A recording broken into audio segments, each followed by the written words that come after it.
Okay, awesome. So we have got that all set up. And just to be 100% sure, window 1 is the most port window by the food warmer. Window 2 is right in front of seat 1.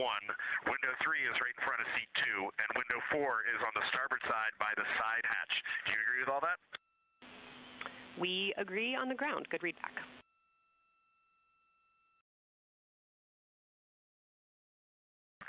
Okay, that's awesome. Kelsey, we're going to close with happy words. It's just incredible. I wish you were up here to see all the smiling faces, to hear all these terminologies being thrown around, and we are just fired up to get started on this day. Let me pass the mic around if anybody has anything to add. Kelsey, it's so great to hear your voice on the loops. I just want to channel everything that you guys are probably feeling right through my eyes and heart. It is awesome to see the side of the moon. You guys made us excited for this day, and we couldn't appreciate it anymore. And we are ready to hopefully deliver on all the awesome training you guys have provided. I'll just add, Kelsey, it is blowing my mind what you can see with the naked eye on the moon right now. It's just unbelievable. Kelsey, and to the whole Lunar Science team, all of you, all the work you put into this, we're just grateful. Can't wait to get going. And thank you for the tipper, for Carroll Crater, and for Integrity. We can see them, and we've imaged them, and can even see with the naked eye. Quite impressive. Thank you so much. Beautiful words, you guys. Thanks so much. And I got video of the science team right now, and they are all absolutely buzzing. Looking forward to today.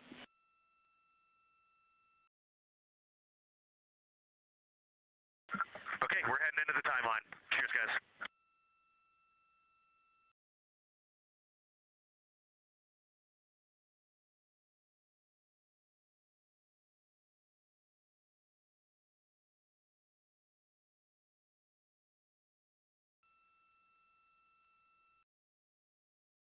Of the pre-lunar flyby science conference with Dr. Kelsey Young. Young has served as the Artemis Science Flight Operations Lead, getting the crew ready. And we're live in Artemis Mission Control in Houston, but we are not the only room monitoring today's flyby. As you heard Young mention, in this same building and just down the hall, a multidisciplinary lunar science team supports the Artemis II crew in real time, including experts in lunar geology, impact cratering, volcanism, polar science, imaging, and visualization.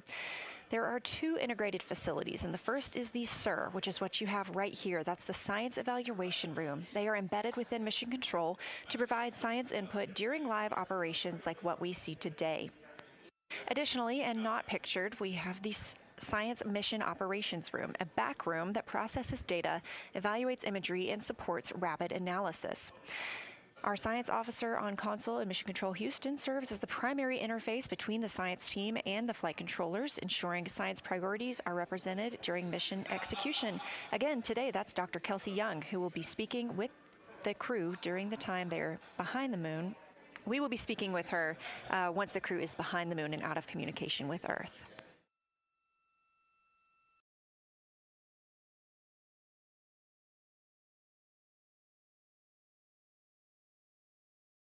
Back inside the Orion spacecraft on your left, closest to the camera, NASA astronaut Christina Cook. To her left, NASA astronaut Reed Wiseman. To his left, Canadian Space Agency astronaut Jeremy Hansen. And all the way in the back, NASA astronaut Victor Glover, our Artemis II crew.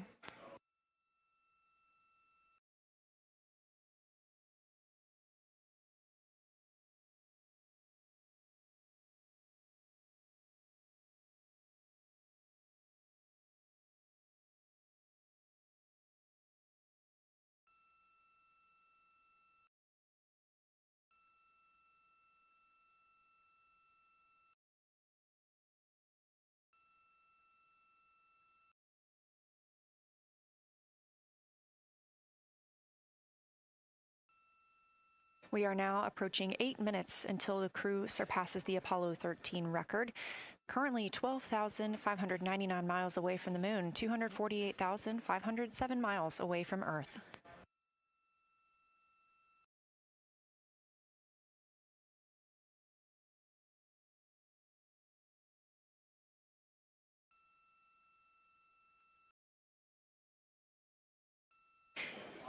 You may also hear the Orion spacecraft referred to today as Integrity. This was named by the Artemis II crew. It is Integrity crew. We have Reed's family in the viewing gallery. You're welcome to say hello.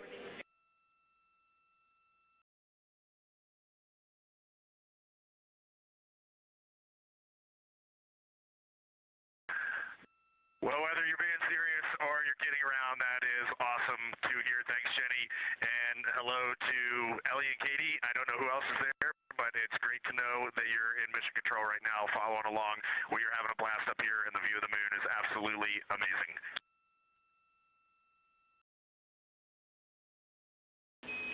I'm seeing a lot of hearts come out of the viewing gallery and even more smiles. Thanks, Reed.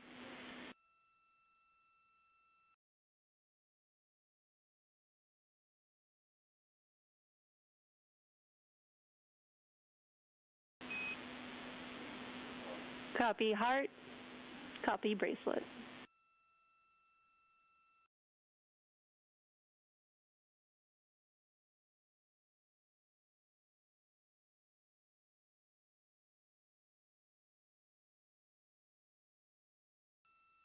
that call from Capcom Jenny Gibbons, Canadian Space Agency astronaut and Artemis II backup crew member, letting Reed Wiseman know that he has family here to support him today in the Artemis Mission Control viewing room.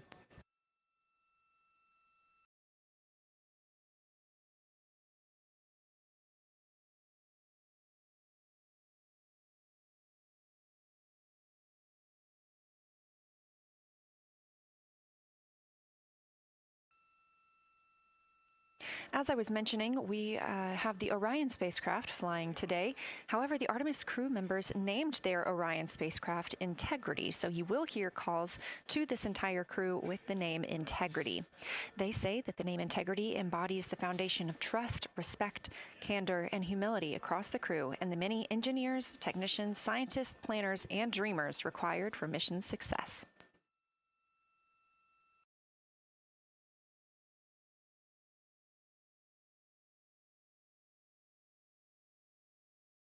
This view live from the outside of Orion as we continue. Preparing for our lunar flyby, now less than 5 minutes from surpassing the record set by Apollo 13 astronauts for the farthest humans to travel from Earth. This will not be the farthest that Integrity travels today. They will continue until they reach approximately a distance of 252,760 miles. That would be about 4,105 miles farther than Apollo 13. However, these numbers are our targets, and we will get confirmation on those numbers as soon as we possibly can and share them with you all.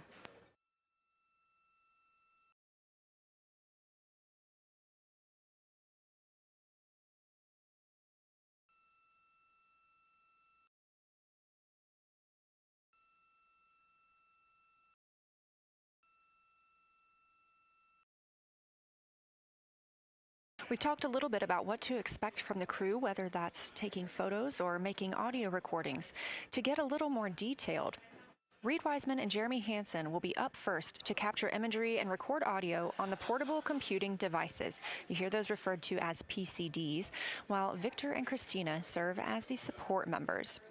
The crew will switch windows and roles halfway through their shift, and 1 hour and 5 minutes later, Victor Glover and Christina Cook will be the next crew members at windows 2 and 3 to take photos and make annotations, while Reed and Jeremy take on those support roles.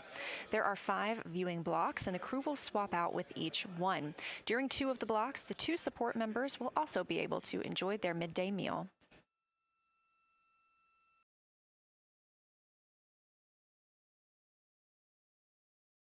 At least 3 times per block is a science sit rep. Again, situational report. This is partially an operational status, reporting back if they missed any targets or gotten any specific ones, if they have issues with their camera or any other operational items. The other part is an actual description of the moon. This task is done by one of the support team astronauts, so that's not the crew currently taking photos or making annotations, but they do have windows 1 and 4 that they can float up and provide that information from. If you watch the entirety of the flyby, you'll also notice the crew will be photographing some targets multiple times to get observations in different lighting conditions. This is due to Orion changing their location throughout the flyby.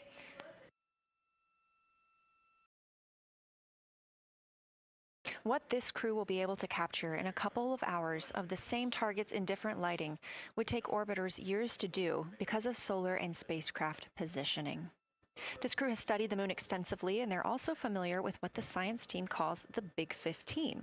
These are 15 features that they've memorized, so at any time, they'll be able to see 5 of those and help orient themselves and where they are around the moon.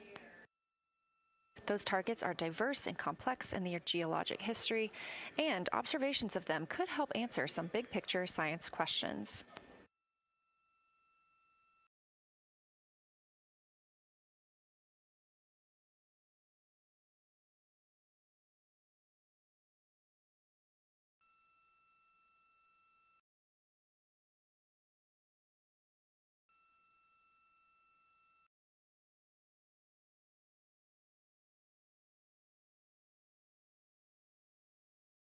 If you've been following the mission, you can see that the configuration of the cabin is a little bit different than what it looked like on launch day. After ascent, the crew were allowed to reconfigure their spacecraft, and you can see that they've taken down seats. They have also taken away footrests. This gives them more opportunity to move about the spacecraft.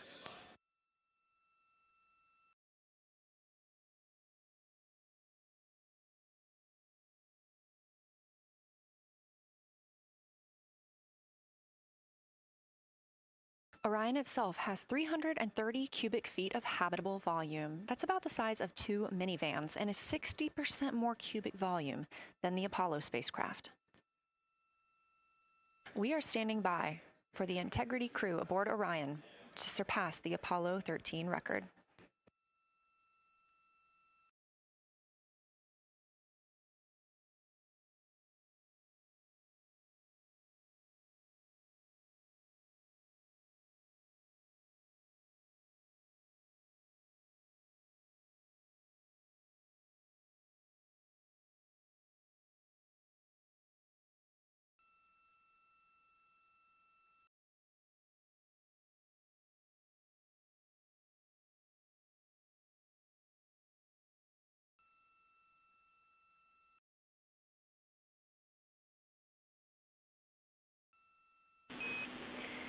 Integrity crew, on April 15, 1970, during the Apollo 13 mission, 3 explorers set the record for the farthest distance humans have ever traveled from our home planet.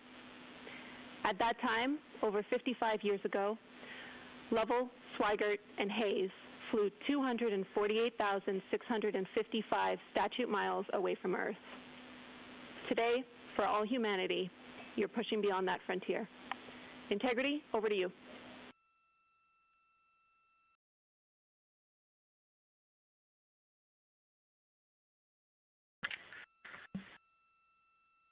Yeah, from the cabin of Integrity here, as we surpass the furthest distance humans have ever traveled from planet Earth, we do so in honoring the extraordinary efforts and feats of our predecessors in human space exploration. We will continue our journey even further into space before Mother Earth succeeds in pulling us back to everything that we hold dear.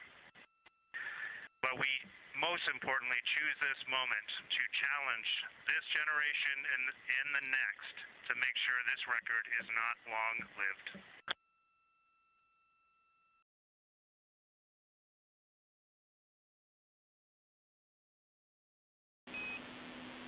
Thank you, Integrity, and congratulations to you and the rest of the Artemis II team.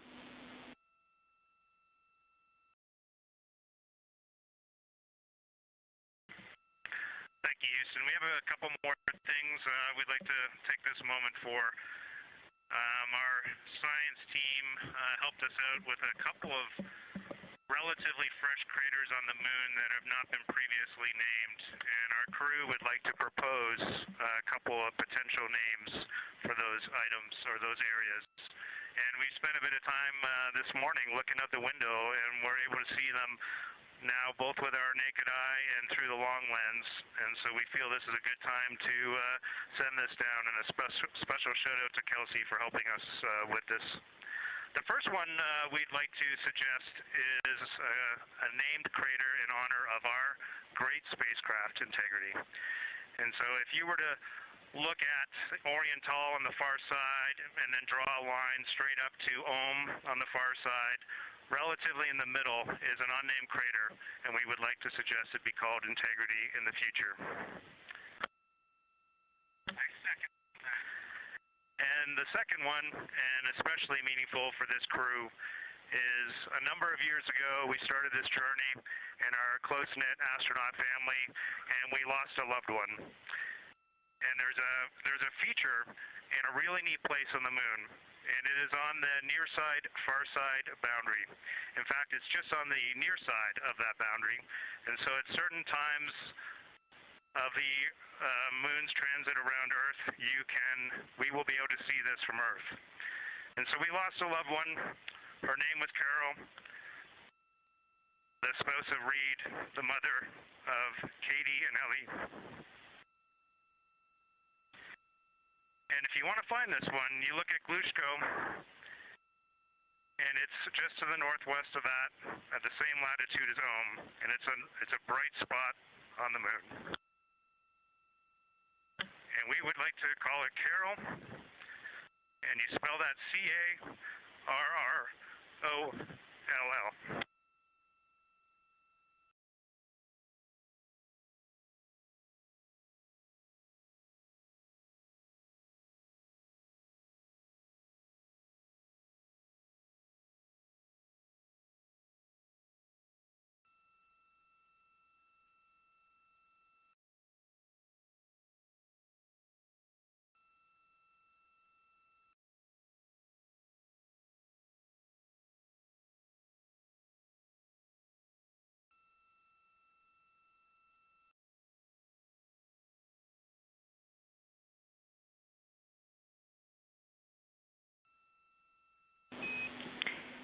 Integrity and Carol Crater, loud and clear. Thank you.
As the Artemis II crew passed the record set by Apollo 13 for the farthest humans to ever fly from Earth at 12:57 p.m. Central Time, 1:57 p.m. Eastern Time, Canadian Space Agency astronaut Jeremy Hansen shared. We're getting ourselves all put back together now, and we are going to dim the cabin lights and prepare for our science objectives ahead.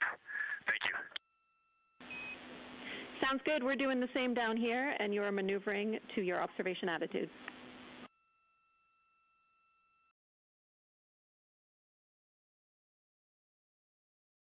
As we pass that Apollo 13 record of the furthest humans to ever fly from Earth At 12:57 p.m. Central Time, 1:57 p.m. Eastern Time, the Artemis II crew shared some poignant words, specifically Canadian Space Agency astronaut Jeremy Hansen.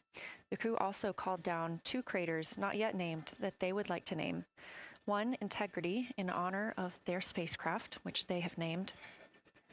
That's near the Ohm crater. Another near Glushko, which is a bright spot, named Carol, in memory of Reed Wiseman's wife.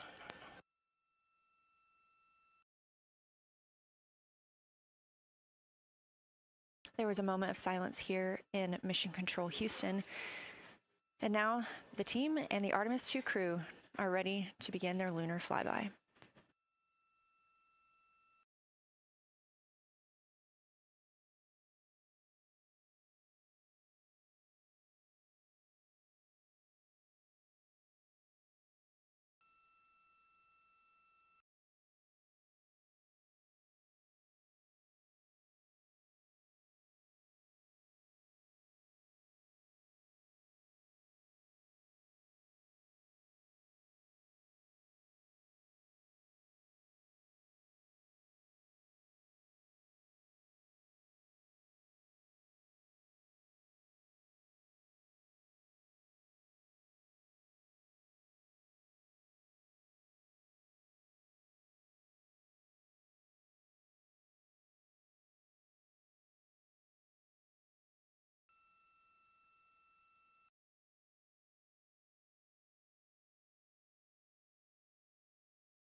We are 4 days, 19 hours, 31 minutes mission elapsed time of the flight of Artemis II, our 4 astronauts aboard Orion. Today is our lunar flyby day.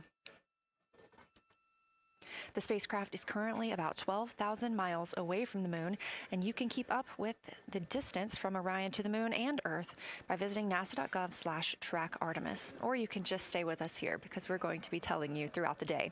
They are currently 248,834 miles away from planet Earth.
Coming up next on the crew's timeline today will be their cabin configuration portion. You heard some calls down to Science Officer Dr. Kelsey Young earlier about how they have configured the cabin so far. This is just a little bit more of timelined activity for them if they need to further do so. On flight day 3, the crew had time on their schedule allotted for configuring the spacecraft cabin for how they intended to arrange it today. Of course, they had to take down that configuration for another test yesterday of their Orion crew survival system suits. But configuring it on flight day 3 allows them the opportunity to get a chance to see what works for them now that they are in the microgravity environment.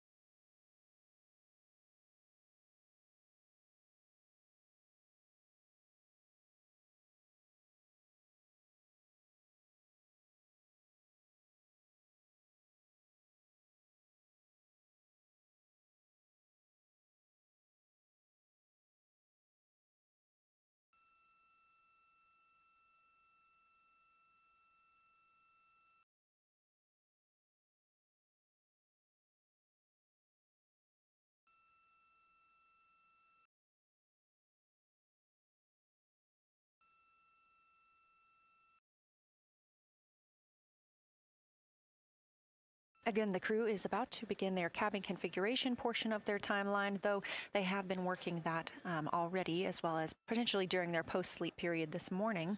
The official lunar flyby observations are slated to begin in just about 40 minutes. That's when we'll have the crew at the windows photographing the moon, as well as making calls down about what they are seeing.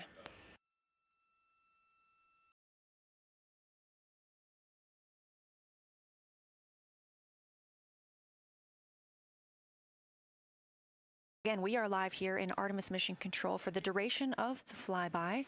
Currently, the Orbit 1 flight control team is on console. This room is staffed 24/7 from the time before the astronauts step foot on the rocket until the time they are splashed down and are safely recovered in the Pacific Ocean on flight day 10.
Again, this is Artemis Mission Control here in Houston.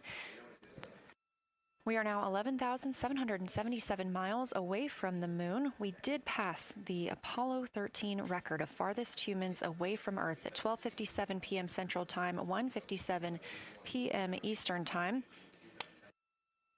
That distance, 248,655 statute miles from the Earth, continuing to be exceeded by the crew. They will reach their farthest distance from the Earth around 6:07 p.m. Central Time. At that time, they will be in an LOS, or a loss of signal, with us on Earth, as they'll be flying behind the moon.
As the crew gets into their cabin configuration preparations, we are joined by Dr. Sarah Noble, the Artemis Lunar Science Lead. Thanks for joining us here today. Yeah, it's quite a day.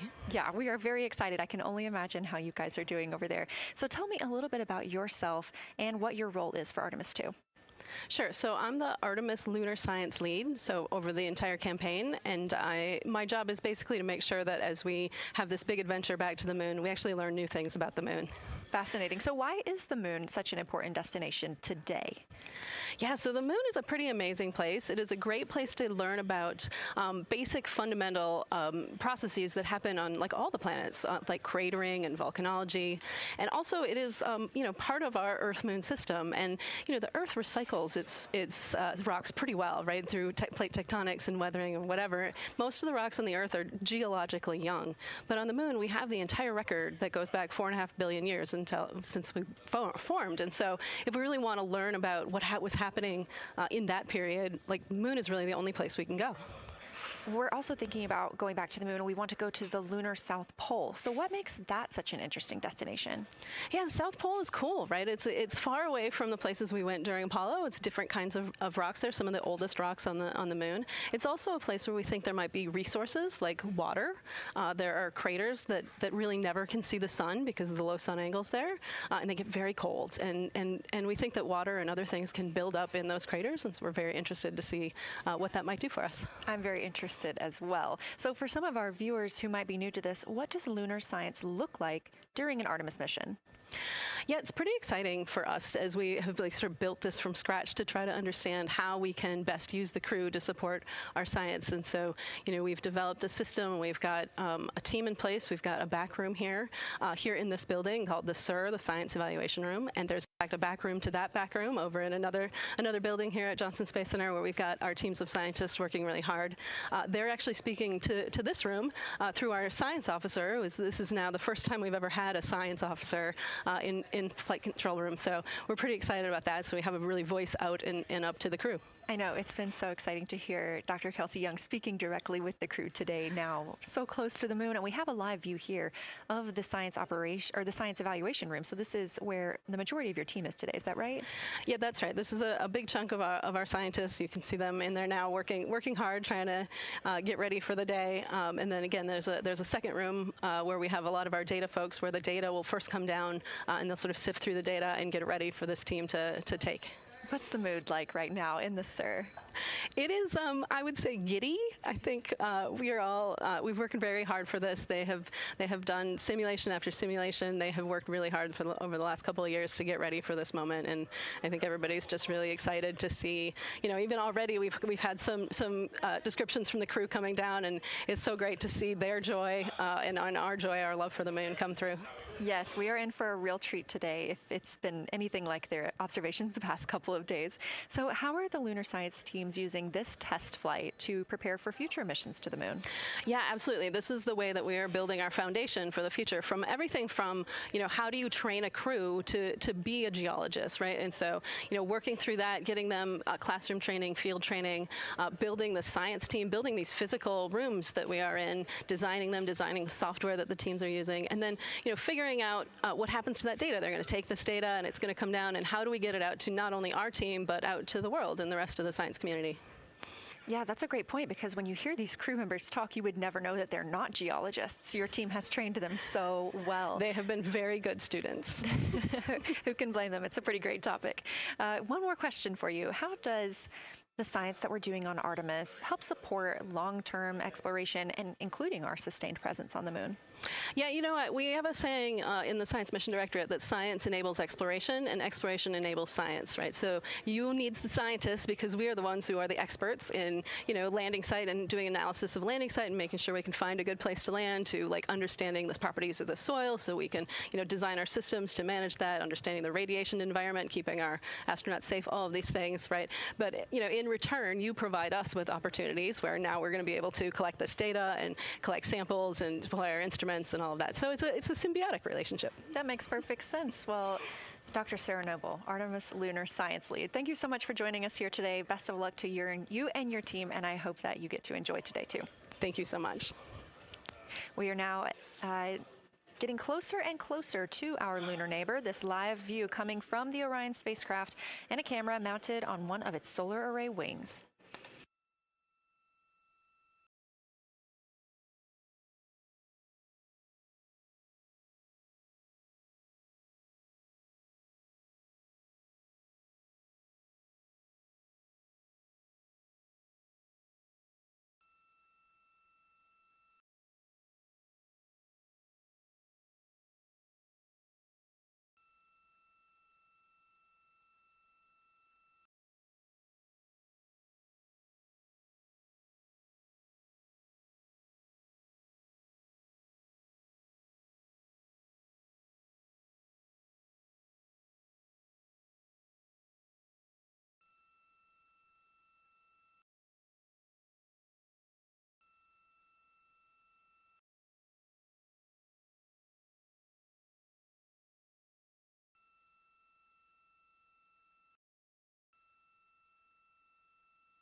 Houston, integrity for camera serial numbers.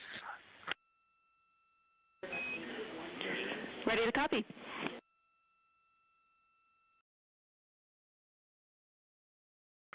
Hey Jenny, these are card numbers for the various positions. For the long lens on the D5, we will have individual cards.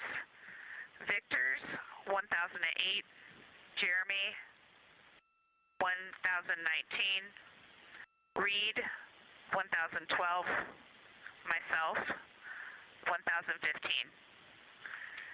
For the Z9, we will have one card that is dedicated for today, serial number 1007.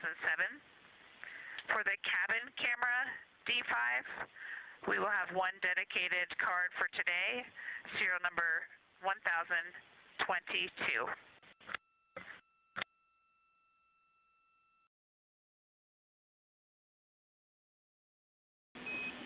All right, Christina, we copy all. Thank you.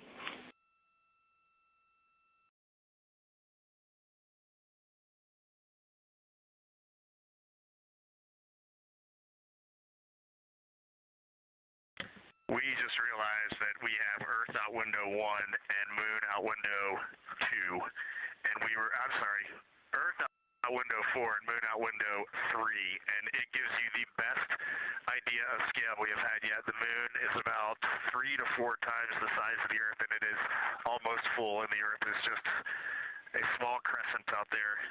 It's magnificent. I got a picture of it with the wide lens. Such a majestic view out here.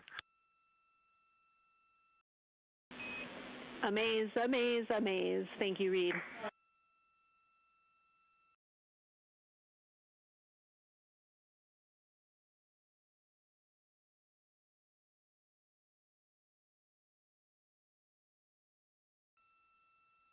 Those are some of the communications we're excited most about today. Commander Reed Wiseman calling down their view right now, obviously a little bit different than what we can see from the solar array camera. They are looking through the windows of the Orion spacecraft, able to see at the same time Earth and the Moon. You also heard NASA astronaut Christina Cook calling down some of the cameras that they will be using today. The crew is in that cabin configuration portion, and we expect the lunar flyby observation period to start in just about 20 minutes.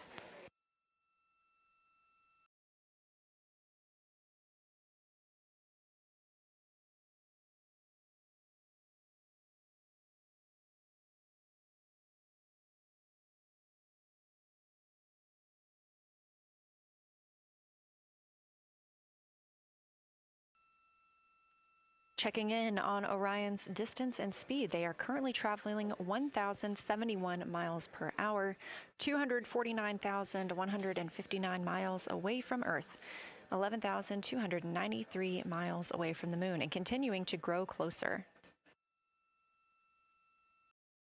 At closest approach to the moon today, the spacecraft will be just about 4,070 miles away from the lunar surface.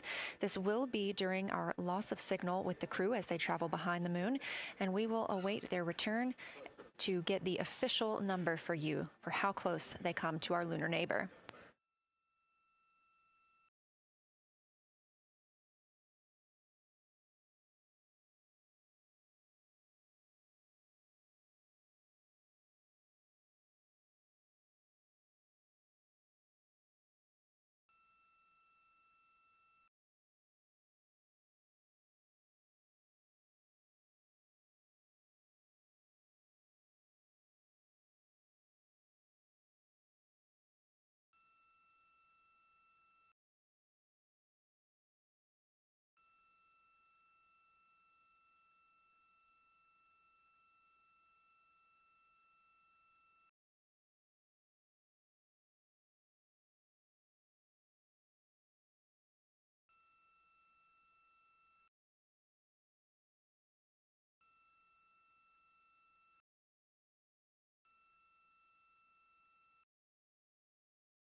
Inside the cabin today, the lunar targeting package is the primary tool guiding the crew observations and consists of two key components. The lunar geography review helped the astronauts study major lunar features in advance and help learn how to orient themselves during the flyby. Because, of course, the moon is not actually labeled like it appears here when we look at this map. The lunar targeting plan provides a detailed timeline of observation targets, background science context, and specific instructions for the pictures the crew should take, as well as the verbal descriptions that will be helpful to the science team reviewing them later. This is a screenshot from their lunar targeting package and a screenshot specifically of that lunar. Integrity for attitude. Go ahead.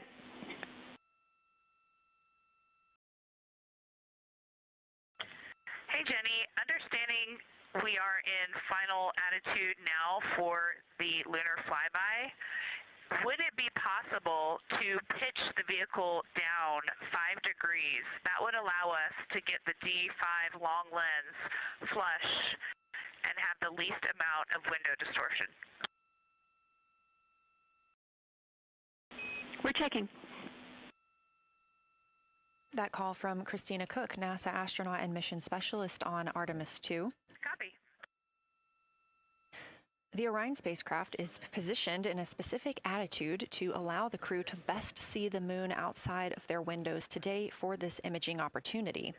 That call was a request for a potential attitude shift just slightly, another 5 degrees, to give them a better view and to give them a better opportunity to use their long lens camera. They'll also be using that lunar targeting package we were discussing. I am following along with that real time, so I'll be able to share with you exactly what targets the crew is looking at and when. They also trained with a lunar science passport. It's a little reference guide used on Earth to reinforce recognition of key lunar features. It is not on the flight, but it was a significant study tool for the crew to get them ready for launch. The apparent size of the moon will change throughout the flyby, and it'll appear roughly like a basketball held at arm's length at the crew's closest approach. That reinforces the need for careful planning and practiced observation techniques.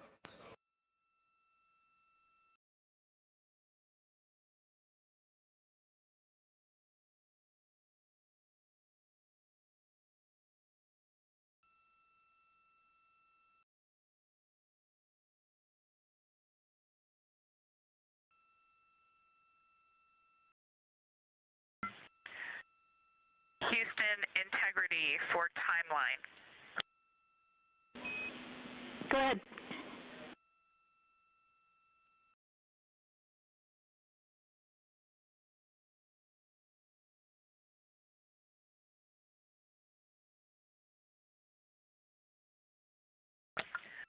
Hey, Jenny, just to make absolutely sure that we start observations when expected, we are showing in Optimus that observation time starts in about 15 minutes, and in LTP that our first target, discussion 1, starts in about 29 minutes. Can you confirm you'd like us to start discussion 1 in 29 minutes at 1900 GMT?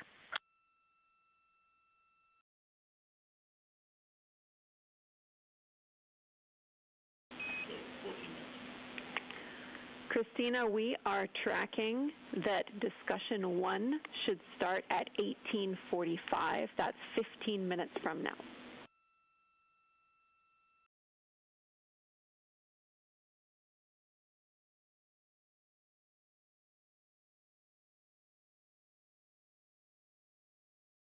Okay, copy all. It may be a granularity issue with LTP, but understand that we start that observation in 15 minutes, and I bet when we get there, the green line in LTP will match the start of the white band for discussion 1. I think it's just a matter of the labeling and the granularity. Thanks for confirming. Copy, and we'll look into that a little bit more on our side as well.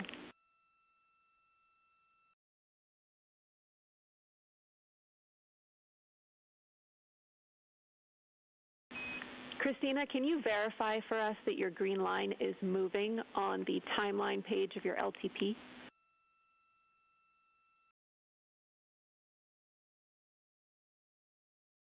Affirm.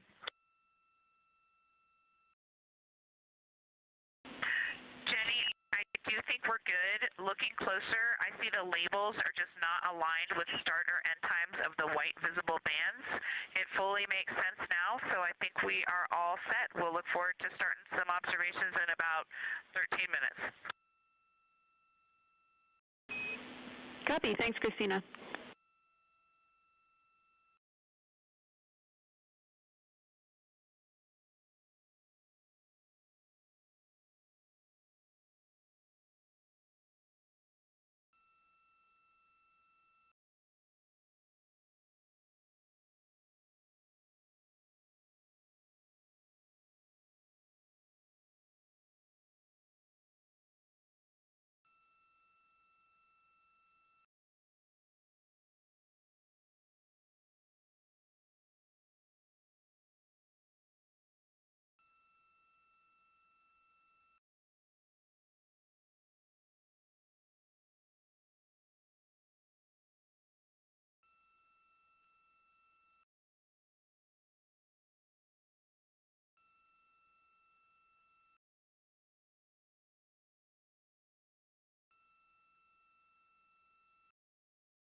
As you heard discussed, we are expecting the crew's observation time period to start in about 10 minutes.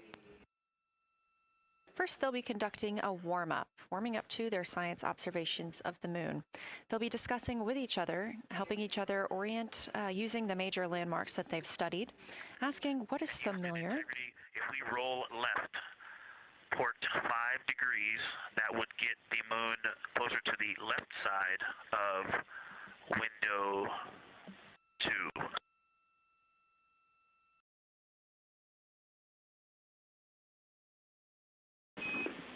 Copy, Victor. We'd like to know if it's pitch and roll or one or the other.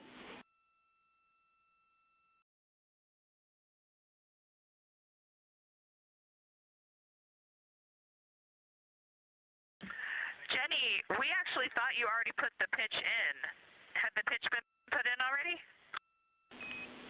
No, we need a little while longer to talk about it.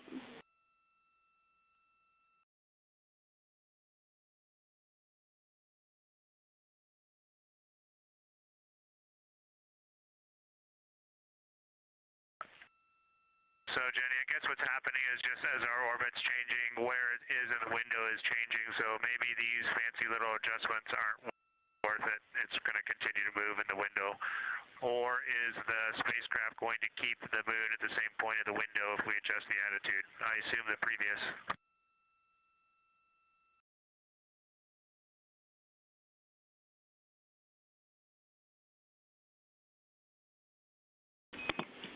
Right now, we are pointing the center of the window to the center of the moon with 2 degrees of deadband.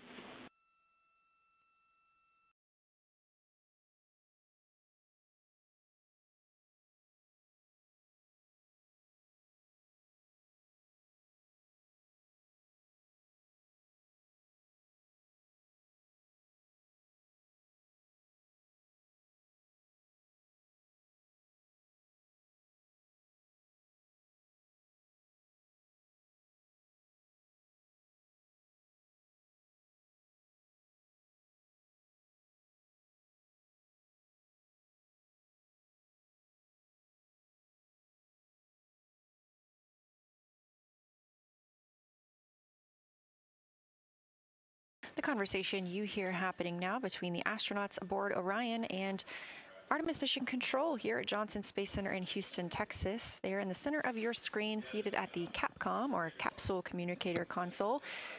That's Jenny Gibbons, Canadian Space Agency astronaut and Artemis II backup.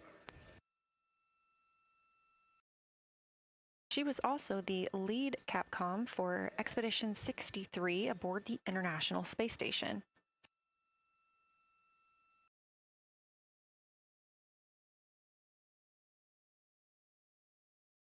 The crew is requesting some attitude changes to the spacecraft to allow them to better image the moon, our priority for today. Of course, those have to be discussed on the ground before they are put into work aboard the spacecraft, so the team is taking some time to do so. You also heard Gibbons reference that we are in 2 dead bands. Dead bands are essentially keeping us in the lane in which we're traveling. If you're familiar with lane assist in your car, very similar in this case.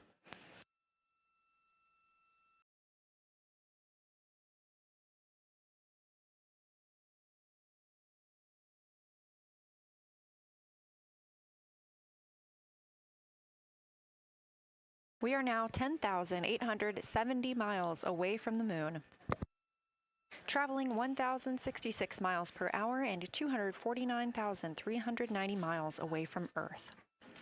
Again, we recently surpassed the Apollo 13 distance record of farthest humans have ever traveled. And upon calling down some words during that milestone, Canadian Space Agency astronaut Jeremy Hansen noting that he hopes that this record that they are setting today is soon broken by future explorers.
This is Artemis Mission Control. We are standing by for the beginning of Lunar Flyby.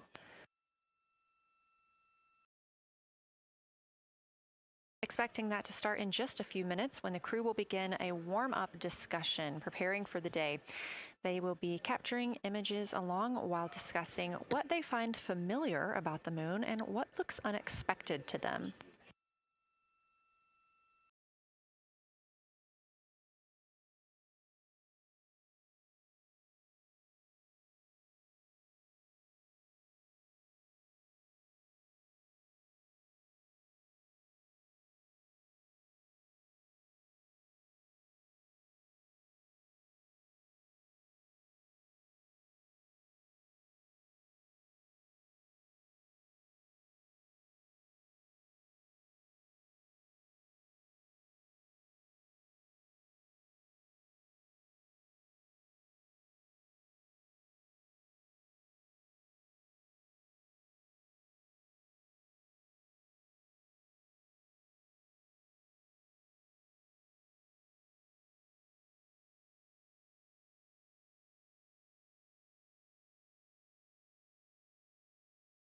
Again, just minutes away from the official start of Lunar Flyby, or when it is timelined for the crew. We are currently 10,726 miles away from the moon. This view on the left side of your screen coming from the camera on one of Orion's solar arrays.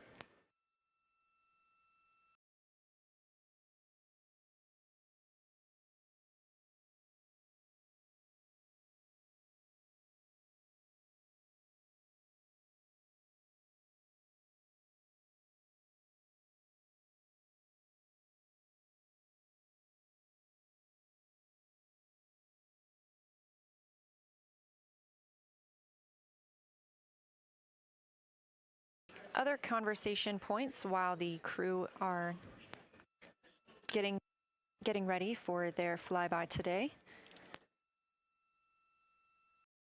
They'll be looking to orient themselves using major landmarks and annotating their observations along with their discussion.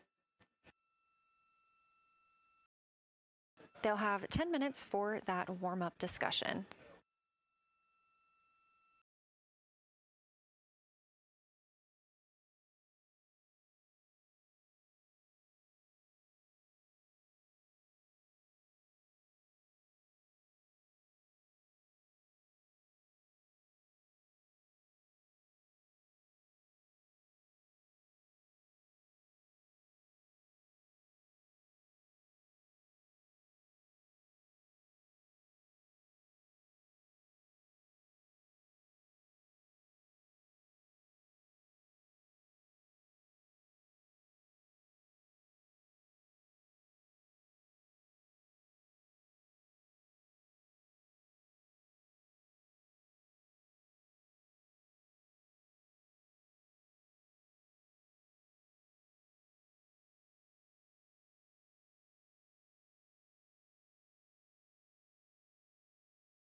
Houston integrity. We have two folks at the window deep in discussion talking about all of the awesome features that they're seeing. We just had a huge moment realizing that Hertzsprung is about the same size as our incredible Oriental. We're really excited about this target that's kind of new to us. We're orienting on things like how we talk about albedo, finding some of the prevalent things that we're used to from all of our training, and just overall taking in this view. We also are noticing that the moon is still getting noticeably bigger as we go, even when you're watching it continuously. It's great to see these two guys get warmed up. We love the report, Christina, thanks. And you nailed it on why we added Hertzsprung. As you'll see in the prompts, we're looking for comparisons to the comparatively much older Hertzsprung compared to the younger Oriental. Great words.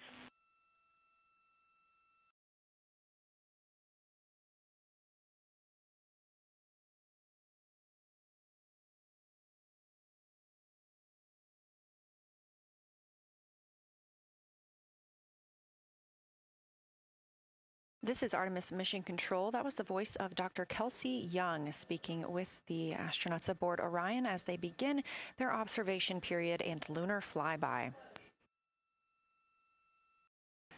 NASA astronaut Christina Cook reporting their view of Hertzsprung Basin. The team here is looking for centered images of the basin at a full zoom, and they're hoping that the astronauts can image and describe the inner and outer rings. This is considered a degraded basin with a floor, rings, and ejecta compared to a younger Oriental basin.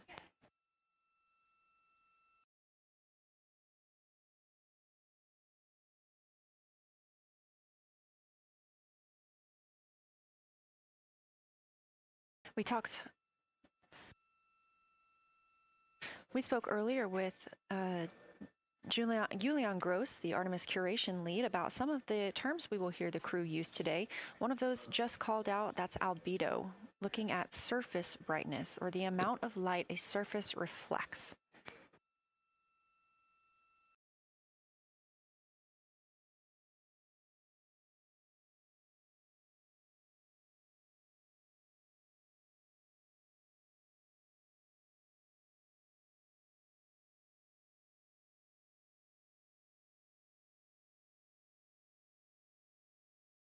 A few more terms that we hope to hear today during the crew's sit-reps or situation reports include embaying. This refers to one feature that surrounds another. That usually is a higher relief feature.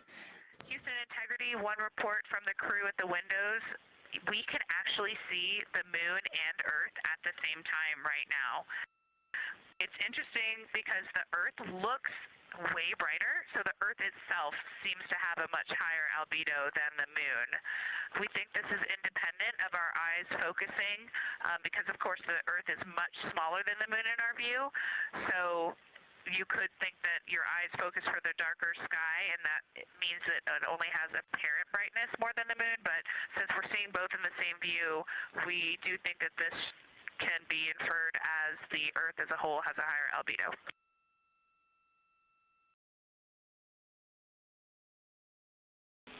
Great observation, Christina, and reminder that as you're starting to look for those subtle color and albedo variations on the moon, the relatively bright albedo Earth might make those a little bit difficult, but as your eyes continue to adjust, we expect you to start to see more nuance on the moon. Thanks.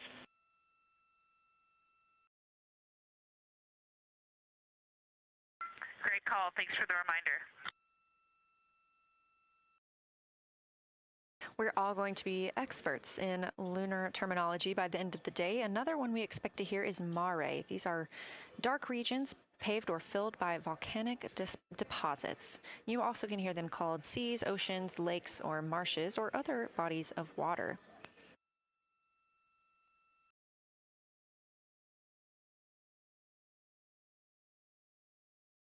Again, we are live in Artemis Mission Control, but on the right side of your screen, that is the Science Evaluation Room, team members who have been preparing for this day for years.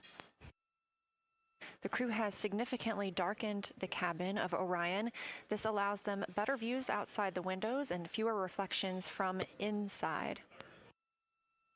They reported being able to see the moon and the Earth out the same window at this time. We are really hopeful to get those photos. Right now, this view on the left side of your screen coming from a camera mounted on one of the solar array wings on Orion outside the spacecraft. The crew is equipped with 80 to 400 millimeter zoom lenses.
The team continues their warm-up discussion. I should say the crew members aboard Orion continue their warm-up discussion.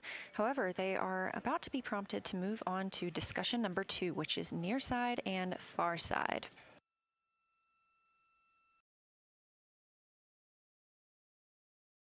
Some of the things that they are looking to capture, the ground has prompted them to photograph anything that stands out to them and to compare the near side versus the far side mare in color, albedo, topography, and texture. They also want the crew to compare the appearance of rayed craters in the near side mare versus in the far side highlands. Of course, a reminder that some of the items that the crew, or some of the landmarks the crew are seeing today, is the first time that humans have ever laid eyes on those portions of the moon.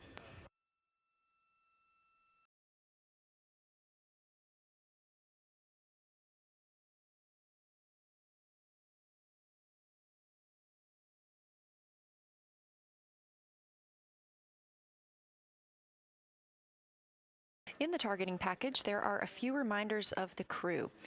For the crew, there are time-sensitive observation reminders and science sit-rep reminders. Integrity. We have a sit-rep.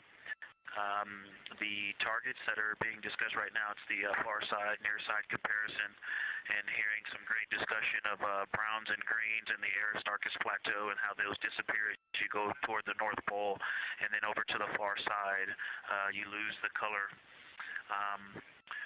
You've got Jeremy in window 2, Reed in window 1, having a great discussion. Christina's under window, I'm sorry, Reed is in window 3. Christina's under window 1, documenting the discussion. And we've got the lights completely off in the cabin. There are some LEDs that we cannot put out that do provide some light scatter. But we have all of the internal lights off. And are letting our eyes adjust as best we can. The window 4 view, you only get about a third of the moon.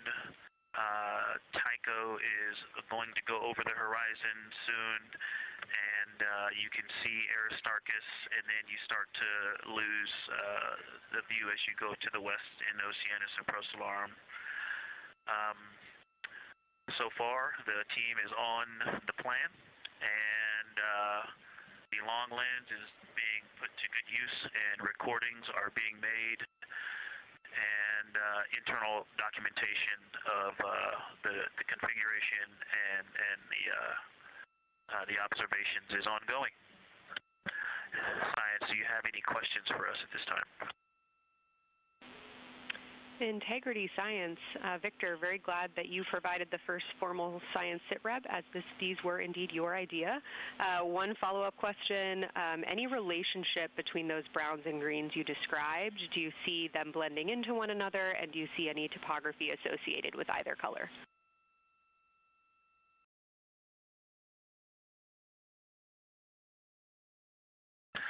I don't want to bother the window team. I just heard that, overheard that and so I'm sorry I don't have that detail yet. I will eavesdrop and see if I can pick that up. I will try to answer that at some point. I also heard a comparison of the albedo in Aristarchus, that crater, the very high albedo spot. You can see it on the near side. There is a feature called, I believe, Burgess Alpha, that is equally or maybe higher albedo.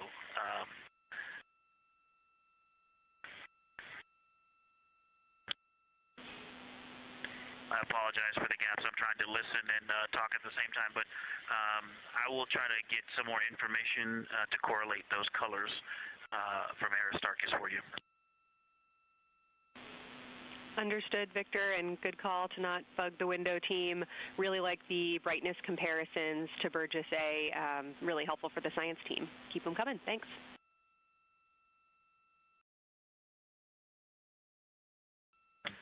I also heard a discussion about the albedo of Grimaldi being a 10, and how many of us, when we were a little further away, saw that as the darkest albedo, and that the bigger Mare off to the to the east was still dark, but maybe a 7-8. We still think that, but you are seeing color variation, albedo variation inside of Grimaldi as well, and that even on the west side there's still a very dark part of it. But it is still the darkest. It is just not as uniform as it looked when we were farther away. We're starting to differentiate the striations of albedo inside of Grimaldi. Copy all, Victor, and you read our mind. Superlatives like darkest, biggest are really, really helpful for us, so keep those coming.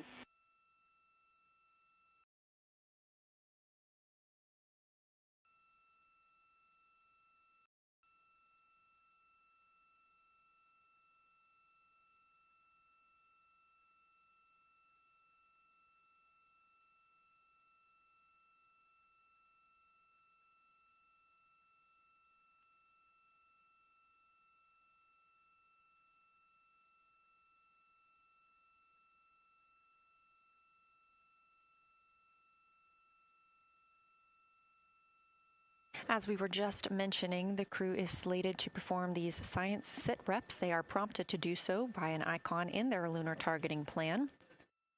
That one coming down from NASA astronaut and pilot of Artemis II, Victor Glover.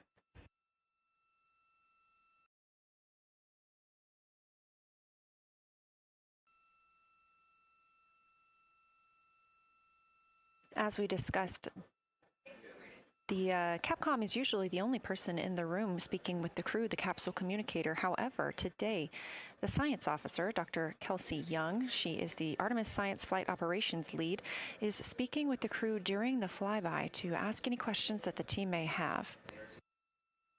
To her right is Trevor Graff. He is one of 3 science officers.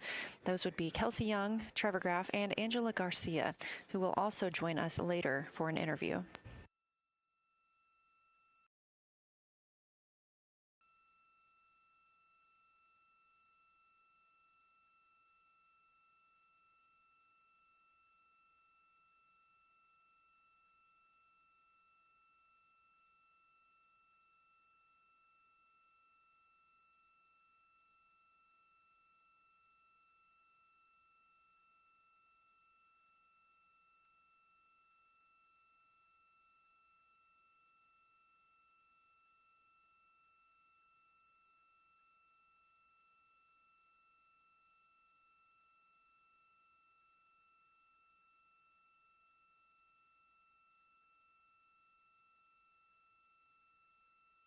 And Houston Integrity Science Integrity was able to get a view out of window 1, which is a beautiful view. I can see the entire moon that they're looking at.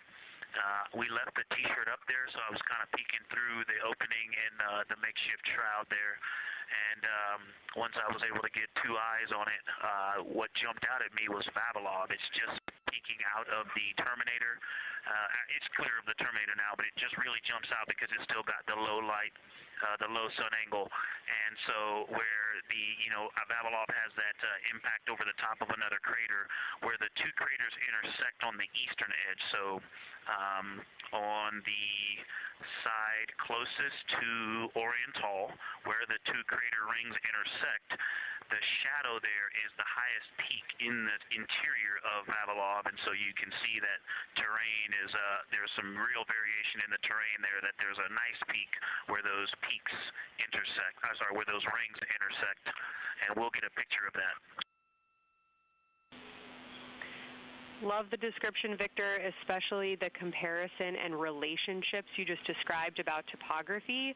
And if it's easier for your observations, do feel free to remove the T-shirt shroud from window 1.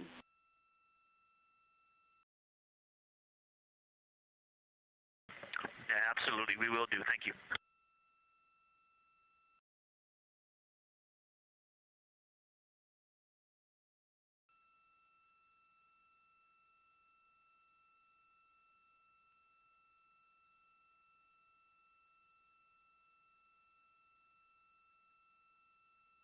Those calls coming from NASA astronaut Victor Glover. As we discussed, the crew is working in pairs at the windows.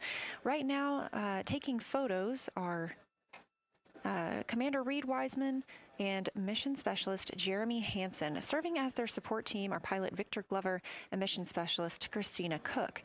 You're hearing those calls from Victor Glover as he is on that support team, and he is tasked with providing the science sit reps, while the two crew photographing and making annotations of the moon are in windows 2 and 3.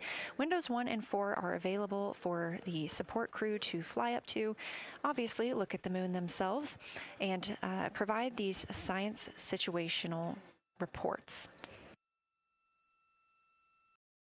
The view on your screen is part of the lunar targeting package, and it's something that the crew can reference as they are flying by, but this is an animation.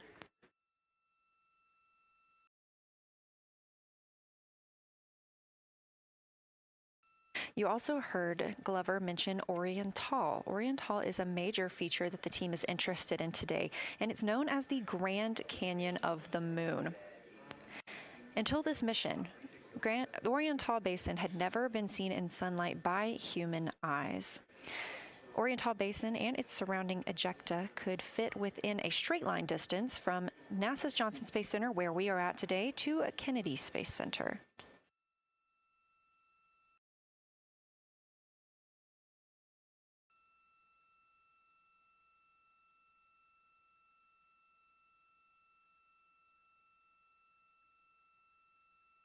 This a live view in Artemis Mission Control in Houston, Texas, where the teams are monitoring all systems, not just for today's flyby, but on the spacecraft themselves. Again, this is a test flight, our very first flight of humans on the Orion spacecraft. This team has been this team has been monitoring the entire time of the mission, as well as we have been live the entirety of the mission, and we will be continuing to do so all the way through splashdown and crew recovery from the Pacific.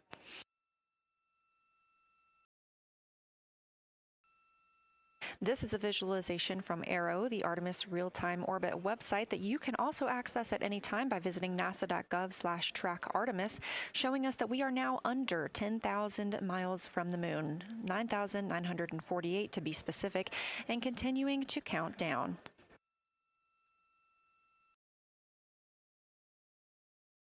Again, our closest approach to the moon today should come about 6:02 p.m. Central, 7:02 p.m. Eastern. However, we will be out of contact with the crew at this time as they begin transiting behind the moon. At that time of closest approach, the distance from Orion to the lunar surface will be about 4,070 miles. Of course, these are estimates at this time, and we'll be sure to provide you with the official numbers once that closest approach has been reached.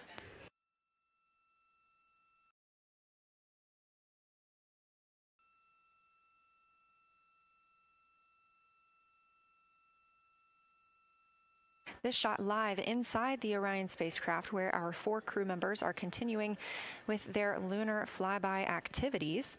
They have just begun those activities really about 20 minutes ago, so we've got several hours of moon view opportunities. This is still a live view inside that capsule. However, you can see just how dark they have turned down the lights. Actually, they've turned them all the way off.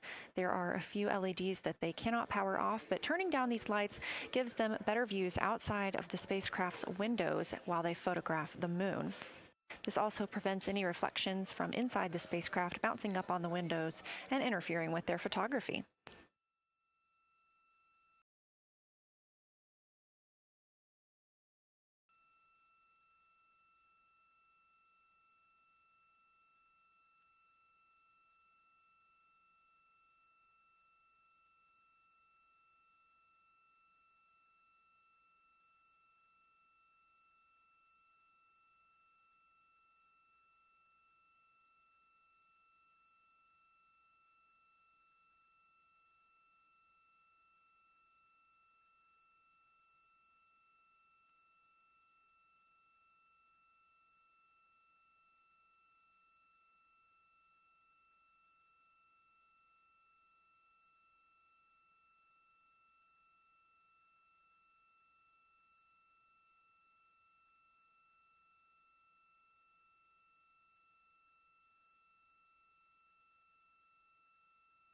As we were previously discussing, the crew members are serving on teams, the first team being Commander Reed Wiseman and Mission Specialist Jeremy Hansen at the windows photographing what they see. We heard reports earlier that they could see both the moon and the Earth in the same view, and we are looking forward to seeing the moon and the Earth in the same view as well.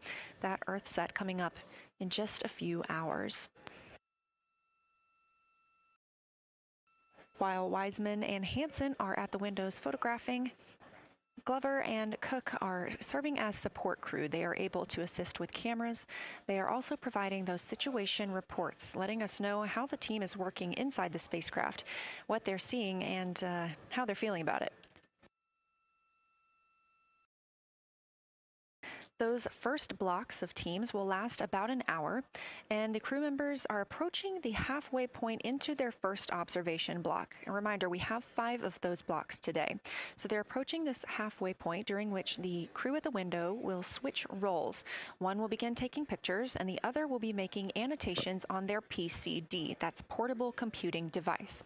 Both of those crew members at the windows are recording audio of what they see. They are putting on headsets and recording audio into their portable computing devices. Obviously, we are not hearing this right now. This is going to be sent down to the science team, and they will be able to analyze that at a later time. What we are hearing, though, and will continue to hear, are those science sit reps a few times every block. Once this block is complete, about 40 minutes from now, we will have the teams switch. That means pilot Victor Glover and Science integrity, looking at a window 1. I think I may have misreported earlier saying that it was Tycho going over the horizon. That was Copernicus I was referring to. Apologies. It was Copernicus is what is farthest bounding to the east, and that is now like on the horizon or just past it. And Korolev is now a few degrees from going over the horizon. And then, next it'll be Aristarchus Plateau. And so on the west, we are getting a much better view of the Terminator. It looks like we have about 80% illumination of the moon. And Vavilov and 1 Vavilov diameter to the west is where the Terminator is right now. And so other features are starting to peek out there. The center of the illuminated part of the moon is, to the lower part is Oriental. And just around Oriental, a lot of light structure is starting to show up. A lot of high albedo, similar to the feature, I cannot remember, Burgess Alpha and Aristarchus type high albedo in the ring. So when you look at the interior ring and the external ring, it's almost as if the edges are starting to dry up and turn white. If it was something that was wet and got dry, the edges would be the part to dry first. You just kind of outline all the topography in the interior of that wall is like it was dusted with chalk or is starting to dry, or maybe dusted with snow. If this was the Earth, I would say there was snow dumped on some of the ridges on the interior of the rings of Oriental.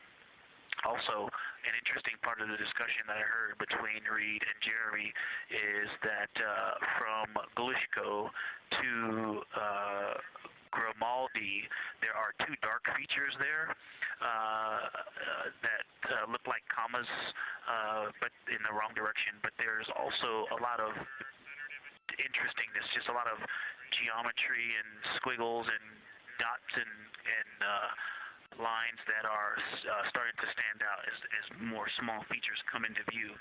And there also is a lot of variation in albedo. In some of those, the two dark features, for example, have on the southern edge of the larger one, the one that's further to the south, there's a very dark, the one albedo, like the southern and western part of Grimaldi. And the one to the north, closer to Glushko, is also that same dark albedo.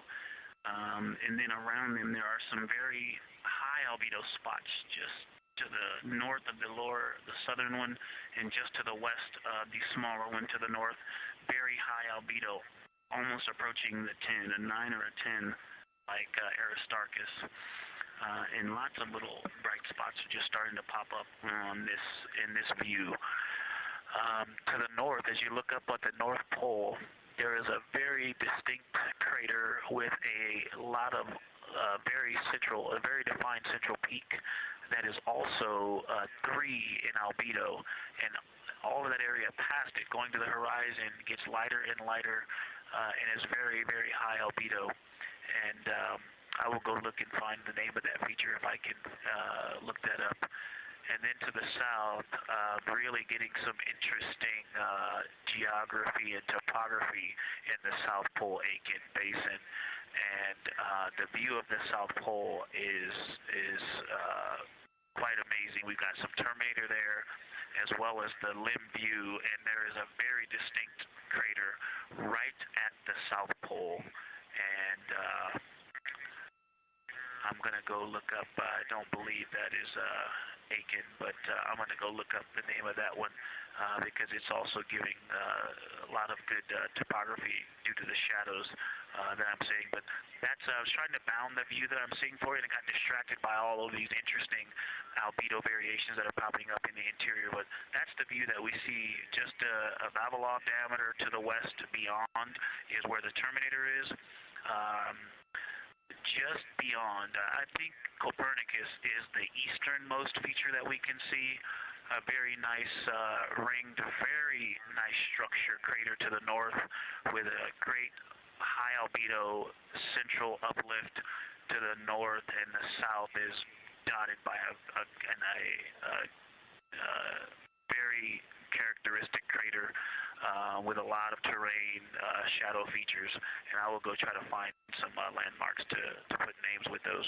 Any questions for the observation team? Integrity Science, love the descriptions. You're definitely looking odd up there. Appreciate seeing the training being implemented.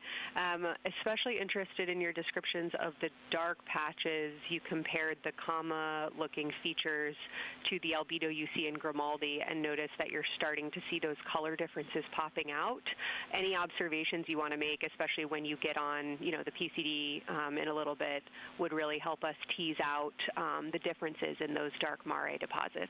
Great description, Victor. Keep them coming.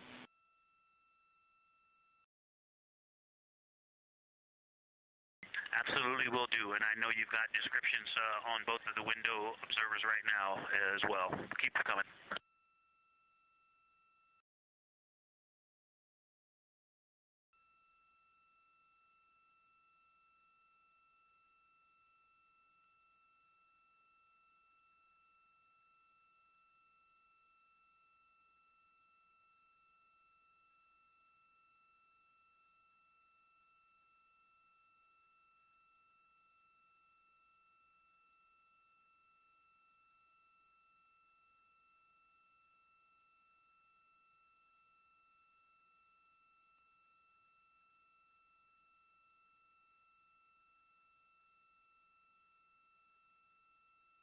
great evidence of how well trained this crew is by the science team.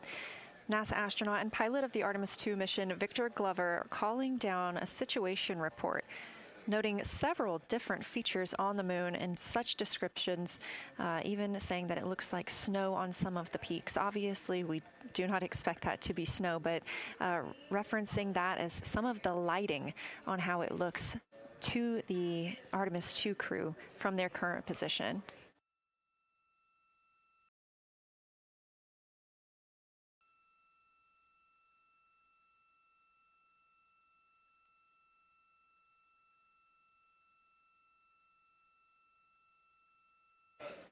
The team is slated to be switching their positions at the windows now. Both Reed Wiseman and Jeremy Hansen have been at windows 2 and 3, one taking photos, one making observations and annotations on their portable computing device. At this time, we also anticipate that they are looking at a crater duo. One of those is Glushko, and the other is Ohm. The team is looking to know the extent of Glushko's ray system and how its rays differ in the Mare versus the Highlands. They also want the team to compare the ray systems of Glushko to Ohm.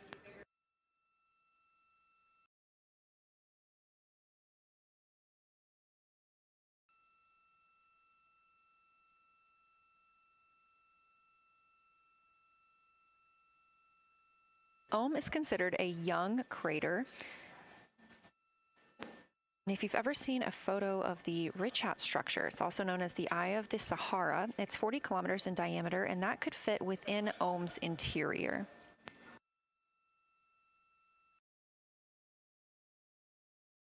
The team is specifically interested in descriptions of that ray visibility, including the color, albedo. Remember, albedo is the brightness or the surface reflection, and the reach.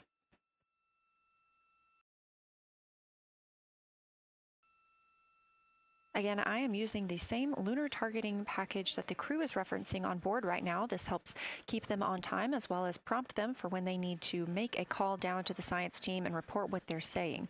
It also gives them reminders of when they need to swap positions at the windows.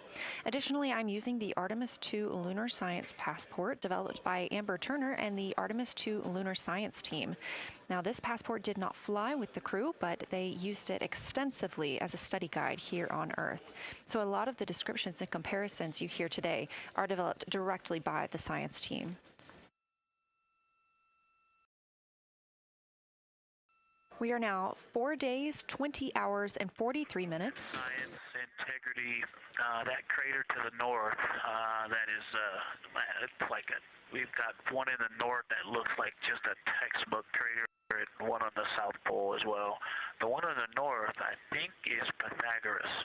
And what I wanted to highlight about that is it is either a very distinct central uplift or just a very defined area of high albedo. If a majority of the crater, especially the floor of the crater, is, say, an albedo of 5, this center, and gosh, only a tenth of the diameter of Pythagoras is an albedo of 2, maybe 3, but it is very bright and it stands out. And then between that crater and the actual, what is the horizon from here, there seems to be another crater right on the horizon, and right on the edge of that is another patch of that albedo. It seems to be between the two craters. It's hard to tell from this grazing angle, but there is another spot just further north beyond Pythagoras.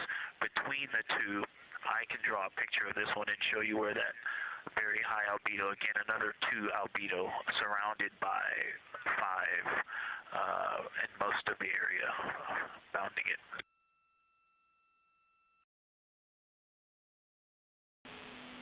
Integrity science, thanks for that. We agree with the Pythagoras assessment. And as a follow-up to your previous report, the SIR had questions about topography comparisons between the North Pole and the South Pole of the Moon, if you're willing to provide words on that.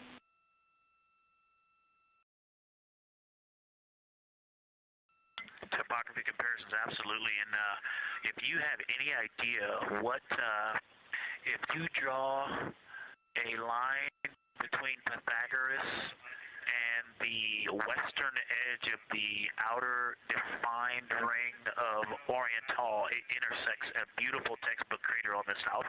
I would love to know the name of that. The topography differences, now the South Pole has a little bit of a benefit that it has more of the Terminator, and I can see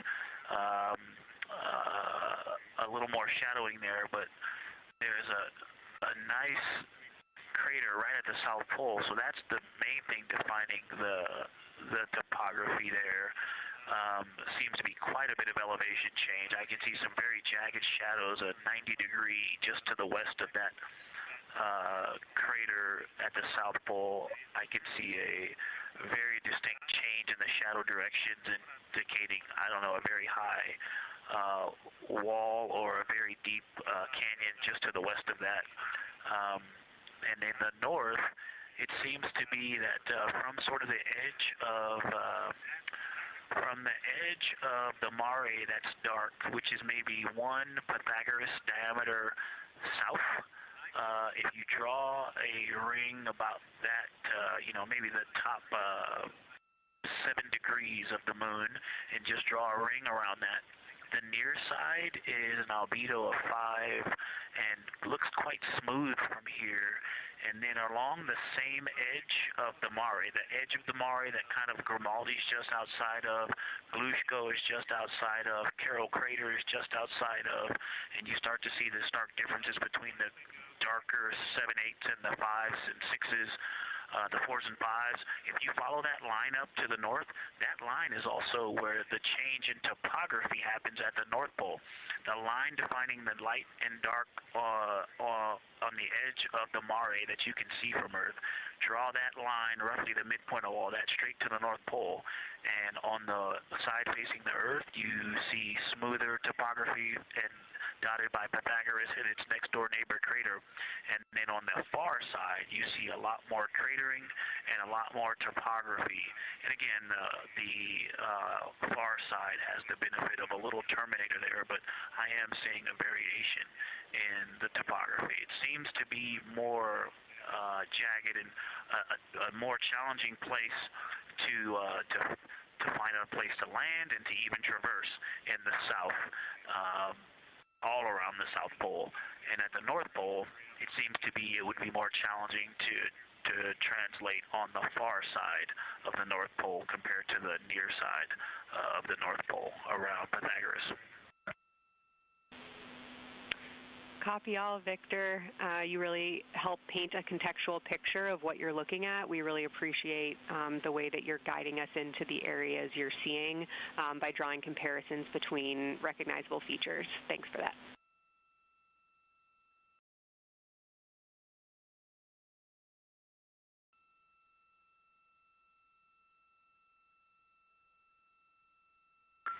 And Kelsey, another little science sit rep moment, something I just heard from the window team is the more I look at the moon, the browner and browner it looks. I thought that was an interesting observation. The 2 observers have been on timeline, no hardware issues. They did start to talk a little bit about another feature that you'll hear more about on the recordings that they call the handprint. That was at the end of their Glushko and before they moved into their current target. They thought that was worth chatting a little bit more about. And they're preparing to switch after this. Houston copies and concurs.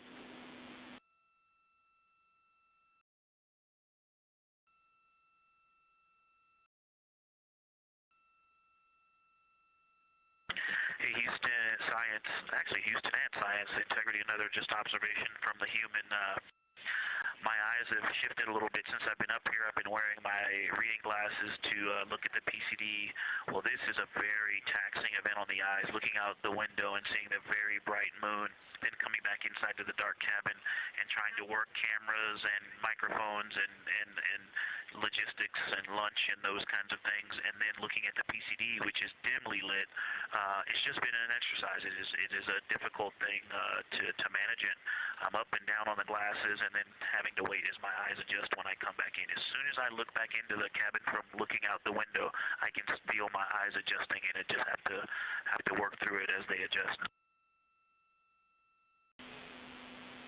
Appreciate that report, Victor, and know that we are prepared to read you up targets from the ground if that would give you the ability to keep your eyes focused on the moon and not having to swap between that and the PCD. Just let us know.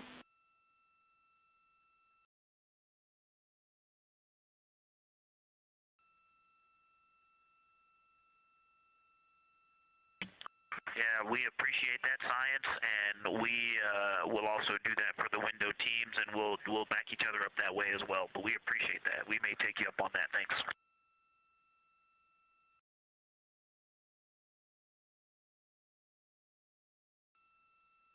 Continued detailed descriptions from the Artemis II crew aboard Orion.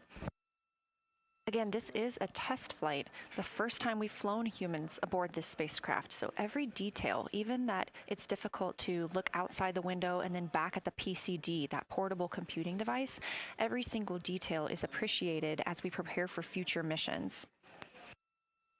Glover also mentioned that he is now wearing his glasses now that he's in space and that his eyes have shifted a bit. This is something that happens when our astronauts go to space.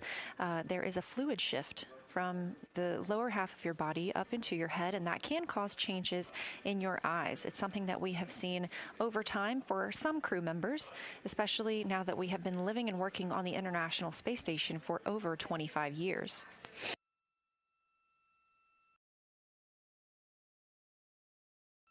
Again, it's clear that these Artemis II astronauts have undergone extensive lunar science training, including classroom instruction, fieldwork, and high-fidelity simulations. Training expeditions even took place in analog environments like the Icelandic highlands and the Kemasassen impact crater in Labrador, where crews practiced identifying and describing geologic features under varying conditions.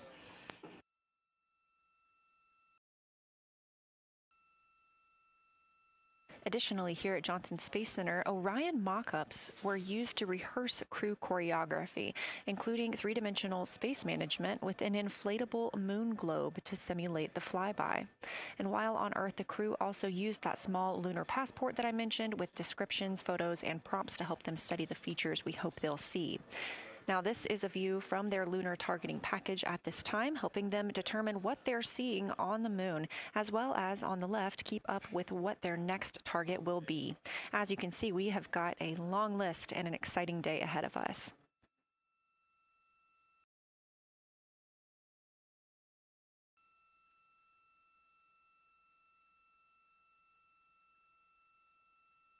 It's now been 4 days, 20 hours, and 53 minutes since Orion launched atop the Space Launch System rocket from Kennedy Space Center in Florida with our 4 crew members aboard. NASA astronauts Reed Wiseman, Victor Glover, and Christina Cook, and Canadian Space Agency astronaut Jeremy Hansen.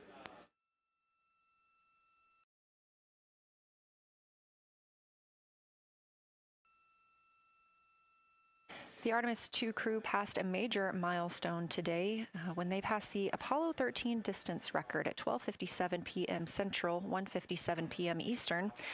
That Apollo 13 distance record was 248,655 statute miles from Earth. And Houston, another observation, whole moon. When you look at the moon, something I've never seen in photographs before, but is very apparent, all the really bright new craters. Some of them are super tiny. Most of them are pretty small. There's a couple that really stand out, obviously.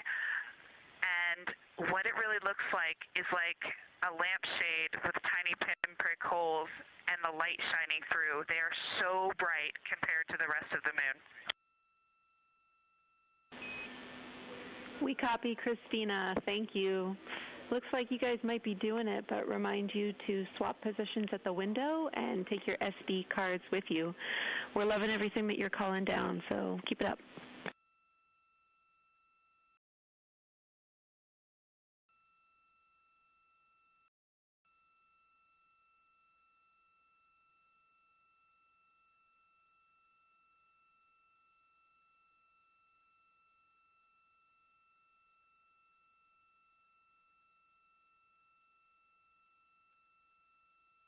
Again, Orion previously surpassed that the Apollo 13 greatest distance from Earth by humans. That was 248,655 statute miles from Earth, and Orion now 250,294 miles away from our home planet.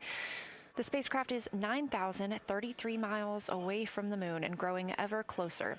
At its closest approach, it'll be about 4,070 miles away, and we will make sure we confirm what that distance ends up being. This is an approximation and an estimate ahead of that moment.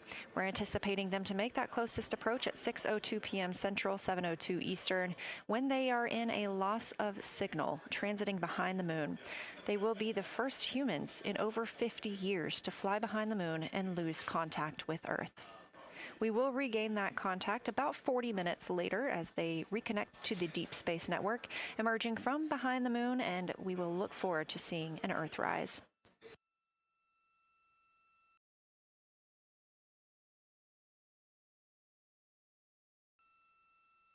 Again, the crew is currently in their position swap portion on their timeline.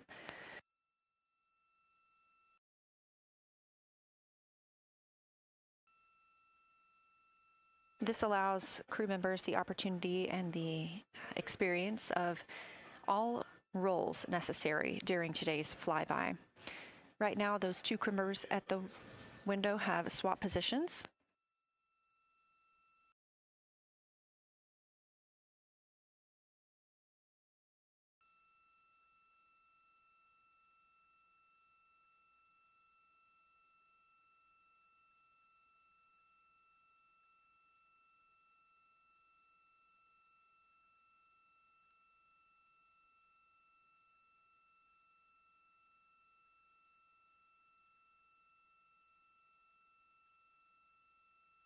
Again, the crew at the windows swapping positions. Right now, that crew is Commander Reed Wiseman and Mission Specialist Jeremy Hansen, while Victor Glover and Christina Cook serve as their support flyby crew members. That's why you are hearing Victor and Christina during those science situation reports. Those voices will change in about 30 minutes when they take a turn taking photos and making annotations while at the window.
Houston, integrity.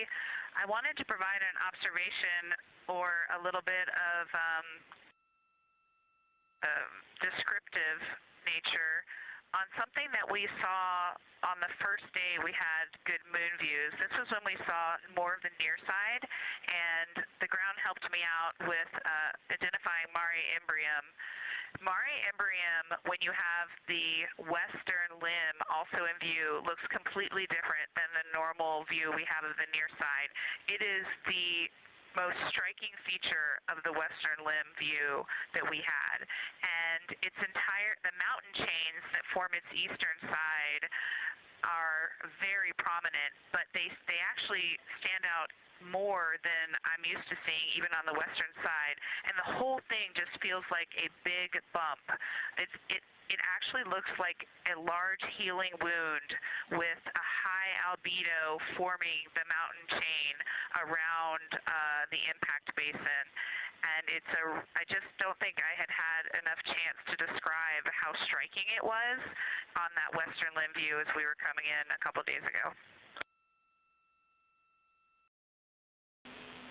Christina, science, absolutely love that, especially since that's a feature that all of us here on Earth can observe from home. So I'm sure tonight everyone's going to be going out and looking for evidence of that beautiful topography you just said. Thanks for those words.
The view on your screen coming from Orion, a camera mounted on the spacecraft's solar array wing. Toward the right of your screen, the near side is the hemisphere we see from Earth. That is identifiable by those dark splotches, which are ancient lava flows. Science integrity. A question and a comment. Question is it possible that we're seeing a Schrodinger basin from this vantage point in the Terminator at the South Pole? And the comment is the rays coming out of are less distinct. We are not seeing the bright rays coming out of it, but the sort of 9 o'clock wedge that is formed by the change in albedo from the interior portion that is to the northeast to the surrounding lighter mare that's 270 degrees to the west. That 90 is very distinct and interior. You got some great descriptions from the two at the window about the colors in there, but in that darker part, in that wedge, you've got some really interesting color, even though the rays, the distinct difference in the albedo almost look like rays, but it's not the rays coming out, it's the just change in that albedo. Integrity science, that is very intriguing, those color rays coming out of rather than sort of albedo. And as answer to your question, we do not think you can see Schrodinger. It's in darkness as of now. But thanks for that description, and it sounds like the pair at the window's got great descriptions that we're definitely going to dive into tonight.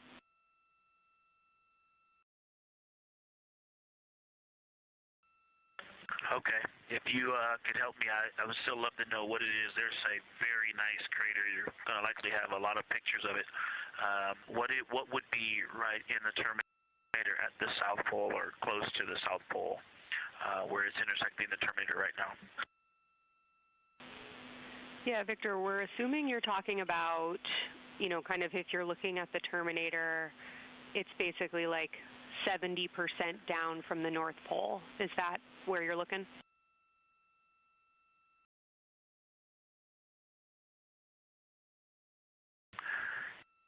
Contact, yes, that is where I'm looking.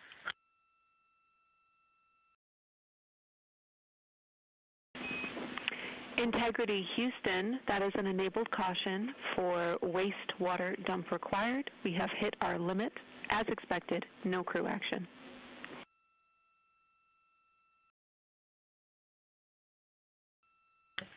Copy, no crew action.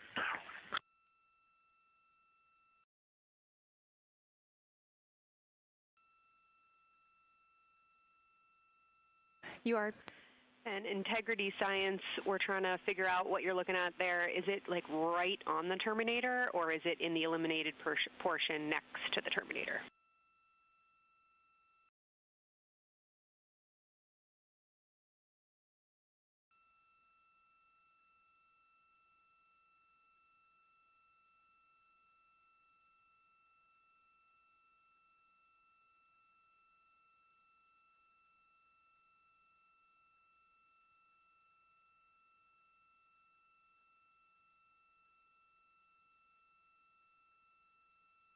While we wait for a response from the crew, the Terminator is that difference between day and night, or brightness and darkness, that you see on the moon. We see this from the International Space Station as well, looking down at Earth. And science from integrity, excuse my space orientation adaptation.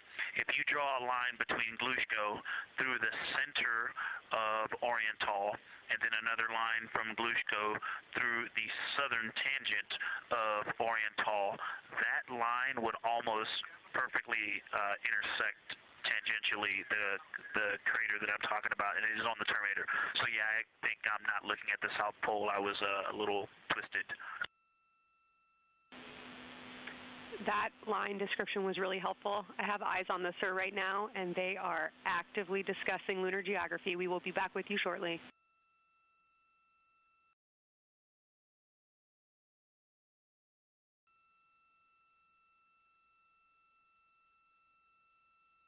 You're hearing a couple of voices today in Mission Control Houston. One of those is Dr. Kelsey Young. Integrity science, we believe that's Zeeman Crater.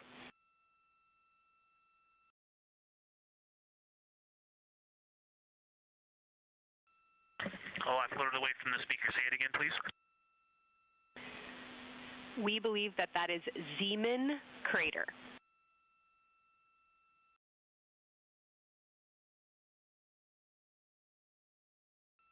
Zeeman. Okay, and can you say the first letter? I may be pronouncing that wrong. What's the first letter of that word? Zulu. It's Z-E-E-M-A-N.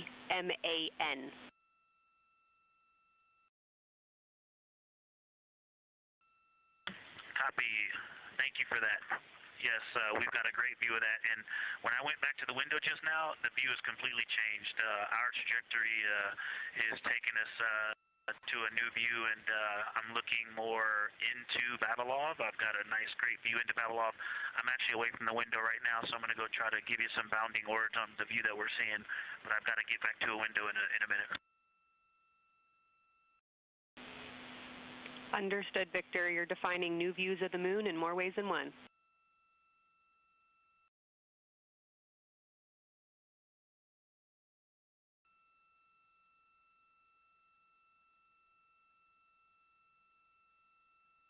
Again, when you hear calls down to science or from science, that's Dr. Kelsey Young, the Artemis Science Flight Operations Lead, here at a console in Mission Control. You also hear communications with the crew from Canadian Space Agency astronaut Jenny Gibbons. She is the Capcom for today. She is a backup Artemis II crew member. Those calls from pilot Victor Glover asking about a feature he was seeing, specifically a crater on the moon. Meanwhile, the team here in the science evaluation room was actively working together to determine which feature he was describing.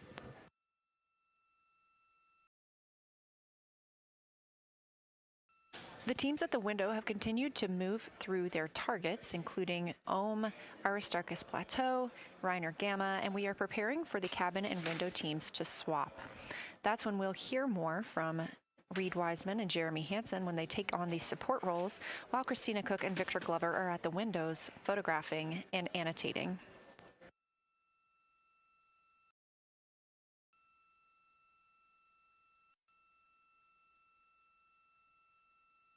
As we briefly mentioned, if you look towards the right side of the moon, essentially,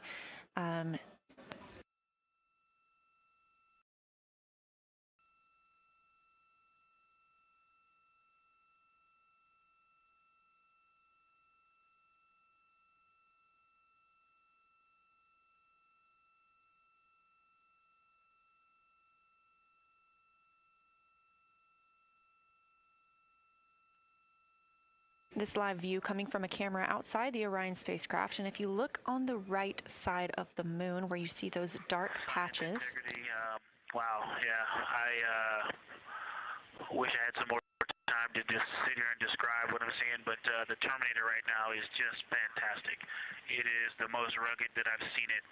From a lighting perspective, there are little islands. There are islands of terrain out there that are completely surrounded by darkness, which indicates some real variation in terrain. Up to the north, there is a very nice double crater. It looks like a snowman sitting there, you know, in the 5-10 degrees below the pole in the Terminator. And then on the southern edge, there's almost like a hole. Looks like a hole, and it's the diameter of Vavilov size, just blackness, and then a wall of bright, and then it goes back to the black beyond the Terminator. So there's it looks like there's just a gigantic hole right there, 1 Vavilov diameter east of the Terminator. And as you go south, the Terminator is not a nice smooth arc. It's just jagged. There's almost a 110-degree turn in the shadow as opposed to the nice smooth arc, again indicating some really interesting variations. And I'm sure we'll get some photos of that. And then one of the craters further to the south of Vavilov, maybe halfway down to the South Pole, is not only looks like just a deep hole, and then there's like 2 island rays pointing off to the west and north that indicate very high ridges and very deep canyons coming up out of that crater. So again, just some really interesting visual illusions going on with the shadows there. Like I said, there look to be islands out beyond the Terminator, because some of the things, maybe even a Vavilov diameter into the Terminator are catching sunlight on the peaks up to the north and to the south. It's very, very interesting to see. Integrity science, oh my gosh, that was an amazing picture you just painted. I glanced over at the SIR video and I literally saw fist pumps in the air. Those types of observations are things that humans are uniquely able to contribute, and you just really brought us along with you, so thanks for that.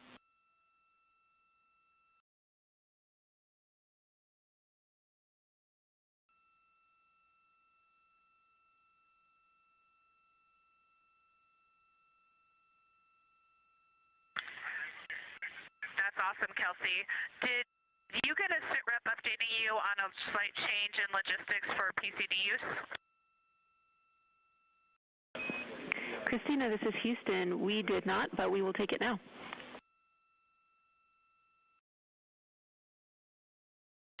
We slightly changed the PCD plan for the window observers. The 2 window observers kept their PCD. So in other words, the one that window 2 went to window 3 and the one at window 3 went to window 2 when they swapped rather than staying at the window. We'll plan on all observers keeping the same PCD for all observations. Copy, Christina. That makes sense to us, and good plan. We are coming up here on a cabin and window team swap. Let me know when you're ready for a quick vehicle status.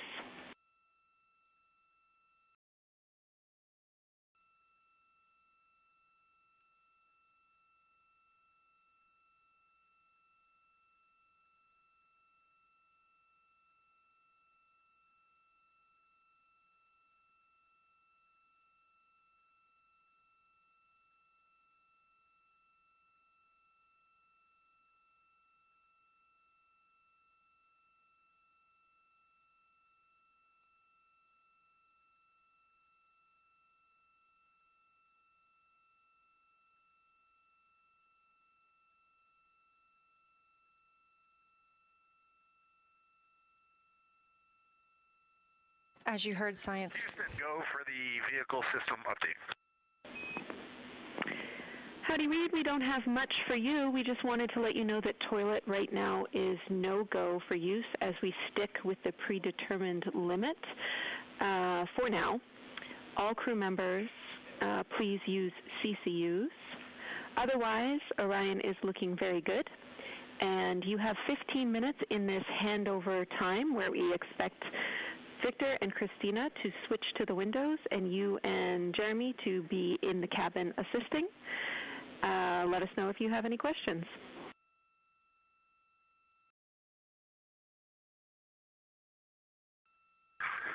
No questions at all, and they're in the swap right now. The first thing I'll tell you, I floated up to the docking hatch window and just...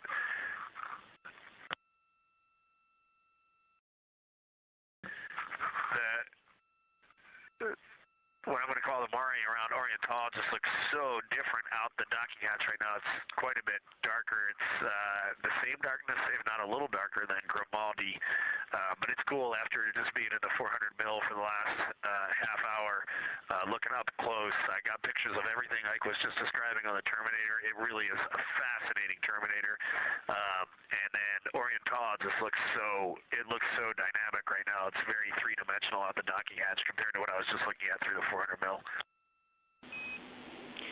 We love it. We are getting a sneak preview from one of our SAW cameras at what you're looking at, and we see some of what you're describing. We cannot wait to see your photos. Thanks.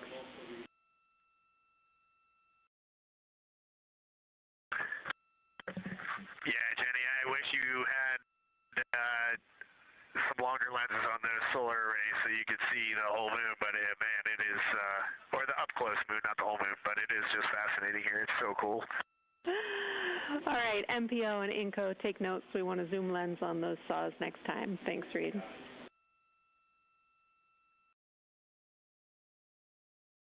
Affirmative.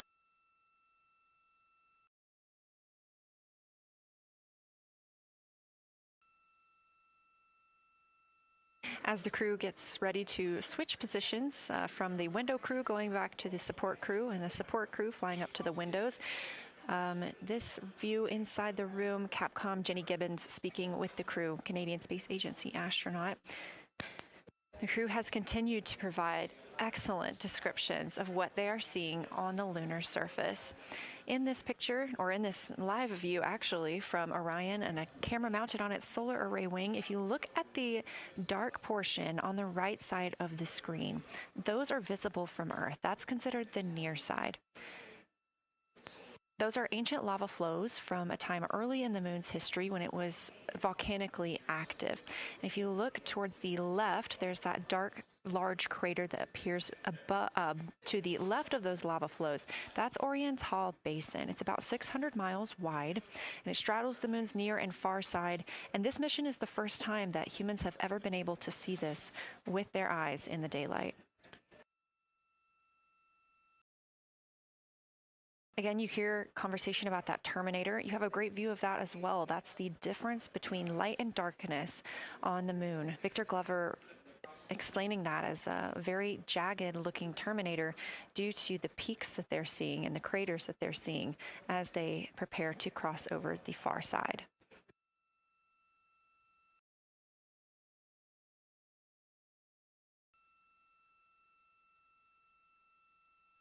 You also heard science officer, the Dr. Kelsey Young, Artemis Science Flight Operations Lead, sharing with Victor Glover that his responses are truly something that only human eyes can discern or provide. So we've previously discussed how having humans observing the moon on this mission is being combined with lunar robotic data to help us maximize what we know about the moon. So part of that data comes from the Lunar Reconnaissance Orbiter, or LRO. This orbiter provides the robotic foundation that makes Artemis II lunar science possible. LRO has been orbiting the moon for 17 years, which makes it the longest operated lunar orbiter in history. And it's also the only American spacecraft dedicated specifically to lunar science and exploration. Artemis II lunar observations are designed to complement data like the detailed surface images from LRO. So while LRO provides those detailed high-resolution maps of the moon's surface, the Artemis II crew adds human observations that focus on regional context and relationships between features, giving scientists a larger geologic picture. Now, this combination of robotic and human observations strengthens lunar science. LRO delivers precise and repeatable measurements over long periods of time, while the Artemis II crew contributes real-time visual descriptions and context that robotic instruments alone cannot provide. The best description I've heard while preparing for this mission is to compare the difference in looking at the moon with your own eyes on Earth and trying to take a picture with a camera. The camera truly never does it justice, and it's much easier to describe and perceive what you're seeing with your own eyes than to take a photo. These Artemis II astronauts can rapidly scan wide areas and adjust their focus in real time, as well as describe relationships between features. The crew will also observe the same regions multiple times under changing lighting conditions during the flyby and provide perspectives that would take robotic missions years to accumulate. During the Artemis II mission, LRO is also attempting to observe some of the same lunar features that the astronauts are studying. Collecting this data simultaneously highlights how different instruments and human eyes provide complementary information about the moon. This LRO data plays a direct role in preparing for future Artemis missions.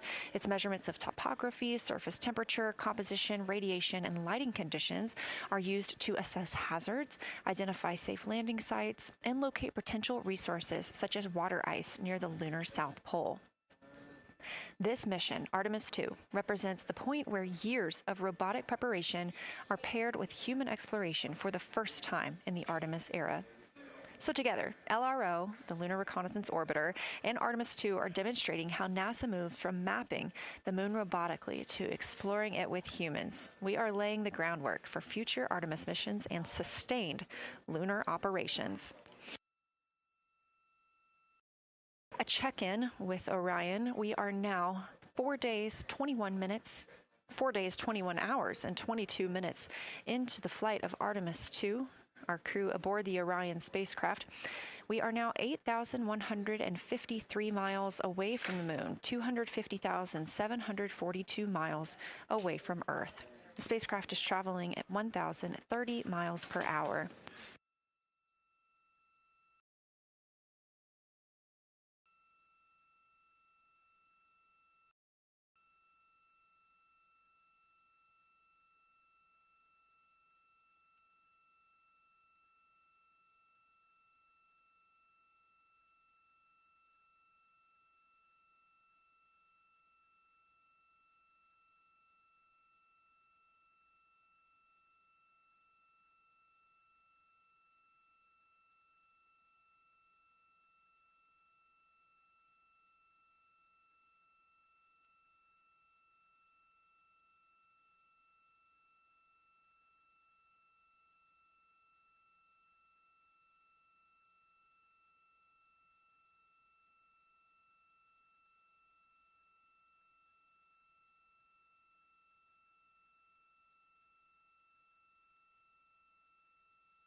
Houston, the professional science update giver is now in seat 2. That is where Victor is, and Christina is nestling into seat 1 with the long lens, and we're just getting ourselves oriented here. It's a cool view in the cabin. It's actually a cool view to be off the camera now and looking at my crewmates getting up to their observation posts and looking in. It's super fun.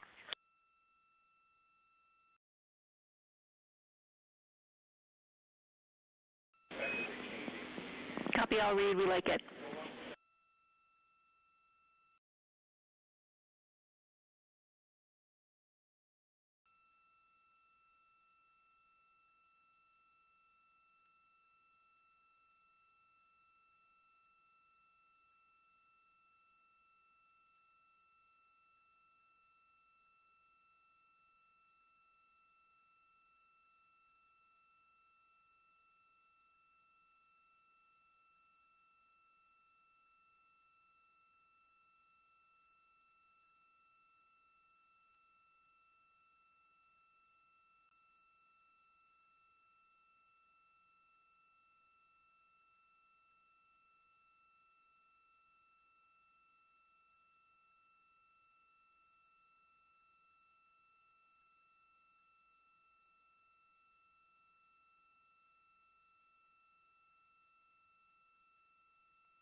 As we heard confirmation from NASA astronaut and commander of Artemis II, Reid Wiseman, they are now switching positions of the support teams and the observation teams. So initially, Reid Wiseman and Jeremy Hansen were at windows 2 and 3 in the Orion spacecraft, taking photos and making annotations in their PCDs, portable computing devices.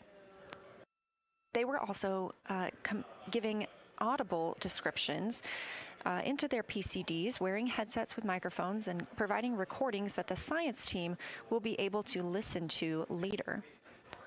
We were hearing from NASA astronauts Christina Cook and Victor Glover as they made observations as part of the support team. Now, as these teams are swapping, we anticipate hearing more from Reid and Jeremy as they'll be on the support team, while Victor and Christina will be at the windows taking photos and making annotations.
And Jenny, for the science team, if they could mark this time, I just covered up window 4 to block out the ambient light from a very bright planet Earth. And it'll be interesting to see if in the data Victor and Christina see any differences from me and Jeremy with that window blocked. It's a lot darker in the cabin now.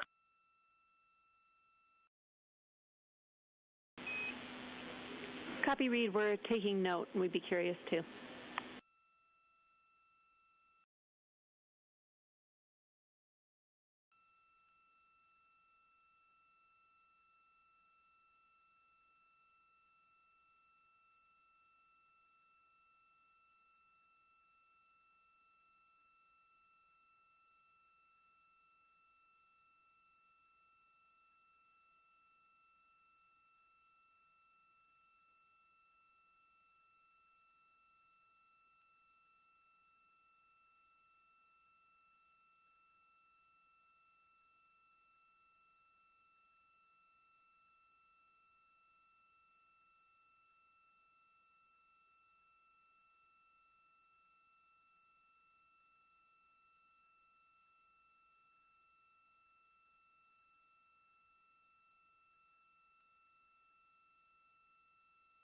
We are live in the Artemis mission control room during the lunar flyby of the Artemis II crew, the first humans to fly by the moon in over 50 years.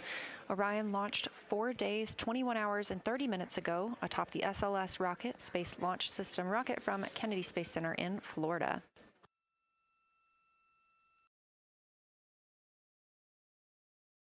Our 4 crew members inside the spacecraft are transitioning their positions. The cabin and window teams have swapped. Currently at the window, we have Victor Glover and Christina Cook, NASA astronauts, and serving as support, Reed Wiseman and Jeremy Hansen.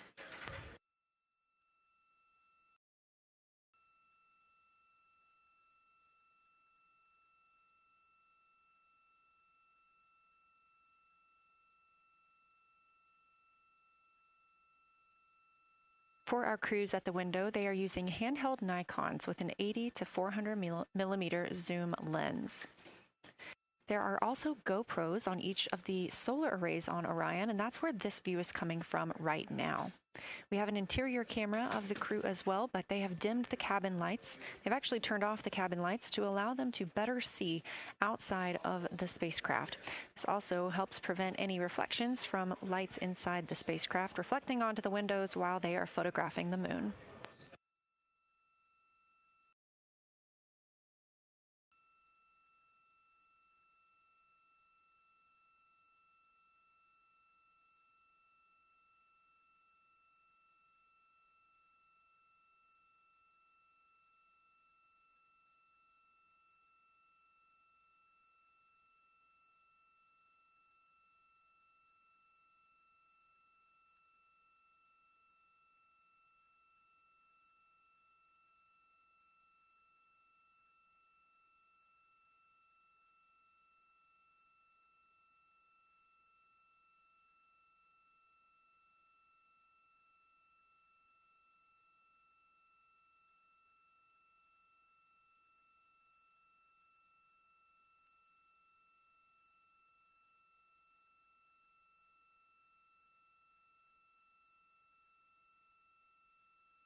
We talked a little bit about the views and the cameras being used on the Orion spacecraft. And again, we do have GoPros on the tip of each solar array wing. Now, the bandwidth is a little bit limited because having a crew on board, we do have to downlink a lot more data. That includes their environmental control and life support system. We are not the only data, this view that you see, coming down from the spacecraft, and so we do rely on sharing some of that with the other flight controllers in mission control. This helps the team monitor all systems aboard the spacecraft and ensure the safety of our astronauts.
We are standing by for a situation report from the crew aboard the spacecraft. They've been imaging the whole moon.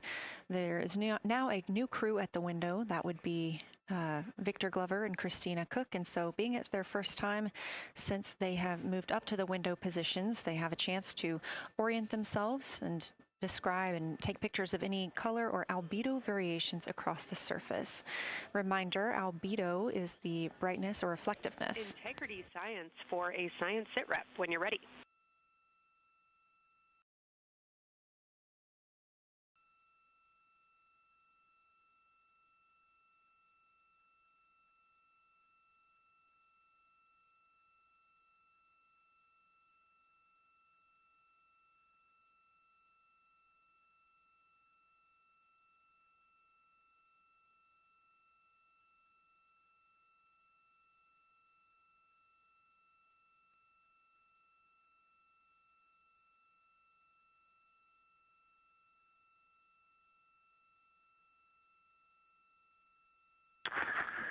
Houston Integrity, we have no external view of the moon right now for the floating crew members, so my only science sit rep is that we have Victor in window 3 doing observations and Christina in window 2 with the long lens.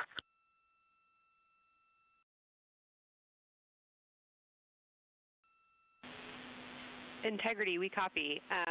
Are the shrouds still on windows 1 and 4? And if so, would you consider trying to get a view through one of those windows?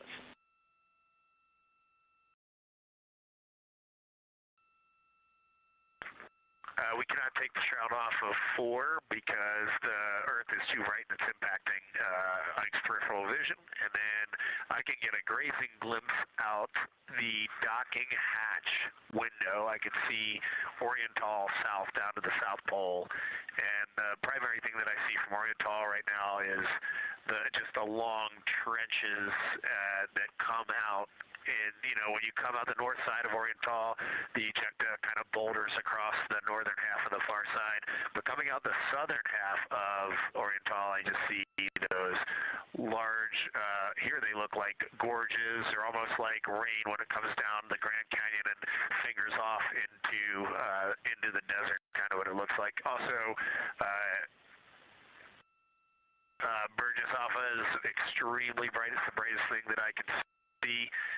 Even brighter now than Aristarchus, which is heading off to the Terminator. It's almost impossible now to see Aristarchus, the thing that Jeremy and I looked so much at. I can just barely see the crater rays from Ohm, and I would say for albedo right now, I would go back to Grimati is still extremely dark, especially in that southwest corner, and there are parts of Oriental and the outer ring of Oriental that reach that same level of darkness, especially the rings of Oriental reach the same level of darkness as Grimati. And then south of Grimati, Jeremy and I were noting a few other just really dark areas of cratering, Mare there, and those have that same darker albedo, but Burgess Alpha is the brightest, and Grimati is the darkest. Integrity Science, that was a great description. Thank you, and thanks for the docking window geometry to give us that description. Any comments before you go on the annular ring in Oriental?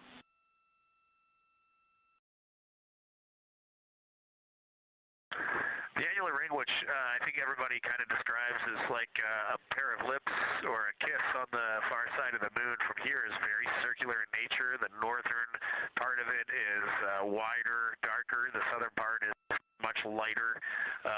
It is very neat looking, and but it is far more circular than I remember it looking in our training.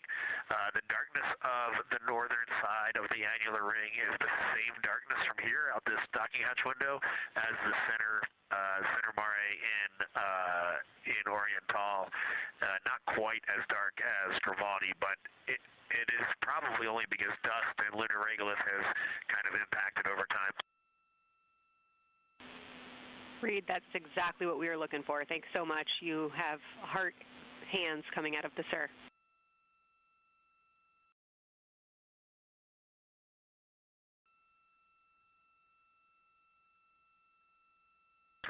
Say that again, Kelsey. Just saying that the sir was really excited about that. That annular ring was something we were really eager to hear about, so thanks.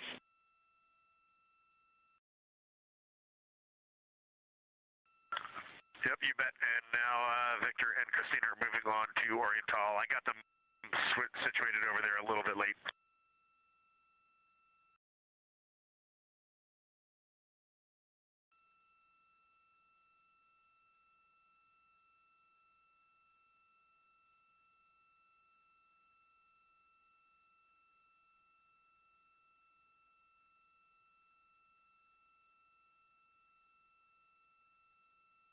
That was NASA astronaut Reed Wiseman, now providing a science sit rep as he is away from the windows most of the time. He is working as the support person along with Jeremy Hansen in the spacecraft, as Victor Glover and Christina Cook are now at windows 2 and 3, able to photograph the moon.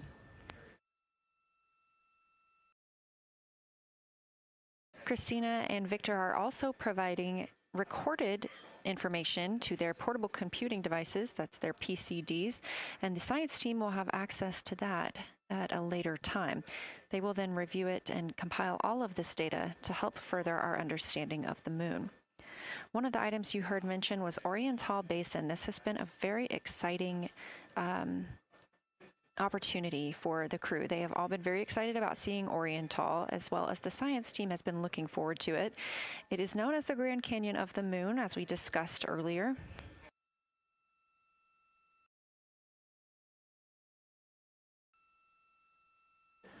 From the pictures, the science team is hoping that the crew will take centered images of the entire basin and surrounding craters in a single frame, but also use those 80 to 400 millimeter zoom lenses to create a mosaic entire basin.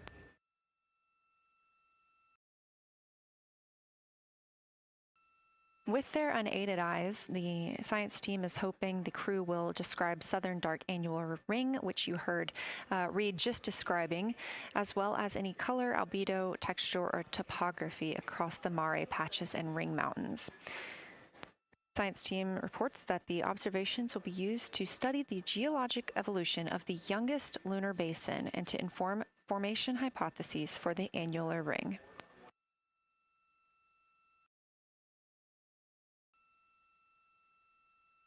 And again, another fun fact about Oriental is the diameter is the same distance between Johnson Space Center, where we are today, and Kennedy Space Center, where the crew launched on April 1st.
This live view from the Orion spacecraft on the Artemis II mission, now 7,373 miles away from the moon, 251,130 miles from Earth.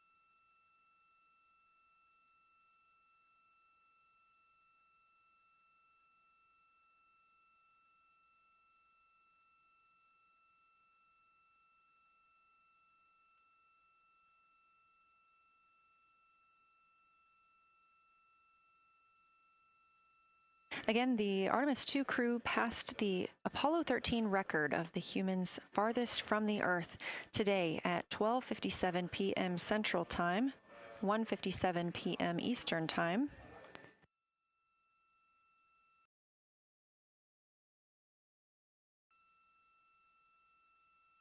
That distance set by Apollo 13 was 248,655 statute miles. We have clearly passed that, and we expect to pass that by about 4,105 miles. That will be when the spacecraft reaches its farthest distance from the Earth. It could be around 252,760 miles, but again, these are approximations and our targets, and we will make sure to report back the final numbers once we have them.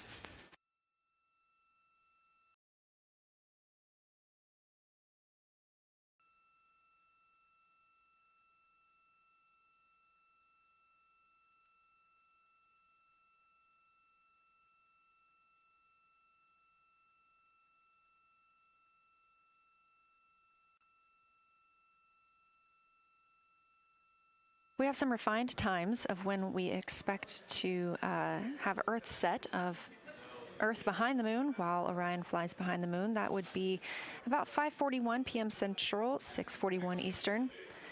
The spacecraft would make its closest approach to the moon at 6 o'clock Central, 7 Eastern, and that would be about 4,066 miles. And then at 6:02 p.m. Central, and the spacecraft will reach its farthest distance from the Earth.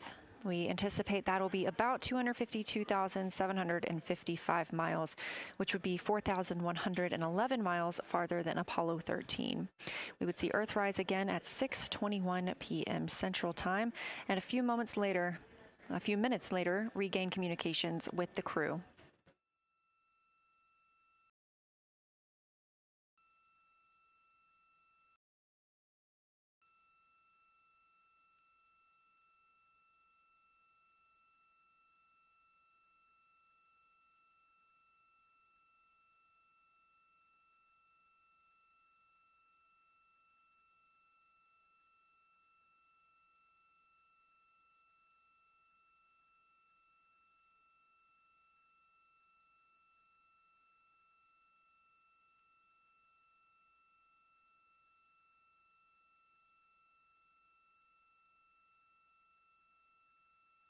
Currently aboard Orion, Victor Glover and Christina Cook are the two team members conducting lunar flyby observations, meaning they are using the Nikon cameras to photograph the moon, and their PCD, or the portable computing device, to conduct annotations.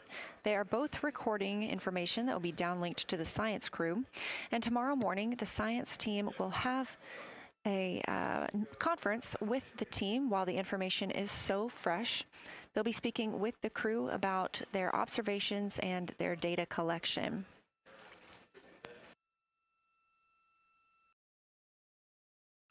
Otherwise, most of tomorrow, Flight Day 7, is considered an off day.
We are on Flight Day 6 of the Artemis II mission, the first time in more than 50 years that humans will observe the moon directly, providing a critical opportunity to practice how lunar science will be conducted during future Artemis missions. If you're just joining us, the crew is well into their lunar flyby observations, and we anticipate that we will hear from them soon. A few times every hour, they are slated to call down with science sit reps or situation reports. We most recently had one from Commander Reed Wiseman. He and Jeremy Hansen, mission specialist, were first at the windows today to photograph and make annotations of what they were seeing. Therefore, we heard more from Victor Glover and Christina Cook earlier in the day during those first blocks. But now that Reed Wiseman and Jeremy Hansen are on the support side, they are the ones calling down what they are seeing from windows 1 and 4. Earlier, we heard that the Earth is so bright in window 4, they have had to temporarily cover it with a t-shirt.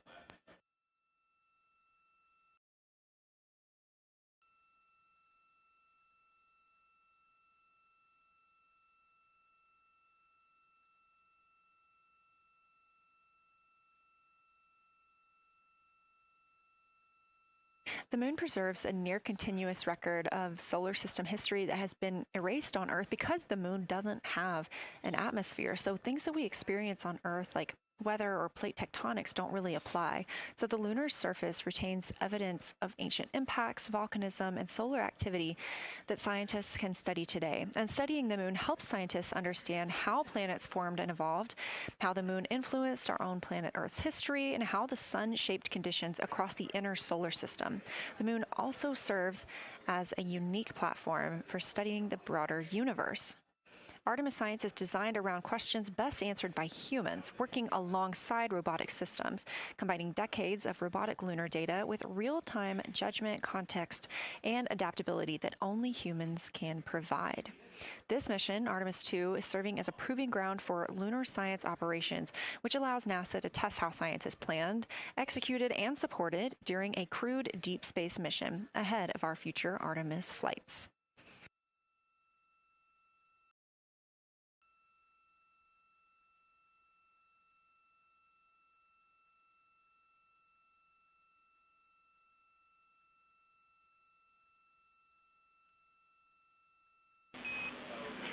Integrity, time for a window team position swap.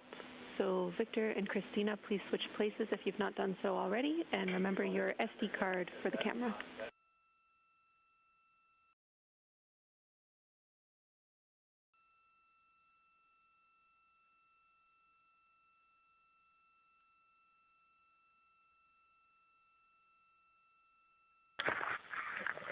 We're in the swap right now. They're wrapping up their last comments, and they'll switch over and change guards from the long lens. Copy.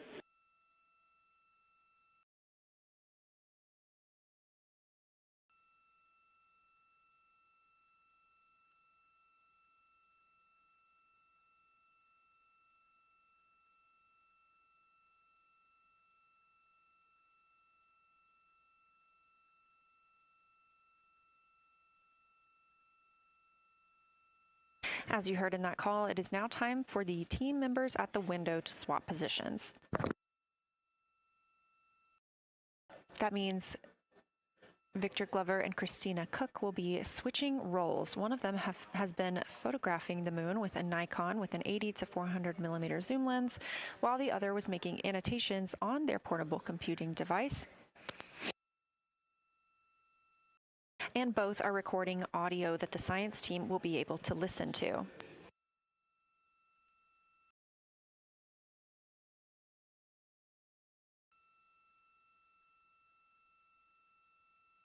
We are now 2 hours and 10 minutes until we expect to lose signal with the spacecraft as they fly behind the moon. And the next target for the crew is considered a crew choice event. They have the option to focus on any regions or patterns or features that interest them. The science team has asked the crew to capture pictures that illustrate their choice, as well as at different zoom levels, and to describe why those certain features or regions caught their eye.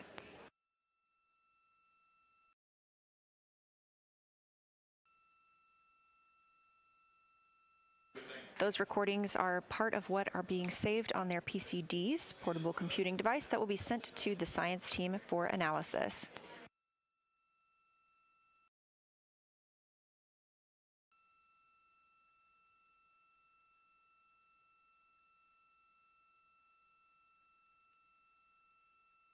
The crew has been allotted 8 minutes for this crew choice event, and it's also a time for a scheduled sit rep or situation report. So we expect to hear them calling down what they are seeing soon.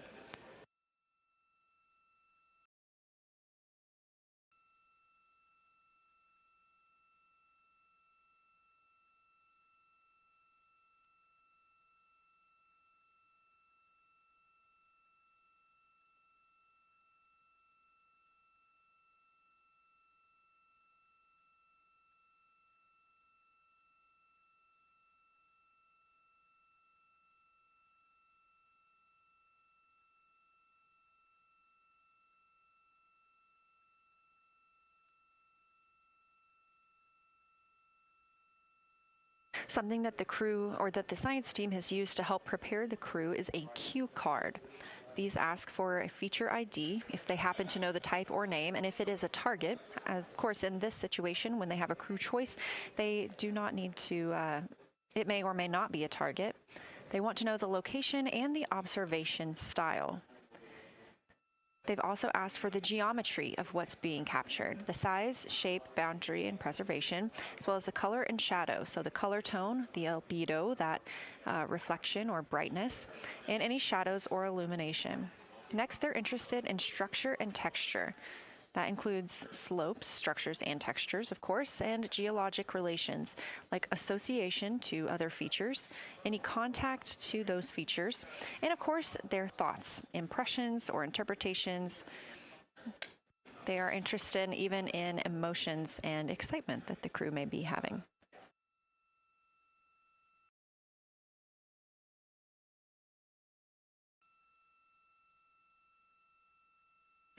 This flyby day has been practiced in many ways, even in sims here in Mission Control Houston.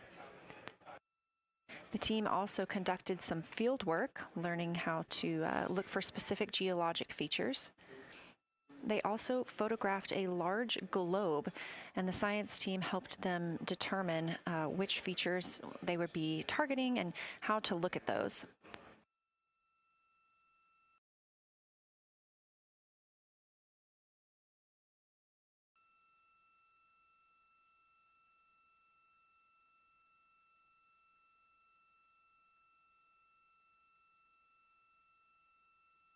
We have a few more minutes that the crew would be photographing their crew choice. Again, this is NASA astronauts Victor Glover and Christina Cook at the windows. They will then move on to another discussion portion. This is for the far side albedo, that reflectiveness, and color that they are seeing. We heard earlier about some browns seen on the moon, which is very interesting, especially here from Earth, where we are just seeing whites, grays, and maybe even black at some points. When they get into that discussion for far side albedo in a few minutes, the theme is looking to know how that color and albedo is, what those variations look like across the far side.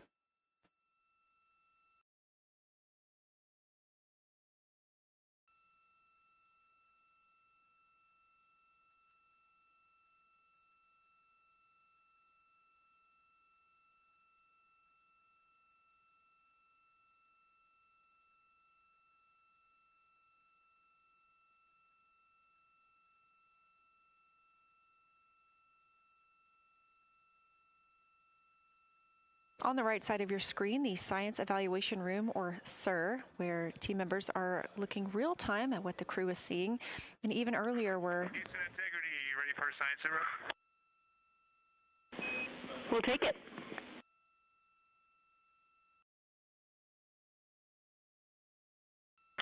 Okay, the crew has swapped positions. They're in their crew choice element. I've been listening to both of them for a little bit, and they're really enjoying, they both decided to pick the Terminator, and they're spending a lot of time looking at the Terminator, just talking about the resolution that they can see, the depth of the craters, and the various interesting and unique excavations that they can see. So Victor is on the long lens, and Christina is just looking out the window, and I'm sneaking a peek in T-shirt window.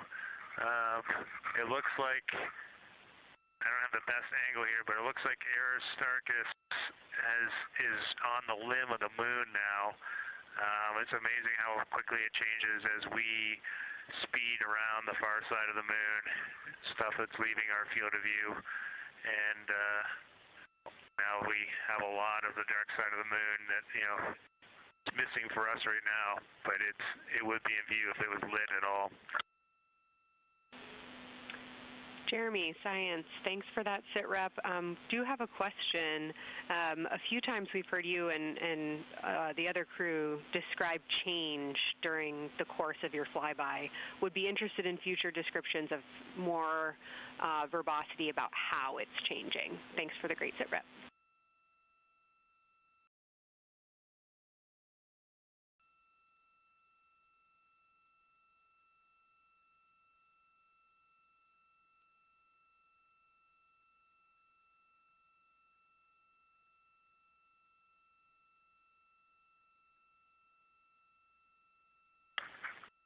Yeah, Kelsey, sounds good. We are definitely keeping an eye on that.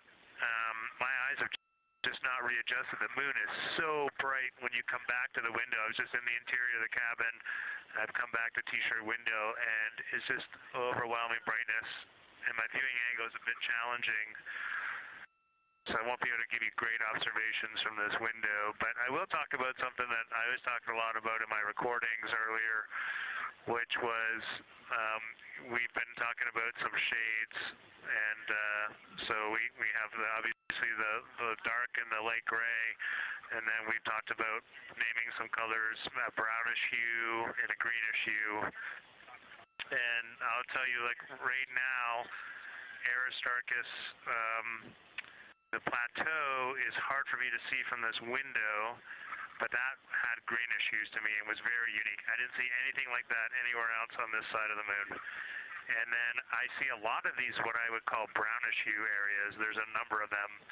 And they, for example, in the northwest corner of the highlands, to me it looks like the brownish hue is caused by ray or ejected material landing on the highlands, and then we obviously see the ray areas as a lighter albedo, but in between the rays where the deposit would be thinnest, that is what it looks like is causing the brown to me. So I saw that in the northwest side of Aristarchus, or sorry, that dark area of the highlands, northwest side of the highlands. I saw it in the highlands to the east of Glushko, and then I see those same brownish hues west of Oriental, and I drew a contact there on OneNote, but that's a huge region, kind of like a piece of pie with the point of the pie pointing at Oriental and then going up towards the northern side of Hertzsprung.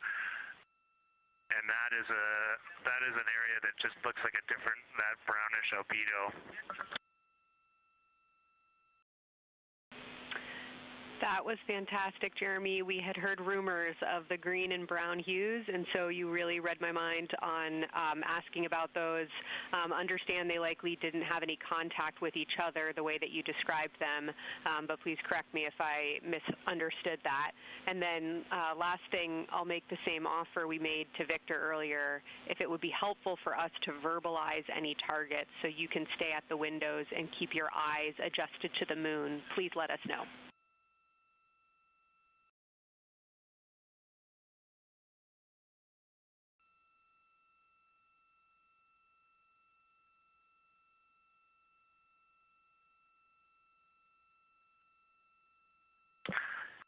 If you got something you want us to look at, Kelsey, you can send it on up.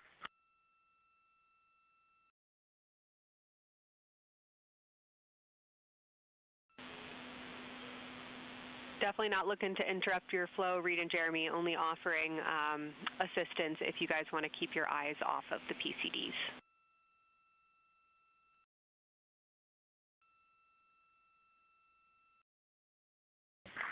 I see what you're saying. Okay.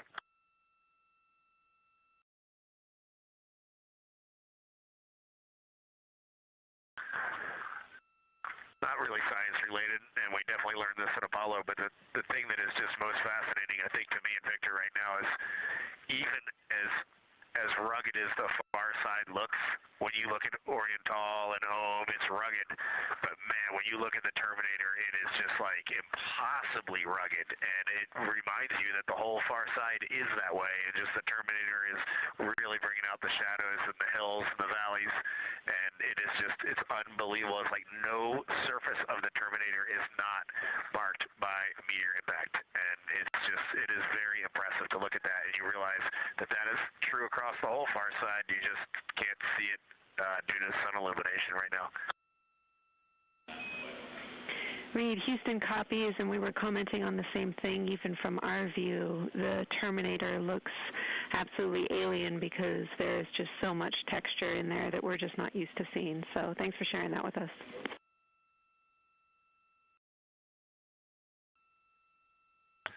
There's also, I don't know the name of it, coming out the south-southwest of Oriental, right on the southern Terminator, is just a massive crater.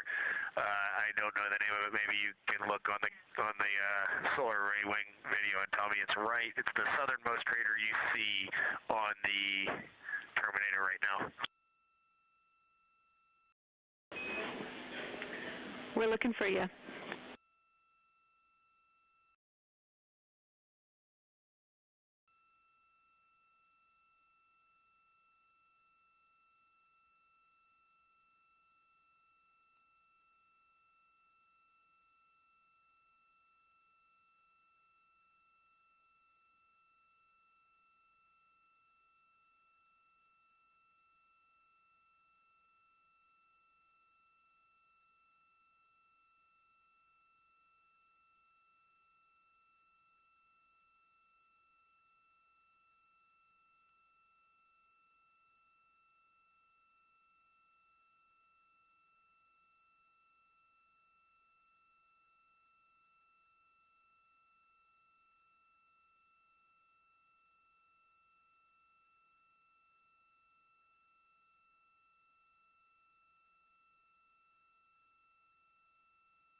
We're loving that picture. Thanks for showing us.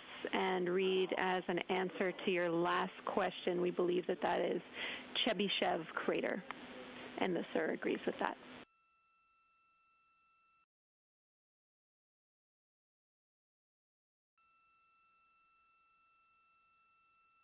Okay, that picture I was just showing you is an 8X iPhone out the docking hatch for the high grazing angle. It's just amazing. We love it. Thank you.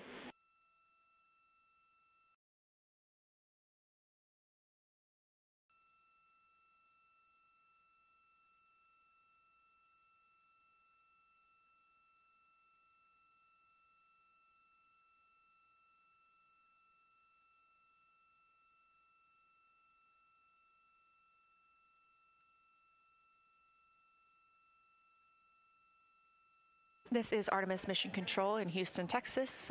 Mission elapsed time, 4 days, 22 hours, 12 minutes into the flight of Orion.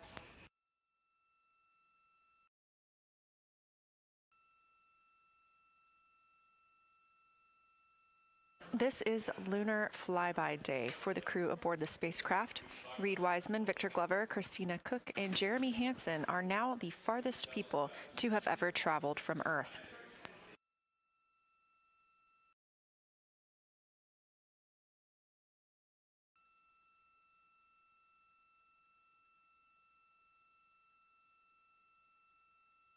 This a live view from inside the spacecraft. They have turned off the lights so they're able to see outside and photograph the moon better with no reflections from inside. And for a very brief moment there. Integrity Science, thanks for those iPhone views. It's helpful to see what you're seeing.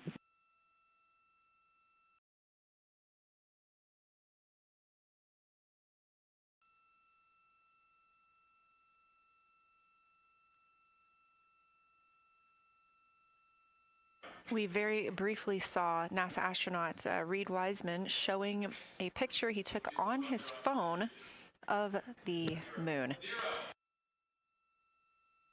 We do expect to get all of the photos that the crew is taking today, and we cannot wait to share some of those with you. But pretty cool in the meantime, just to see one quick shot from what the crew is seeing.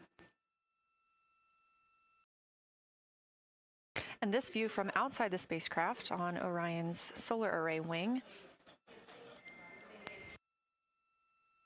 Orion is now 6,643 miles away from the moon and continuing to grow closer. Again, their closest approach will be about 4,066 miles. The best comparison is if you held a basketball at arm's length. That's about what it would look like to the Artemis II crew at their closest approach.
This view showing at the very top, a camera coming from Orion, continuing their flyby of the moon. We have 3 more flyby observation blocks after the completion of this one. Down on the bottom left of your screen, that's the SIR, the Science Evaluation Room, where team members are continuing to work through all of the targets that the crew is photographing today, and they've helped identify some of the craters and some of the other items that the crew has seen on the moon's surface. Down on the right is Artemis Mission Control here in Houston. Those 2 rooms down at the bottom are just down the hall from each other.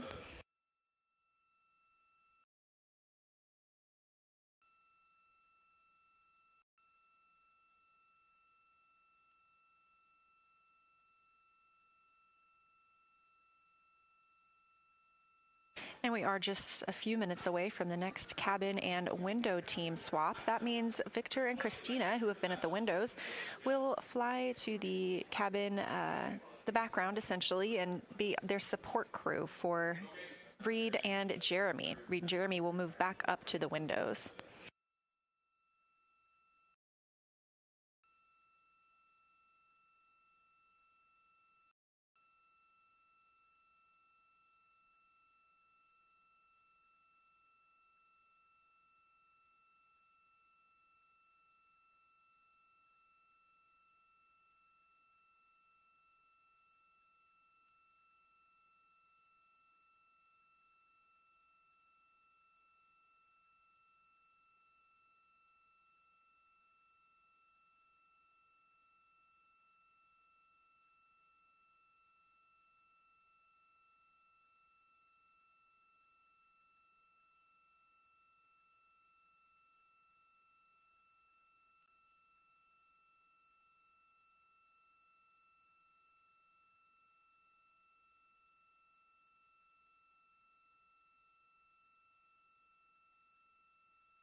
The crew is continuing their discussion portion of the flyby in the lunar targeting package, where it says far side albedo / color. They are looking, the science team is looking to get a good understanding of what the crew can see on the far side at this point, and its brightness as well as any colors. We did hear earlier Canadian Space Agency astronaut Jeremy Hansen reporting that they could even see browns and even greens on the moon. I'm really looking forward to seeing those photos.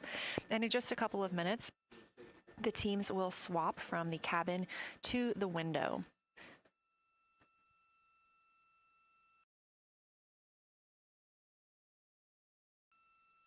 Another rundown of just how this flyby is choreographed inside the spacecraft today. So these activities have been timelined, and there are these 5 blocks of time during which the crew is going to be observing the moon from Orion's windows. Now we are just coming up on the end of the second block, and we'll start the third soon.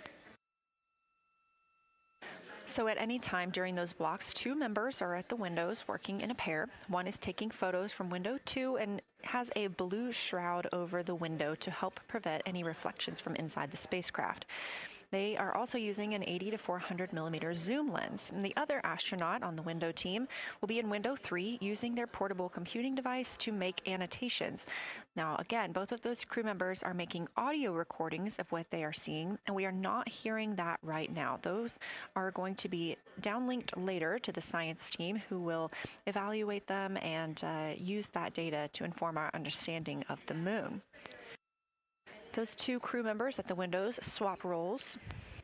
Integrity Houston, it is time for another swap between the cabin and the window teams. So we have 15 minutes of handover time, and then we will expect Jeremy and Reed at the windows and Christina and Victor at the cabin. I have no new vehicle updates for you, but I do have a photo location for some photos on Ike's PCD, and I want to let you know that Jeremy's family have arrived in the viewing gallery.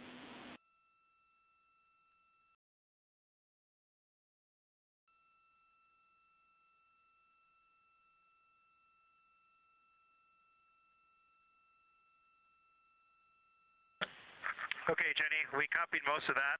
The only thing we're missing is what you meant about the photo location on Victor's PCD. And hello to my family. I think that must be Catherine and Devin that are there. And I'm glad they made it into the viewing room. And we copy it's time for crew swap. The A team's coming out of the windows and the B team's going in. Okay, copy. All I meant to pass for Victor's PCD is that there are some late load photos that were requested that are now in his favorite photos folder. And you're exactly right. We have Catherine and Devin here. They give you a big wave, and they're super excited and happy to see part of what you're seeing.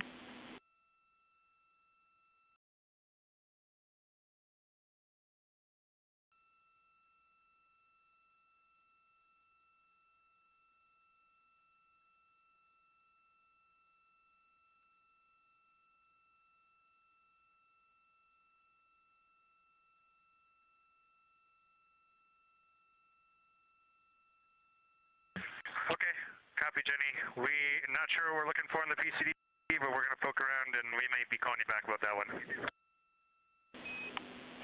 All right, that's no problem, and it's unrelated to flyby.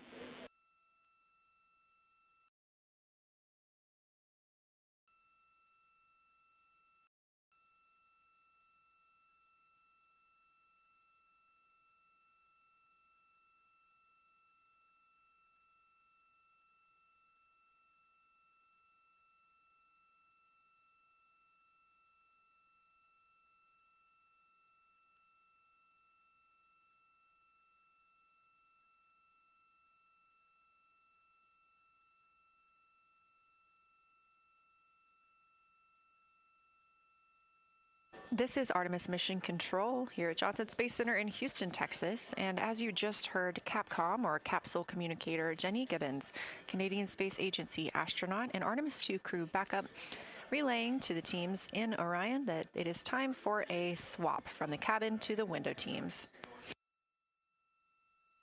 We're now at the tail end of the second lunar flyby observation block. Again, we have 5 of these today.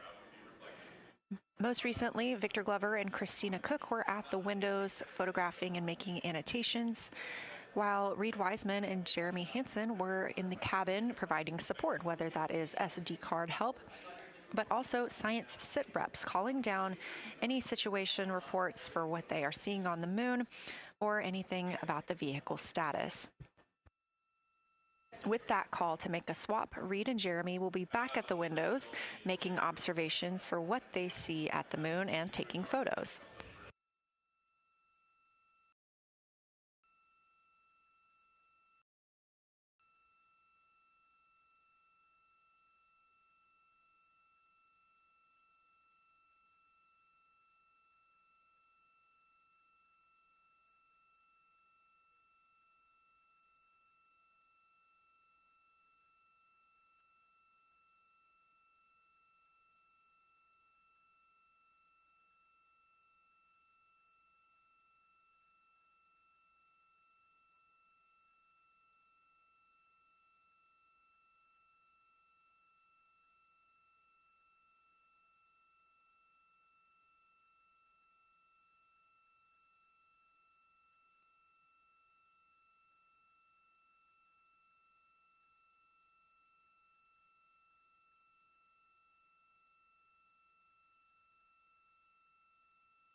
Again, you're watching live coverage of NASA's Artemis II.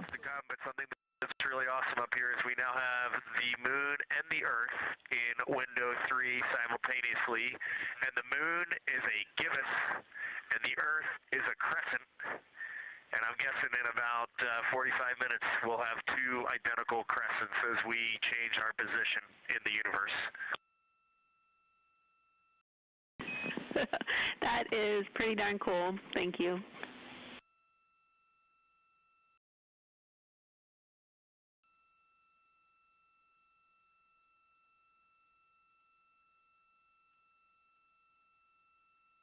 That's the Artemis II crew, the first astronauts to fly by the moon in more than 50 years, reporting that when they look out of window 3, one window, they're able to see both the Earth and the moon at the same time now. Now, obviously, our view is from a camera on the solar array wing pointed at the moon, and we hope to see that view of both the Earth and the moon soon.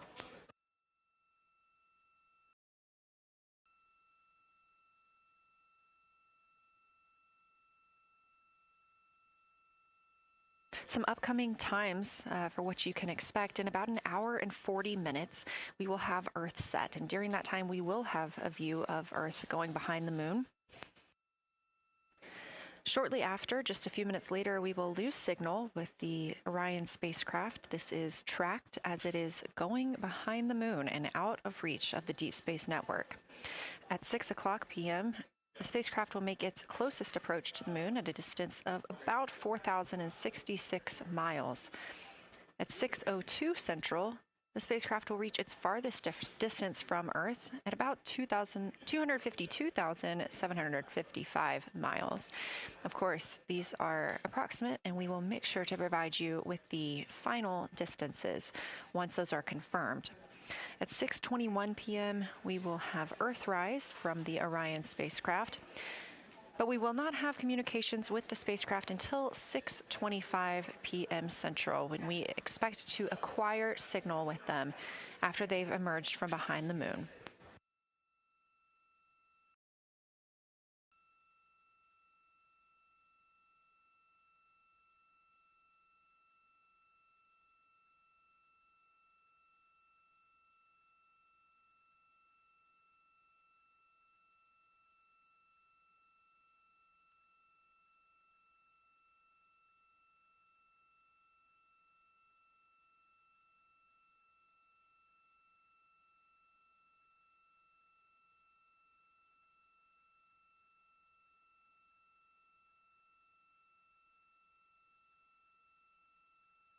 Again, you're watching live coverage of NASA's lunar flyby for the Artemis II mission, first crew to fly beyond the moon in over 50 years.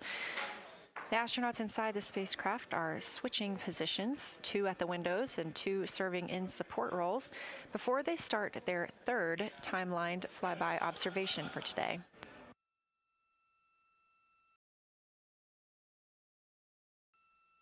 We've heard great calls from the crew so far describing what they're seeing, all well trained by the science team here on the ground.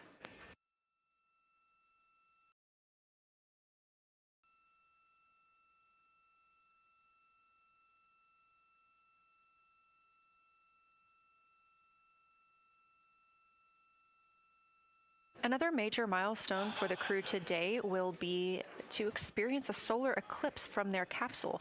No one on Earth will experience this solar eclipse. To the astronauts, this will look a lot like a total solar eclipse on Earth, except the moon will be huge compared to the sun.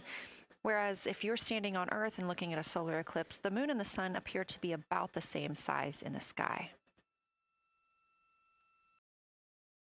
As the moon begins to cover and then uncover the sun, the astronauts will see a partial solar eclipse, so that's before and after totality, and during that time frame they will have to wear eclipse glasses so they can safely view this phase. They also intend to capture images of the sun's corona during the eclipse. This is a rare glimpse at the innermost corona that will only be captured by the astronauts' cameras. During the eclipse, we also look forward to the crew members describing what they will see, which includes unique light features like the shape and size of the corona and potentially even lunar dust. At the same time, Venus, Saturn, Mars, and Mercury will be near the sun, so they may be able to identify what part of the sky they're looking at. This can help train future Artemis astronauts on what part of the sky they're seeing, which is useful knowledge in challenging situations when they may need to rely on that information instead of instruments for navigation and orientation. That eclipse window will last about an hour, and it'll happen near the end of the day today, closer to 7:35 p.m. Central, 8:35 Eastern.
As you can see in this live view from Orion, the spacecraft is maneuvering around the moon, and the views of the moon have changed since we started our broadcast. The near side is now very far to the right side of your screen. This is the side that we can see from Earth. That darkened portion are ancient lava flows.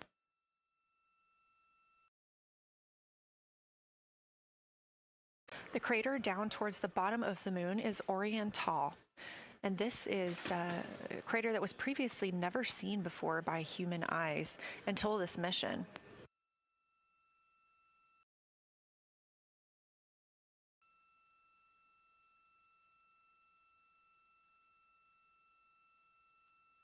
Everything to the left of Oriental is considered the far side. And this is what we typically do not see from Earth.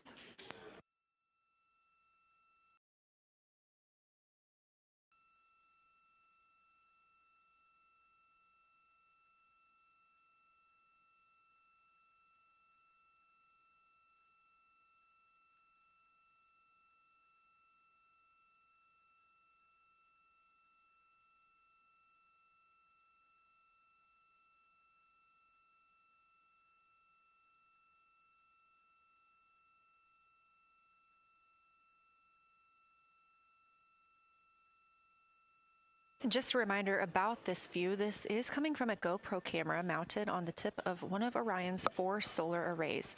Each solar array has a camera mounted on it, and the bandwidth is limited due to we have a crew on board, and this is our first flight of crew aboard the Orion spacecraft. So having a crew means we have to have an environmental control and life support system. There's a lot of data around, a lot of data to bring down for the crew members to keep us up to date on everything happening aboard the spacecraft. So we have to share our bandwidth when it comes to imagery and data.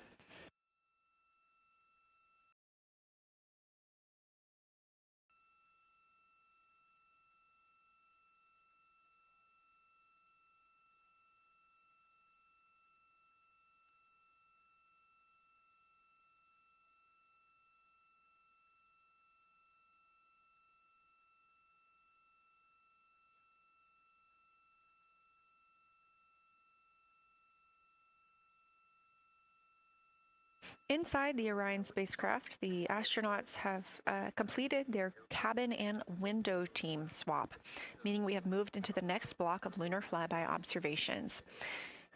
Jeremy Hansen and Reed Wiseman are now back at the windows, taking photos and making annotations. About halfway through this block, they will switch positions at the windows and will be prompted by the ground to do so.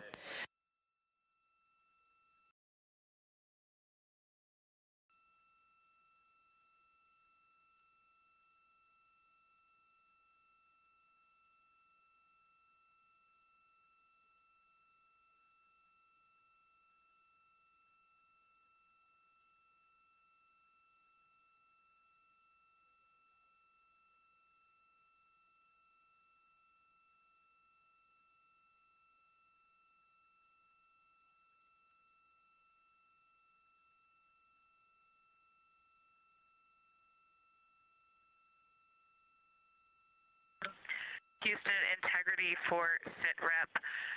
First of all, I'll just talk about the experience that I had during Victor and my observation time. It was an incredible experience. We definitely noted how much more you can see with the zoom lens. Even though we have a great visible eye image, there's just a lot of texture that just pops right out at you when you can zoom in. So almost just using it like a telescope, the camera lens. We really enjoyed our discussion time. That was a great innovation on the lunar targeting plan. We were both able to describe a lot more kind of with flow, I would say, when we were talking to each other. And it was also, we sort of were able to bounce ideas off of each other and come to new conclusions. We had, I think, a very successful talking through of some contacts between different color areas, both in the mare and in the highlands, and we identified some really unique texture areas as well. At one point, towards the end of the images of my time in window 3, I just had an overwhelming sense of being moved by looking at the moon. It lasted just a second or two, and I actually couldn't even make it happen again. But something just drew me in suddenly to the lunar landscape, and it became real. And the truth is, the moon really is its own body in the universe. It's not just a poster in the sky that goes by. It is a real place. And when we have that perspective and we compare it to our home of the Earth, it just reminds us how much we have in common. Everything we need, the Earth provides, and that in and of itself is somewhat of a miracle, and one that you can't truly know until you've had the perspective of the other. I'll switch into some logistics stuff. The Peltors, both their batteries stopped providing the active listening, but we have verified they are still recording, and so we are able to have discussion time and hear outside our recordings by just moving the ear cup off of the ear. Other than that, everything's working well technically, and we've been able to find all our targets, and we're having a really great time. Thanks, Christina. We copy those logistics for the Peltors, and also thanks for bringing us into the cabin with you with that description.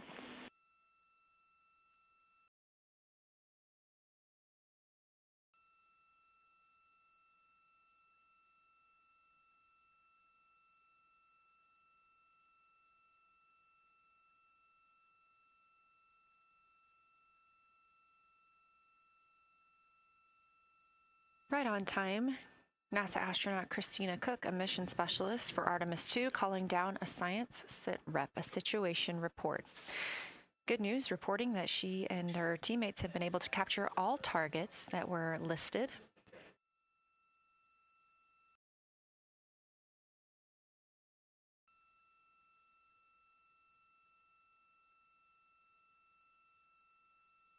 Christina also gave a vibrant description of just how it feels to be there and to see the moon up close and not just something passing in our night sky. Currently, the team members at the window are Reed Wiseman and Jeremy Hansen. Meanwhile, Integrity cabin team for window shroud.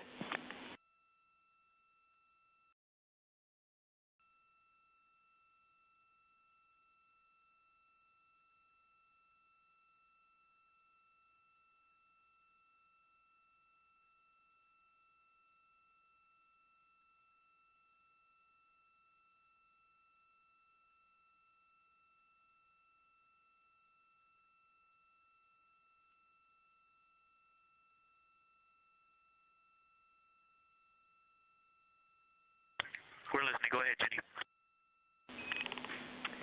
Hey, Victor, we have a temperature constraint on the windows, and the shroud might be getting us close, so we just want to check on the state of window 4's shroud, whether you believe it's still necessary because maybe things have changed with our viewing, and if so, we would like to request to have the shroud removed.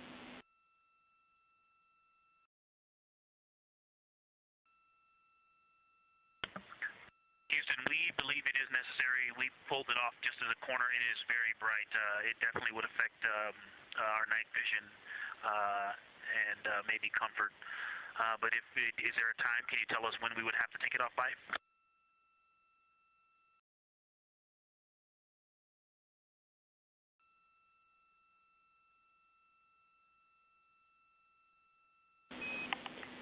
Unfortunately, since it's been on for a while, we are going to have to request that the shroud is removed, and we can recommend something that could block the light but just create a bit of distance between the window and whatever is covering it. Something like a t-shirt would do the trick and help.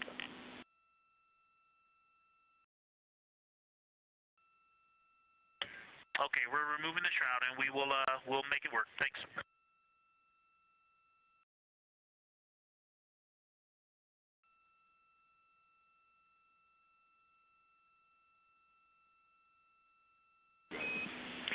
Thank you, Victor. We know it's pretty bright in there now with that window uncovered. We will also offer that airflow on the window would be helpful. So if you want, you can also retrieve the condensation hose, which should be friction fit onto one of the diffusers. And that on the window would also help.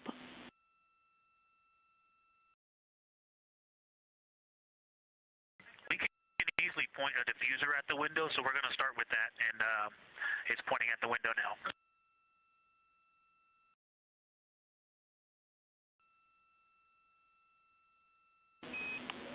Okay, we'll take that, Victor. Thank you. Please keep us updated.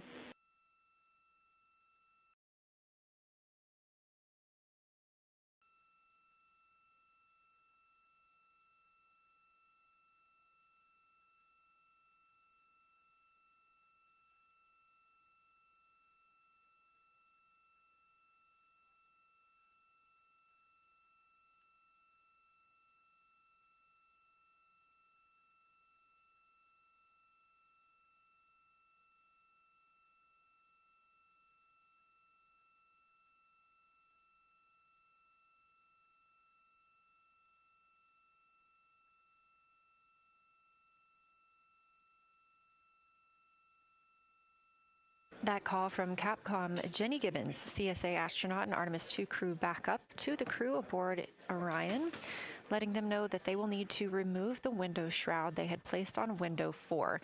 They initially placed that shroud there to block out some of the light from the Earth. It was extremely bright coming in the cabin and interfering with some of their viewing opportunities out at the moon.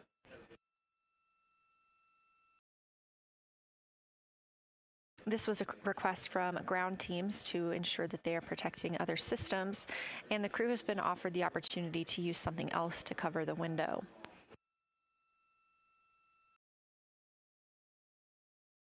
Meanwhile, Reed Wiseman and Jeremy Hansen continue with their lunar flyby observations. They have just looked at Glushko crater. That's about when we heard that call down from Christina Cook with that description of everything she had been seeing during her observation period and what she was seeing at that time. The science team asked this crew to take centered images of the entire crater and their ray system in one frame. They're also interested in knowing the brightness, texture, and extent of Glushko's rays and how they differ in the mare, or that sea area, versus the highlands. Glushko is considered a young lunar crater, and these observations can help understand material properties of those craters.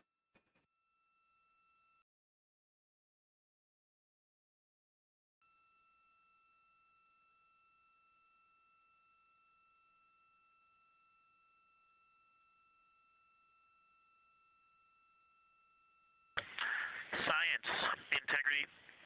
First, I wanted to start off with connecting with what Christina said, that it was very moving to look out the window. I had the unfortunate sequence to start looking out the window and then moved to the long lens, and it was hard to speak looking through the zoom because I went straight where Christina went, and I was walking around down there on the surface, climbing and off-roading on that amazing terrain. I also want to underscore something that she said.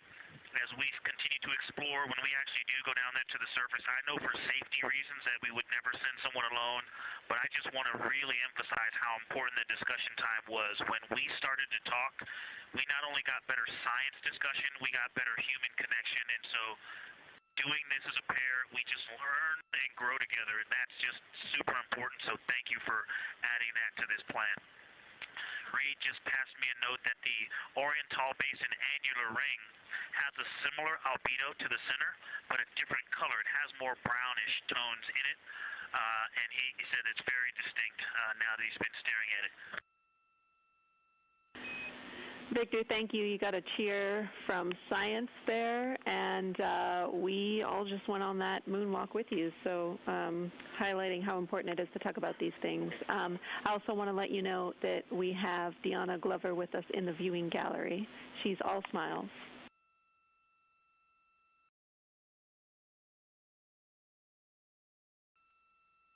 Well, you just got a bunch of cheers up here. Hey, babe. I love you from the moon. We love that we got a hey babe too, and we also have one of your lovely daughters here watching you guys work.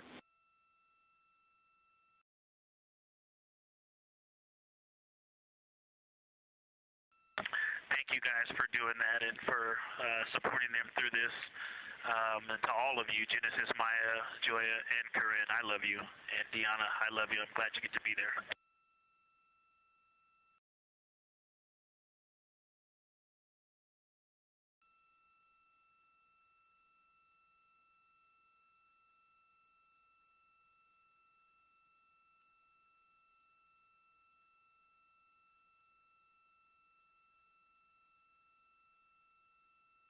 We've had some really sweet words from the crew members aboard Orion today, as their families have been able to filter in and out of the viewing room here at Artemis Mission Control at Johnson Space Center in Houston. Victor Glover also giving a great science sit rep and just a description of how it must feel if you were down on the lunar surface while he was looking through that 80 to 400 millimeter zoom lens. He also expressed how important it was to be able to talk through that real time with Christina Koch and stress the importance of that on future missions, that it not only made their discussions better, but also more human. Glover and Cook are in the support roles right now, not taking photos or making annotations at the windows, but they are also encouraged to have their midday meal at this time. For lunch today, those two crew members have options of beef ravioli, salmon, butternut squash, sweet and savory kale, pickled beets, cherry blueberry cobbler, tuna noodle casserole, tomatoes and artichokes, broccoli, and chocolate peanut butter bar.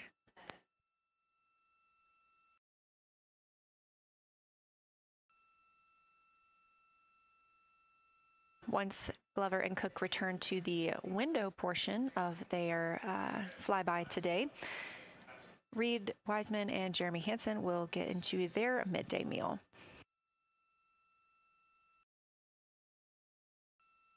Again, this is the third of 5 scheduled blocks for our lunar viewing today, and if you were watching at the start of the broadcast, you can definitely tell the difference in the distance from the moon. We are now 5,518 miles away from the lunar surface, and again, expecting the crew to get about 4,066 miles away. They are currently 252,050 miles away from Earth, and every mile is a new record, having surpassed the Apollo 13 milestone for furthest distance earlier today.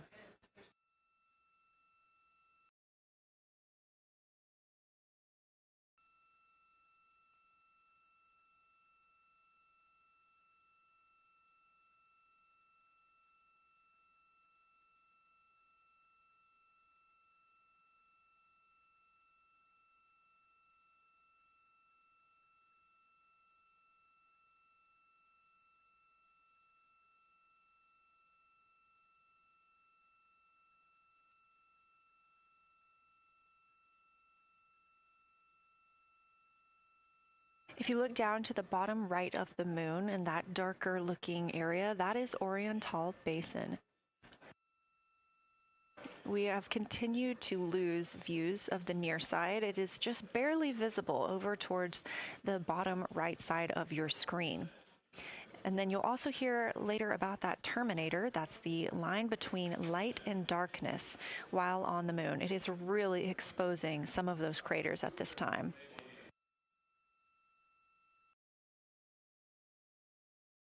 A couple of the other features in view right now are Hertzsprung Basin and Vavilov Crater. Hertzsprung Basin is nearer to the center of the moon, closer to that Terminator line right now, and Vavilov Crater is just on the outskirts of it, closer again to the Terminator.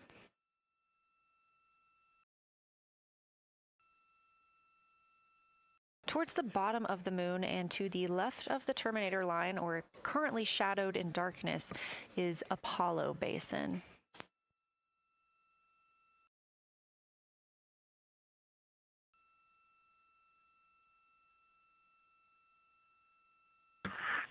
Science from integrity. Let me find out how far we are from the moon right now. But our view is about a third of the moon is in eclipse. That beautiful Terminator is out there calling to me. We're 4,691 miles from the moon. And what looked like in the Terminator, about a third of the way up from the southernmost part of the Terminator, looked like a dinosaur print if one was running to the northwest. Now is clearly a crater with a bunch of craters around it. And that Terminator, I can only see about half of it. I'm looking through the docking hatch window right now because we have the Z9 in window 1.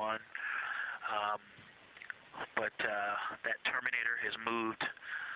I guess I've been using Vavilov the whole time, so it's gone 2 more Vavilov craters to the west, and so a few more features are starting to peek out into the sunlight there with that low sun angle, and so you still have rich ridges and valleys showing up very clearly, a very jagged Terminator, and a few islands of light out there with some high elevation shining in the sunlight in that darkness.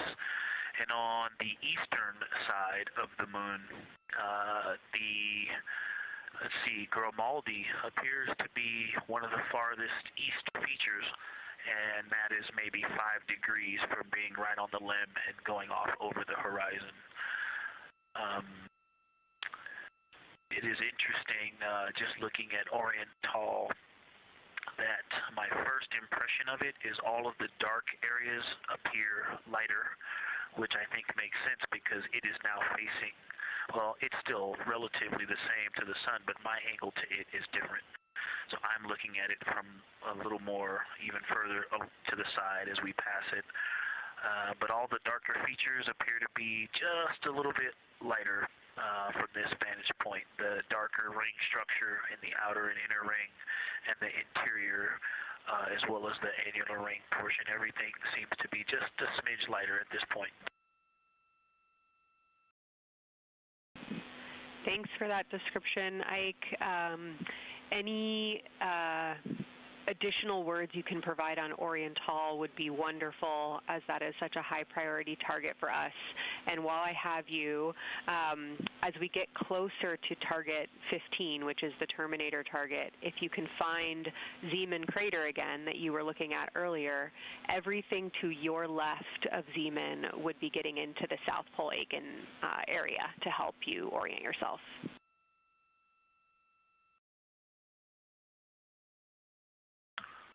Zeeman is a great waypoint out there. I definitely see it.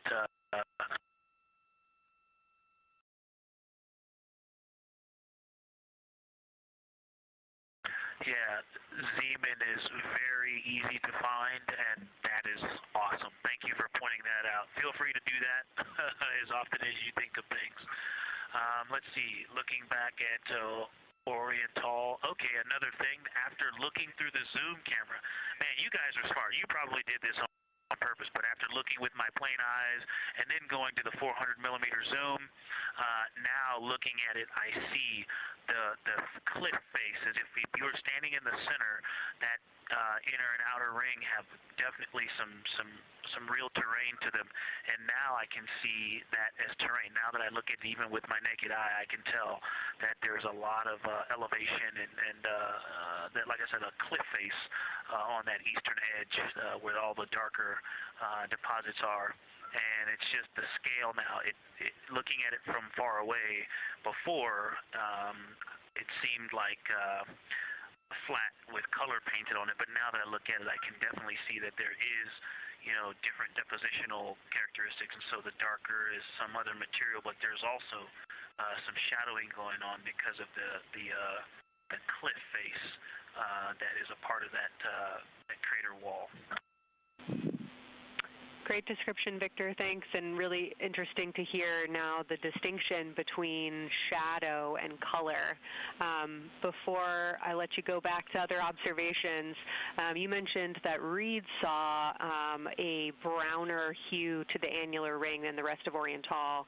Are you seeing that from your vantage point?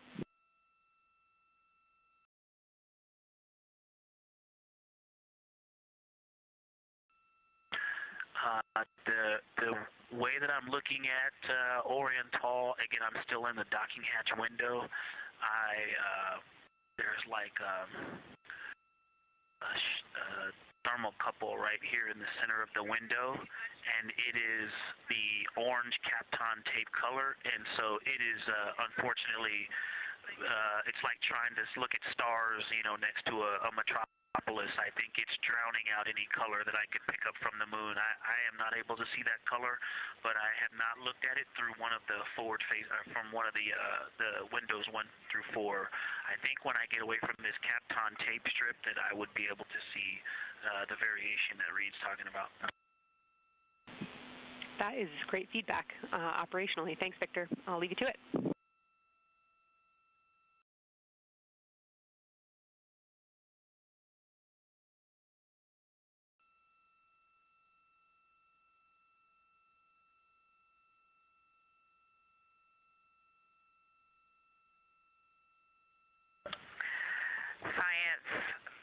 Integrity with a question from the window team. Integrity, this is Science here with you.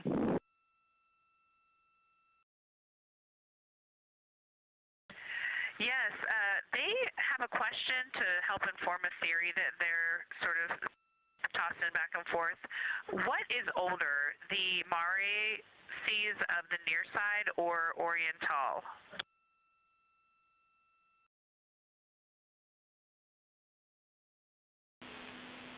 Stand by, Integrity. We're going to get you a little geologic history here.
Integrity Science back with you for some lunar volcanism when you're ready.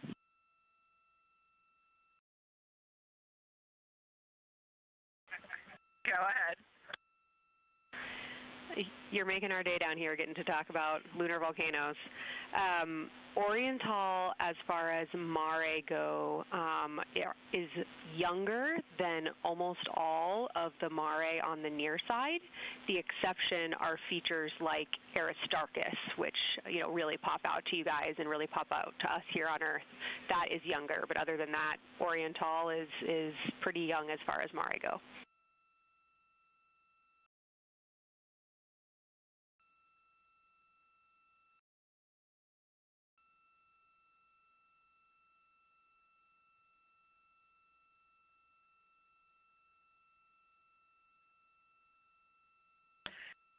And Kelsey, thanks for that. We love lunar volcanism too. How about when the actual crater was formed?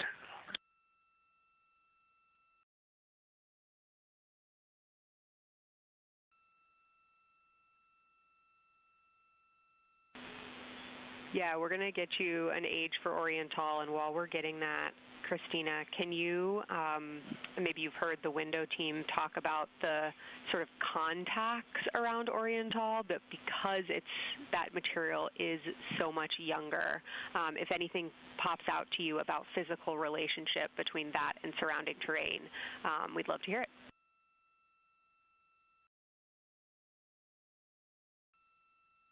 Yeah, definitely. They are discussing a contact relationship that could explain some of the color that they're seeing in certain areas. And so it was really about the ejecta of the creation of the basin and understanding the superposition of its ejecta and Mare on the near side or other features. So thank you. We'll take the insight when you have it.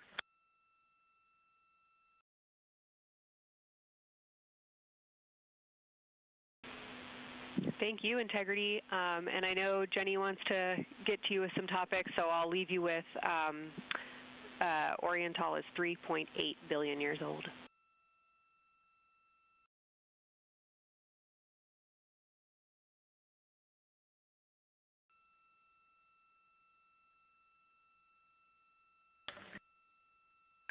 Copy that. So that's on the older side. The actual basin is very old.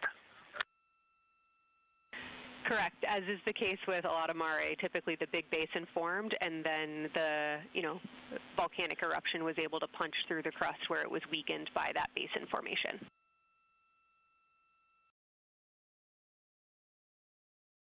Perfect. Tracking. Thank you.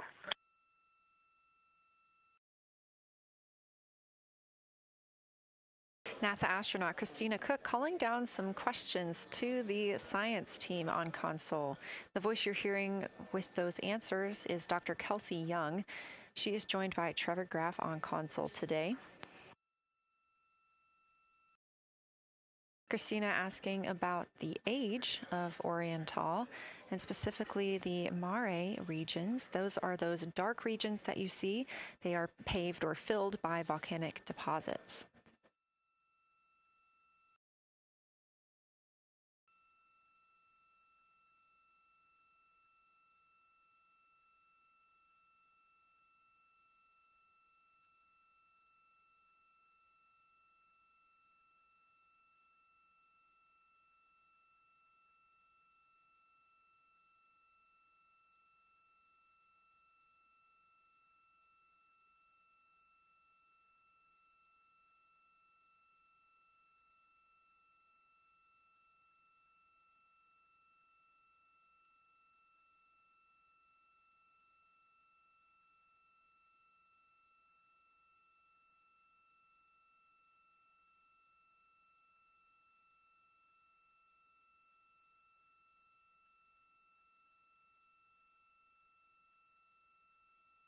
Better answer.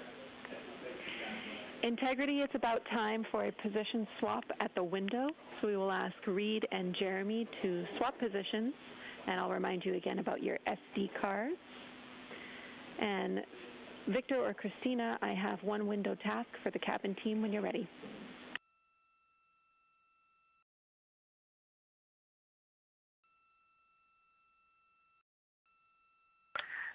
They are swapping, and I'm ready. All right, Tina, we found a way that we can reinstall the shroud on the window. We understand it's pretty darn bright compared to everything that you're looking at. So in order to reinstall it, we will ask that you retrieve the condensation hose and you install it on a friction fit on the cabin air outlet port. That's right by one of your diffusers. You're going to point that little condensation hose such that the air is flowing over the window pane. Let me know when you're ready for the stowage location.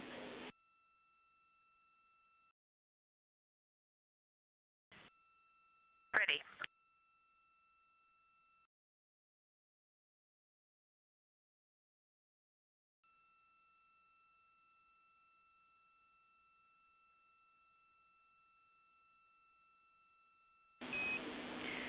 Christina, the hose is in locker A1. The crew has gotten a go to reinstall that window shroud they were using to block some of the earth shine. Copy. This view coming from inside the Orion spacecraft as the crew members are swapping windows, specifically Reed Wiseman and Jeremy Hansen. They've been our crew members at the windows taking photos, making annotations, and making recordings that'll be downlinked later to the science team for review. The science team will have a conference tomorrow morning with the crew to get any fresh perspectives or things that they learned during the flyby.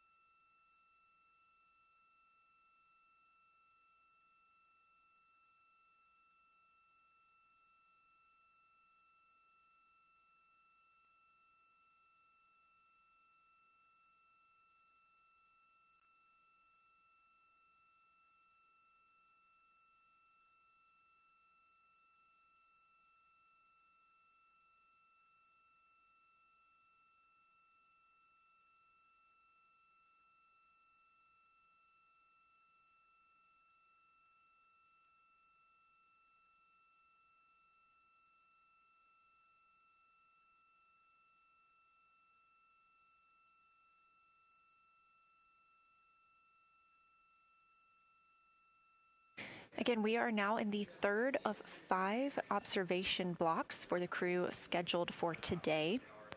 During this flyby, Orion is passing around between 4,000 and 6,000 miles from the moon and providing the crew with a full view of the lunar surface. It's a higher vantage point and much farther than Apollo's lunar orbits on average. So from this view, astronauts can observe both the North and South Pole and large-scale geologic features in one single view.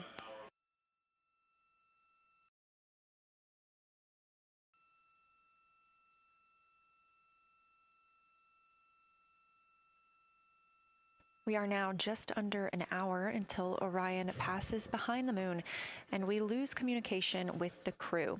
They will be out of reach with any of our deep space network antennas. That loss of signal will last about 40 minutes, and we expect to regain communications with them once they fly behind the other side of the moon. While they are behind the moon, they will also reach their max Earth altitude as well as their closest approach to the lunar surface.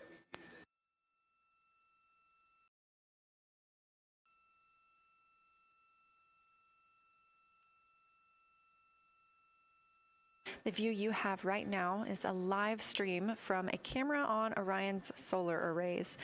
You are looking at a live view of the moon, and 4 people are inside that spacecraft taking pictures of it, telling us everything that they are seeing. The first humans to do so in over 50 years. They'll be sending those pictures down for all of us to enjoy, and of course, especially the science team, who are very excited for what they are learning today.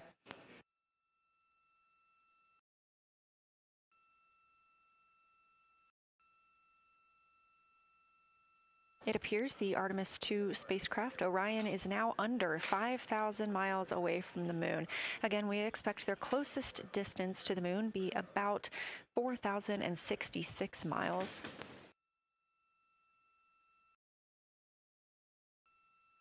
That is an estimate at this point, and we will make sure to share that closest approach distance once we receive it.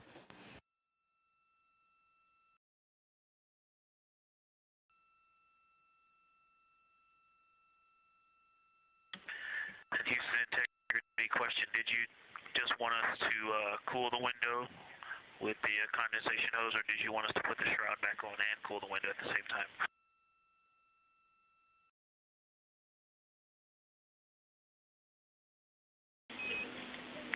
Victor, we definitely want you to cool down the window with the condensation hose. It's crew preference whether you put the shroud back on. The hose will allow you to do that if it helps with your lunar flyby.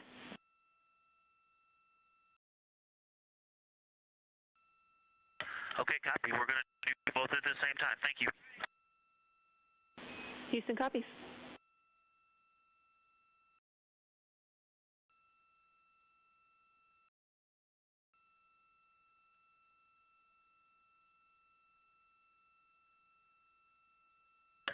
Houston, thank you for that suggestion. The cabin is darkened again, and that makes a big difference for the imagery. And for science, we are now seeing a half moon.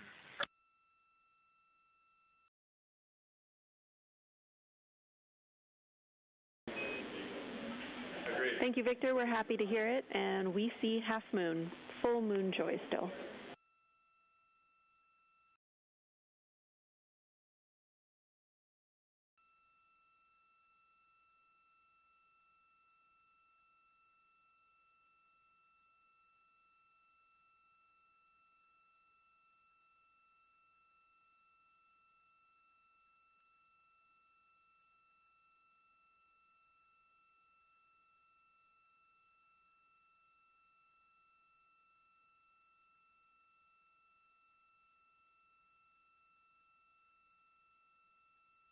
Crew reporting from Orion that they are seeing half the moon, which is about what it looks like here from this view from the spacecraft. However, what has become a little bit of a catchphrase for this mission, everyone is reporting full moon joy.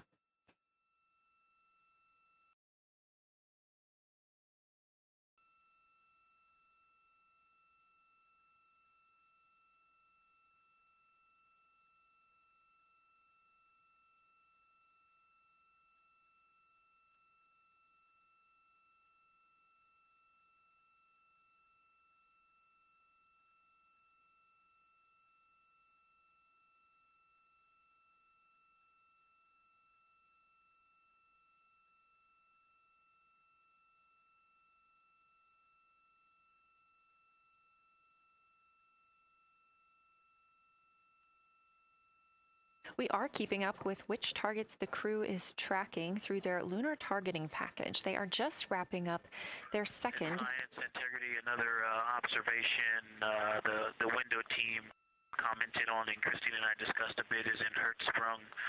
The solid and intact crater is very smooth. If it were a dirt road, it's very hard packed, and then you go outside of it, and that outer crater, that's the one that is older. It is a little rougher and more jagged, and starts to get into more loose-looking terrain.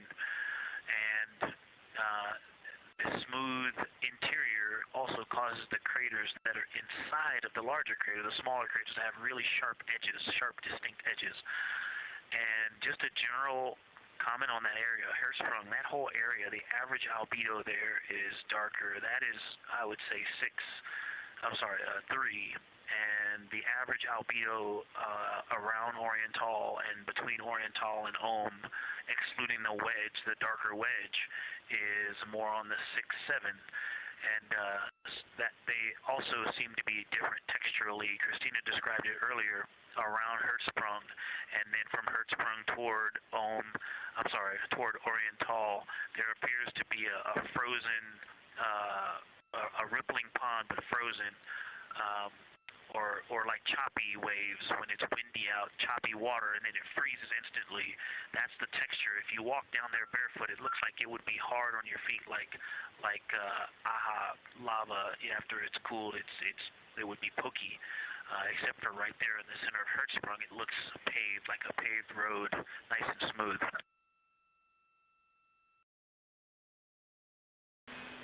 Victor, that's a wonderful description. Going from a paved road to lava reminds us of the Icelandic highlands. Thanks for that.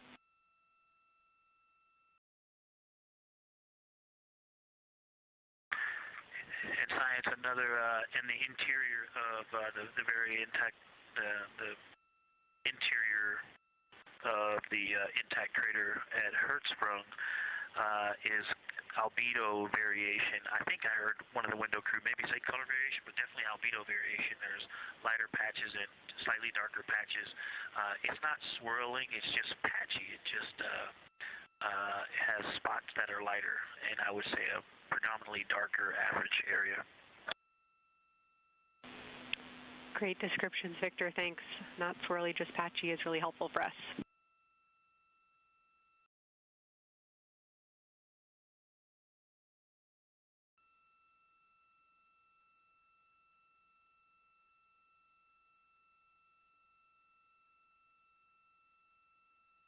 Really great descriptions coming from Science.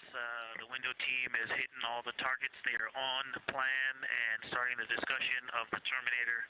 And boy, I'm loving the Terminator. I think I know it's not purely a moon feature, but what it does to the features of the moon, to the terrain, I've probably spent the most time describing into my recordings and thinking about and looking at the Terminator. There's just so much magic in the Terminator. The islands of light, the valleys, what look like black holes. You'd fall straight to the center of the moon if you stepped in some of those. It's just so visually captivating that the Terminator is the most striking thing that I've seen so far. We've been loving your evocative descriptions, Victor. You really are bringing us along with you, and we're following along with visualizations that pale in comparison to your descriptions. Thanks.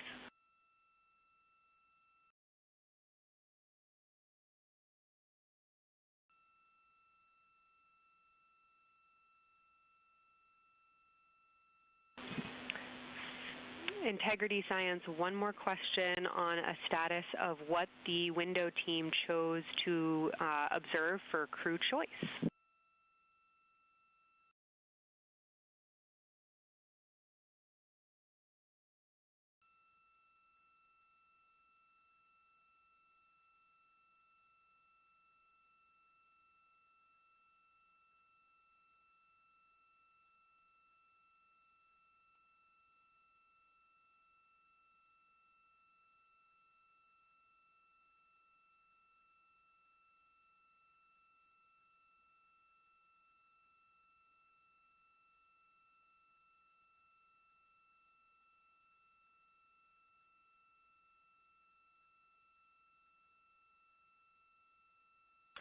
window 2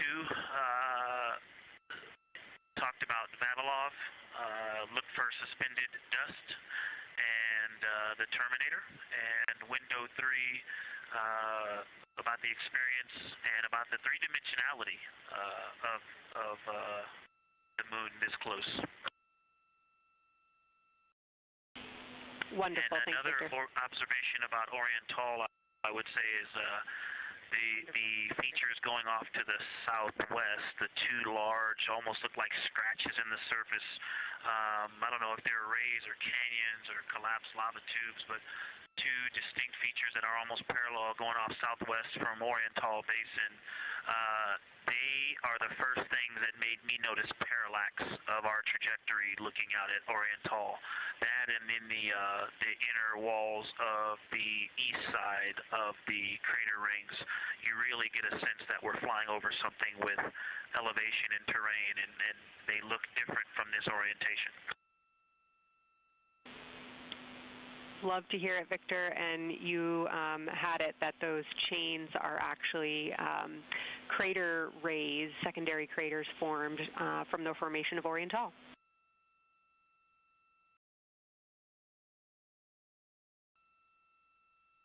Yeah, speaking of crater rays, the crater rays that are going off to the northwest,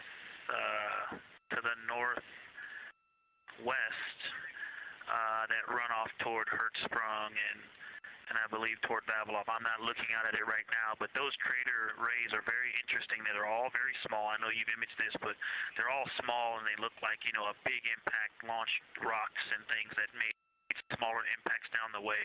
But something very interesting, and again, you can see this in imagery, but some of them are parallel, and then some of them converge toward the center of Oriental. And then I think I even saw some that maybe diverge, which not diverge, but that are convergent, which indicate multiple large impacts that created a lot of secondary impact crater rays. Fantastic, Victor. And I'll note that we can infer that you're looking down at your freshly named Integrity crater, which is near the end of one of those beautiful crater rays from Oriental. Thanks for the description.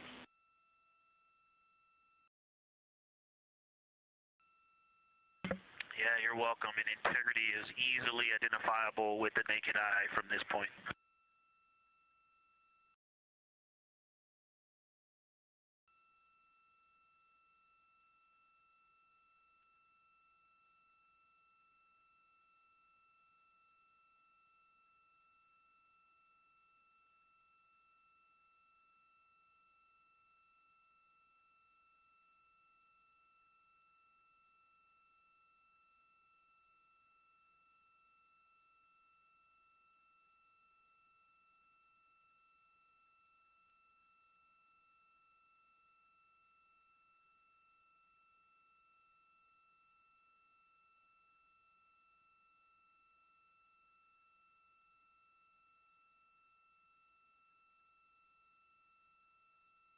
We've been hearing some great situation reports from Victor Glover, the pilot of the Artemis II mission, calling down to the science team, letting them know what he is seeing. And one of those things is Hertzsprung Basin. If you look just to the right of the Terminator, that is the difference between light and darkness on the moon. You can see what he's describing when he says Hertzsprung Basin and how it looks a little bit paved in the middle there. It's almost in the very center of the moon in this view, coming from the Orion spacecraft and a camera mounted on its solar array.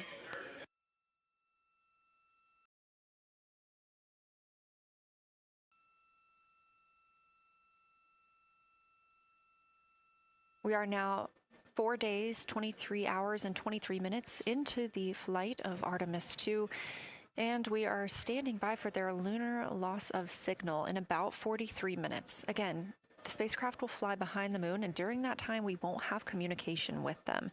They will be out of reach of our deep space network. However, we will regain communication with them approximately 40 minutes later when they come around the other side of the moon.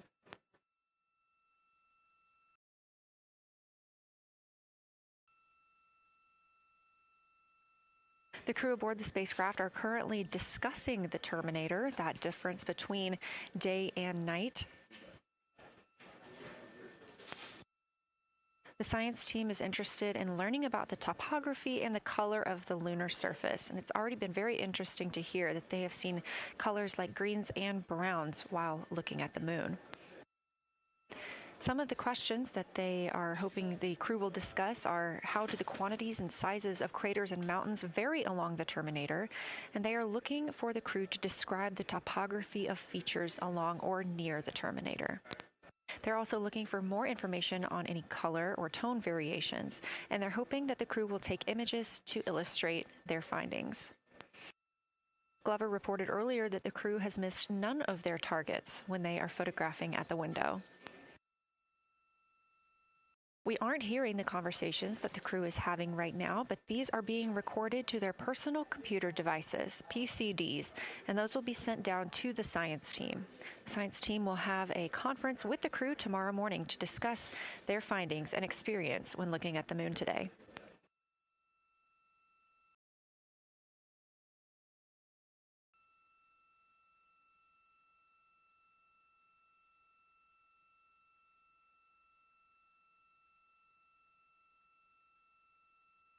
We have a few minutes left while the crew is discussing the Terminator.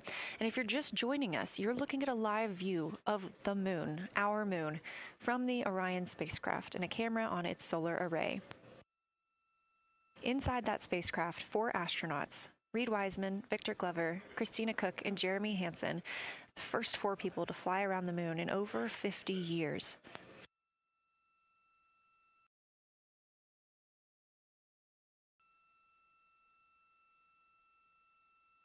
This is our lunar flyby day, and the crew has already surpassed one record today. The crew passed the Apollo 13 distance record at 12:57 p.m. Central, 1:57 p.m. Eastern. Canadian Space Agency astronaut Jeremy Hansen calling down that he hopes it's a record soon broken by other explorers.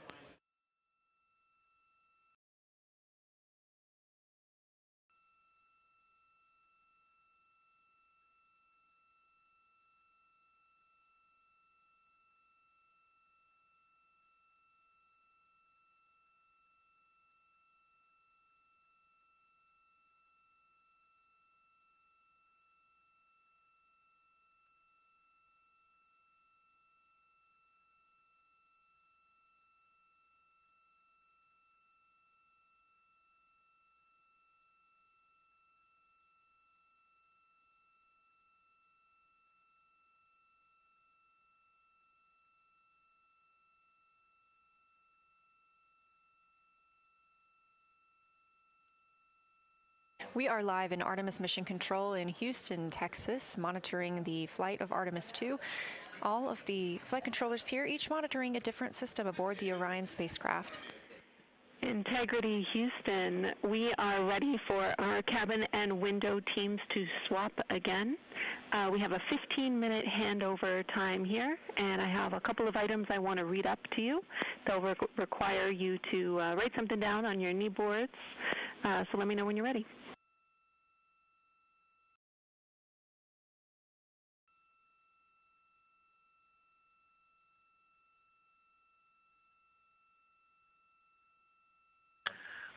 Okay, Houston, we are ready.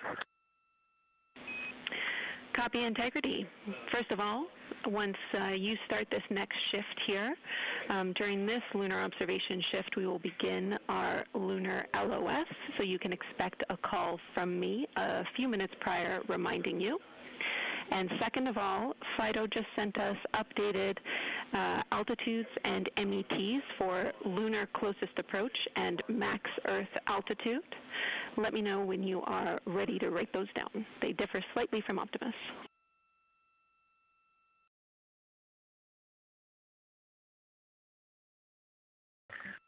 Thanks, Jenny. We are ready to copy. Lunar closest approach will be at MET 5 days, 0 hours, 25 minutes, 34 seconds, and the altitude will be 4,067 statute miles.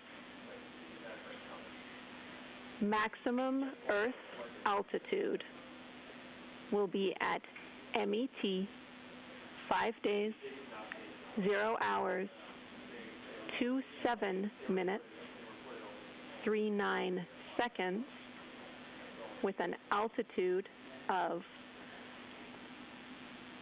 252,756 statute miles.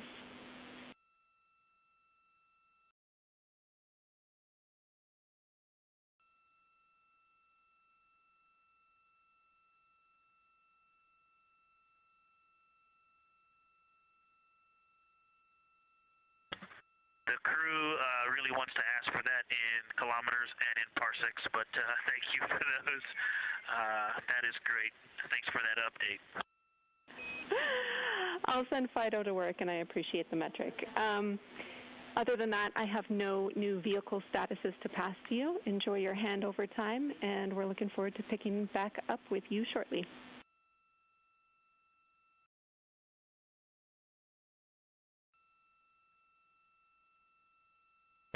All right, we'll talk to you shortly.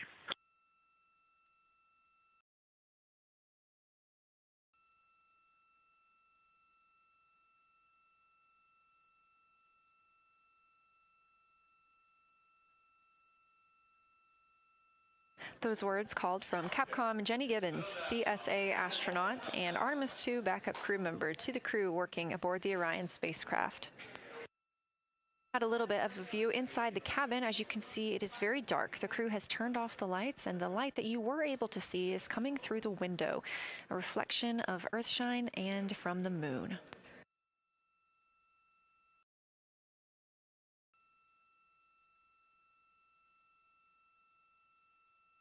The crew is moving into their next observation block, meaning they are taking time to switch cabin and window teams.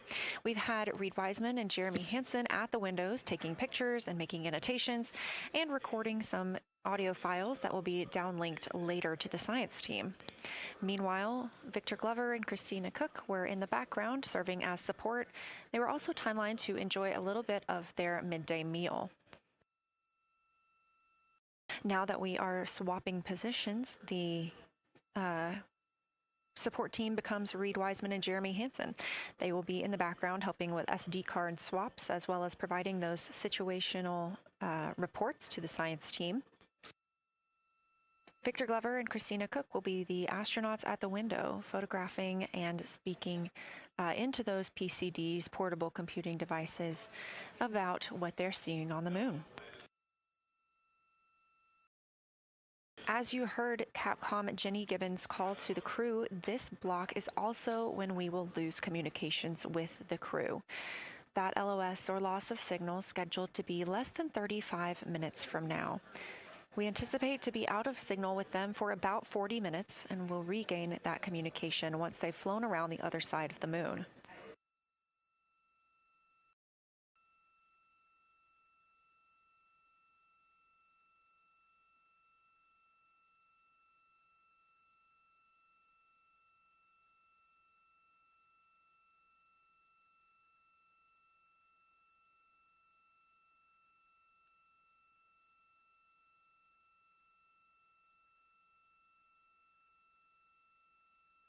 Now, even though the crew will be flying behind the moon, their observation period does not stop. They will still be taking pictures and making annotations of what they are seeing. They'll be looking for the limb of the moon, Earth set, and then Vavilov crater, which we have previously seen.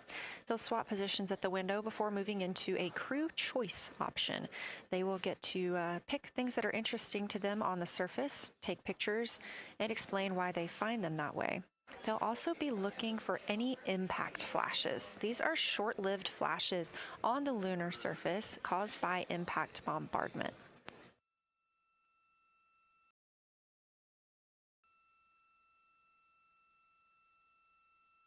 Just before Earthrise, the crew will be looking for lofted lunar dust. This may be lofted just above the lunar surface, and we could only see it just before Earthrise along the dark western limb. Any Earthshine would illuminate potential lofted dust.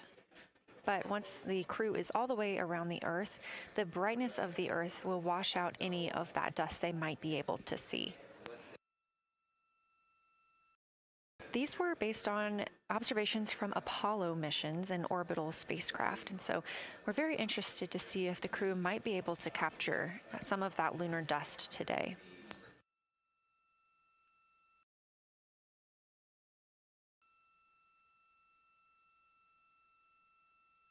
Following that lofted lunar dust target, the next will be Earthrise. We will regain communications with the crew shortly after Earthrise.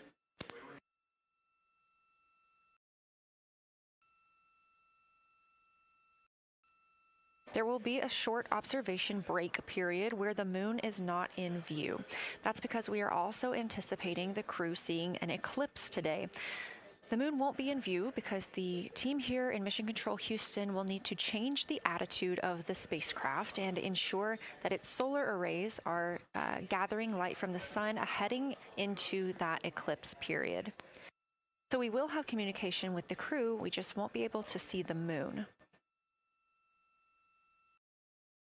However, we will have views during that eclipse time frame. During that time, the science team is looking to know, it will only be illuminated by Earthshine at that point, so they want to know what the whole moon looks like overall, but they also want the crew to look into deep space and potentially see if they can spot any planets.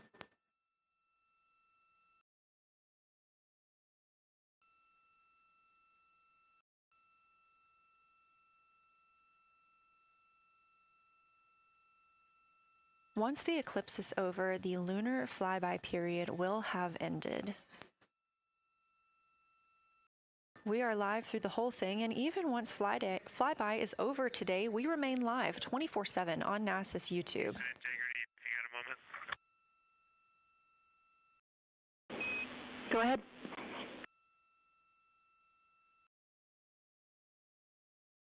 I don't know if Catherine and Devin are still there, but if they are, just wanted to just let them know how much fun we're having out here. It's extraordinary to be on the far side of the moon right now and just see it hanging out there and looking back at the Earth. And Ashley and Kaylin, I know you're back in Canada, but if you happen to be watching too, just wanted to say hi to all you guys. Love you guys, and we'll be heading back your way shortly. Thanks, Jeremy. I hear they are watching, and your family is still here. So thanks for passing that along.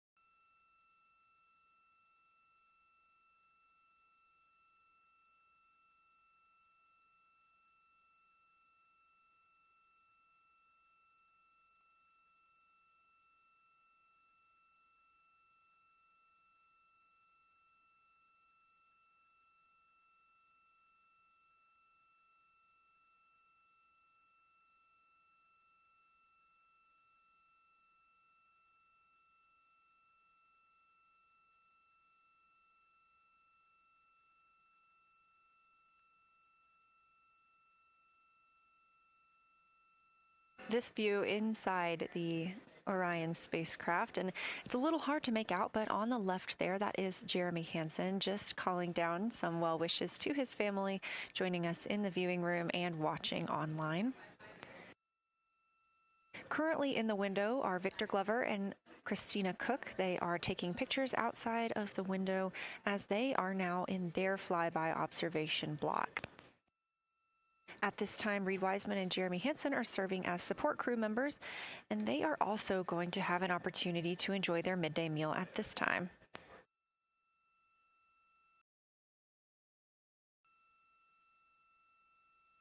On the lunch menu today for Reed Wiseman and Jeremy Hansen, we have vegetarian chili, salmon croquettes, chicken with peanut sauce, sweet and savory kale, pickled beets, chocolate pudding, barbecued beef brisket, spaghetti and meat sauce, Italian vegetables, butternut squash, candy-coated chocolates, and maybe even a little bit of coffee.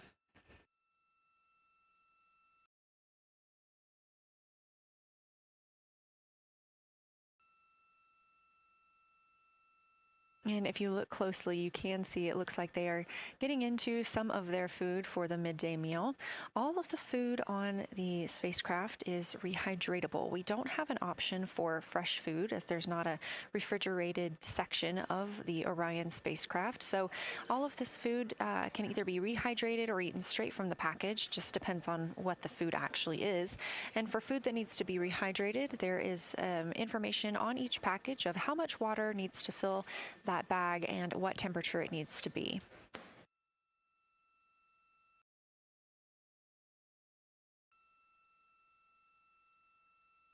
We are now 4 days, 23 hours, and 39 minutes, 40 minutes actually, into the flight of Artemis II, the spacecraft now under 4,500 miles from the moon.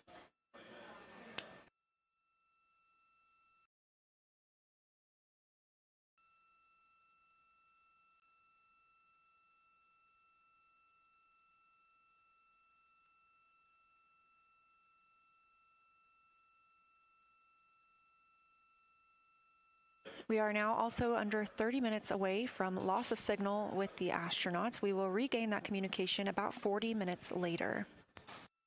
They will still be photographing the moon and documenting what they're seeing while they're behind the moon. And we especially look forward to potential Earthset and Earthrise views.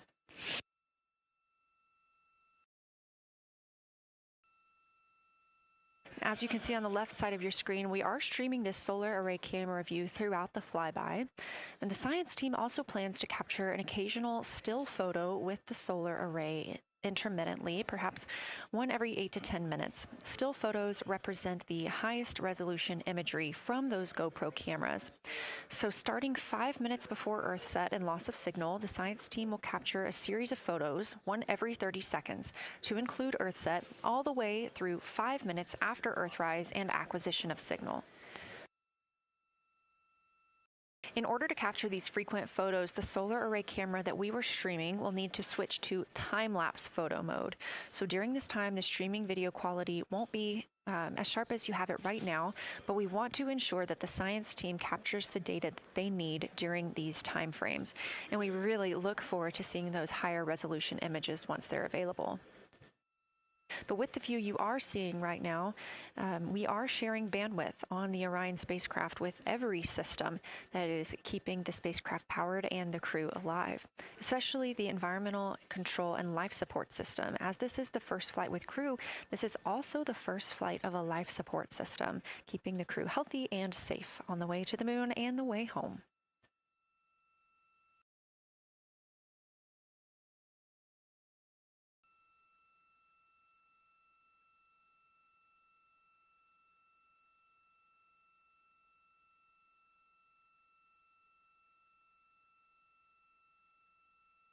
On the timeline, we're getting towards the end of the cabin and window team swap period, but it looks like our astronauts, Victor Glover and Christina Cook, are already photographing the moon outside of those windows.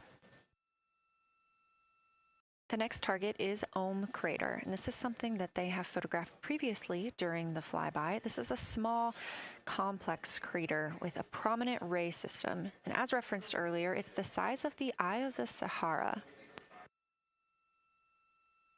That Eye of the Sahara is a feature in Mauritania. Seeing this crater more than once throughout the flyby allows the crew to photograph it at different lighting conditions.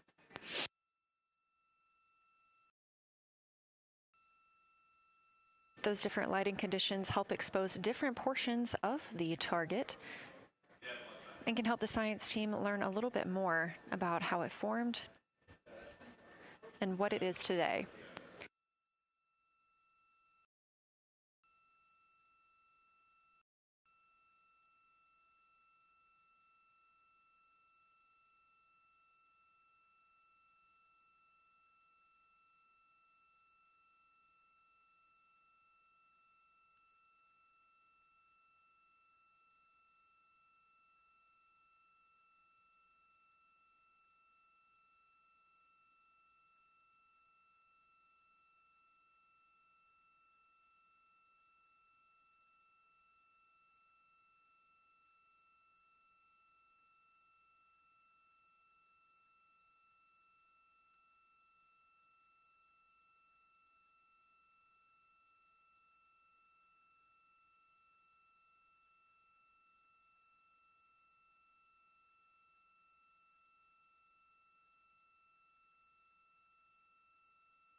Again, this view inside the spacecraft as the crew continues photographing the moon outside their windows. They have turned the lights off to allow them to better get photos of the moon, preventing any reflections from coming in from the spacecraft.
We expect the crew to be targeting Ohm crater for another 6 minutes or so before they move into a discussion of the limb.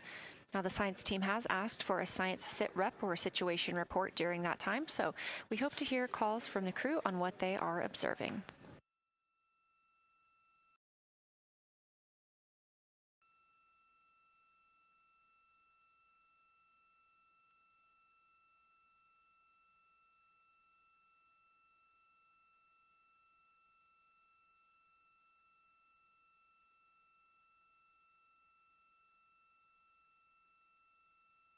If you've been following along, at the start of the day, we did have much more of the moon visible. And even just an hour or so ago, we could see about half of the moon. We are now continuing to see more of the far side and that darkness where the moon is not reflecting light from the sun.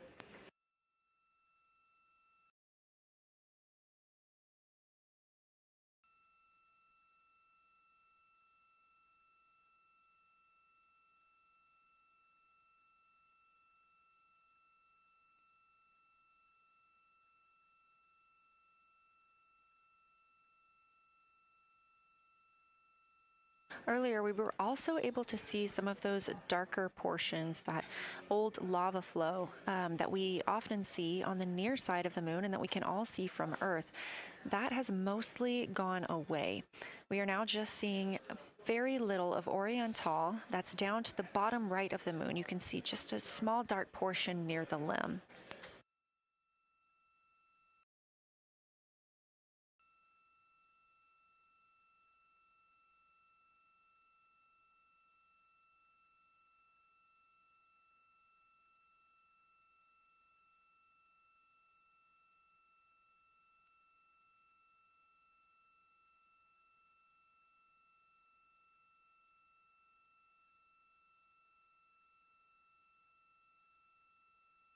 We are now about 18 minutes away from loss of signal with the Orion crew.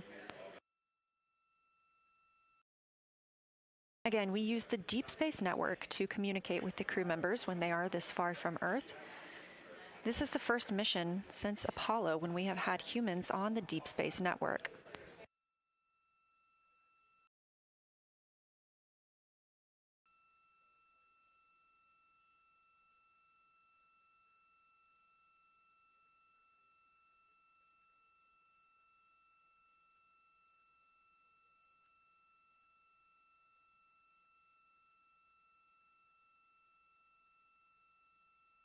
As you recently heard Capcom Jenny Gibbons call to the crew, We expect their closest approach to the moon to be at MET, or mission elapsed time, of 5 days, 25 minutes, and 34 seconds. At that time, their altitude would be 4,067 statute miles above the Earth's surface. Just over 2 minutes later, they will reach their maximum distance from Earth. At mission elapsed time, 5 days, 27 minutes, and 39 seconds. The altitude at that time would be 252,756 statute miles. These are our latest numbers, and we'll make sure to verify and confirm those once those milestones have been achieved. Obviously, we will be without communication to the spacecraft at that time, so once we regain communication, we will make sure to find out those numbers and report those to you.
Checking in on the lunar targeting package, the crew is now in their discussion of the limb, seeing the limb of the moon, that illuminated part. Currently at the windows taking photos and making annotations are Victor Glover and Christina Cook. We are expecting loss of signal in about 13 minutes. We will regain that signal with the crew about 40 minutes later.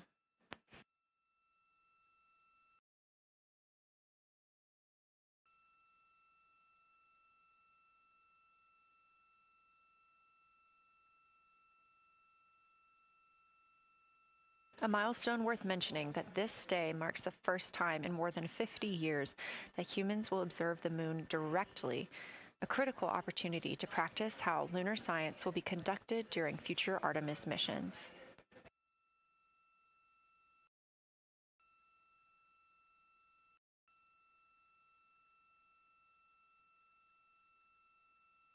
I've continued to reference the Lunar Targeting Package throughout this broadcast, which is the primary tool guiding the crew observations, and that consists of two key components. The first of those is the Lunar Geography Review, which helped the astronauts study major lunar features in advance. That also helped them learn to orient themselves during the flyby. The Lunar Targeting Plan provides a detailed timeline of observation targets, background science context, and specific instructions for the picture the crew should take, and verbal descriptions of what will be helpful to the science team reviewing those pictures later. That's what we've been tracking real time and what the crew is using right now to keep up with their next milestones.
Integrity Houston, 10 minutes till the LOS. We'll take a snappy sit rep from the cabin if you have one.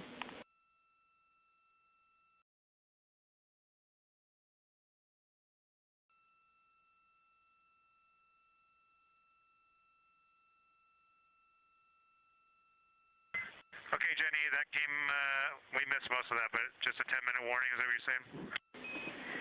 10-minute warning for the LOS, and I'll take a quick sit rep from the cabin, please.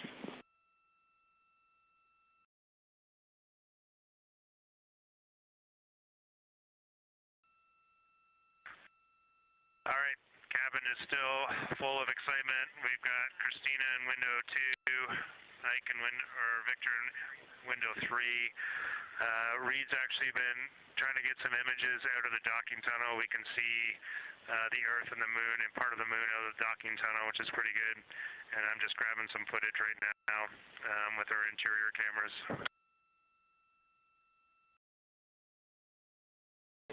Copy, Jeremy. We'd like to know what camera Reed is using and also the status of window 1. Looks like there might be a shroud removed.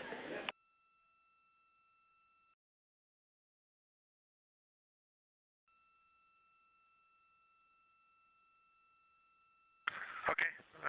Reed was using the Z9, and the T-shirt shroud is still on window 1, but we took the camera out of it, so maybe that's what you're noticing. But when I looked in there, I saw a lot of sunlight reflecting around.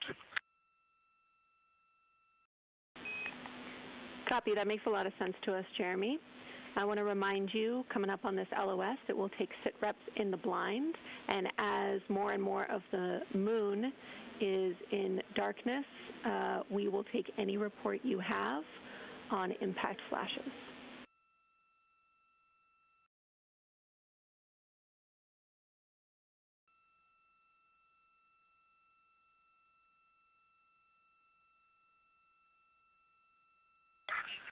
All right, Jenny, you have to say again your last. There's a lot of conversation here, and I was on the other side of the cabin, so I missed all of it.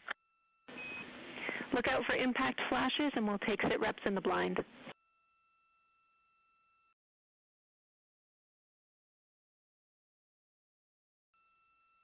Okay, impact flashes, sit reps in the blind. We got it.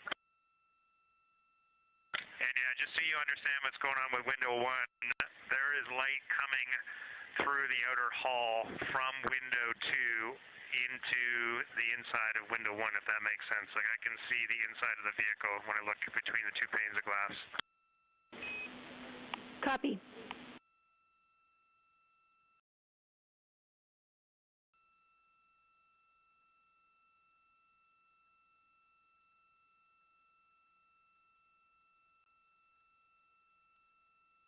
You're getting your first live look at Orion, the Moon, and the Earth. Everyone in this picture.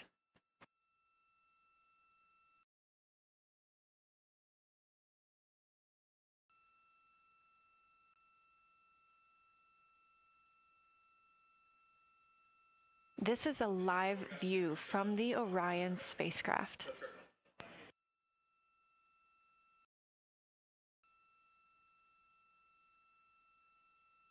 Currently aboard Orion, 4 crew members, Reed Wiseman, Victor Glover, Christina Cook, and Jeremy Hansen. And on the Earth, all of us, all of humanity. You can see the moon is starting to get a little bit dimmer as the astronauts are going to pass behind it. Now 6 minutes and 26 seconds away from that loss of signal. Again, we will be out of communication with them for about 40 minutes until they come around the other side of the moon and we can re-establish contact.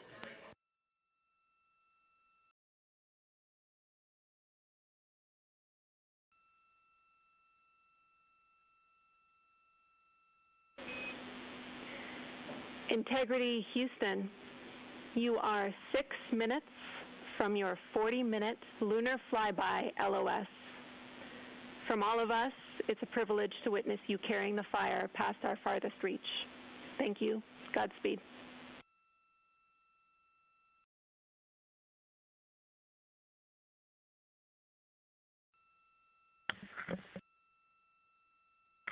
Thank you for that, Jenny. And thank you to all of you for allowing us the immense privilege to be on this journey together.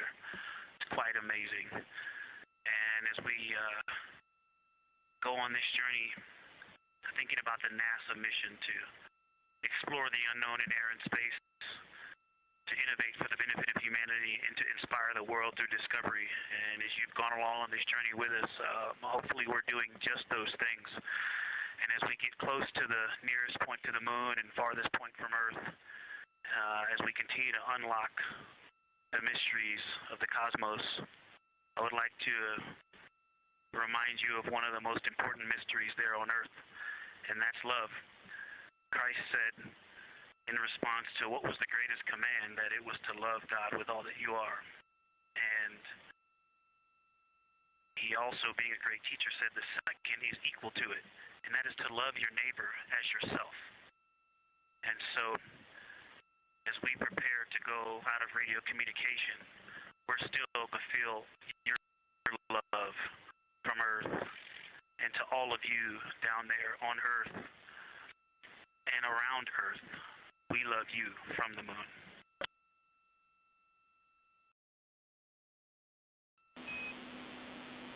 Houston copies. We'll see you on the other side.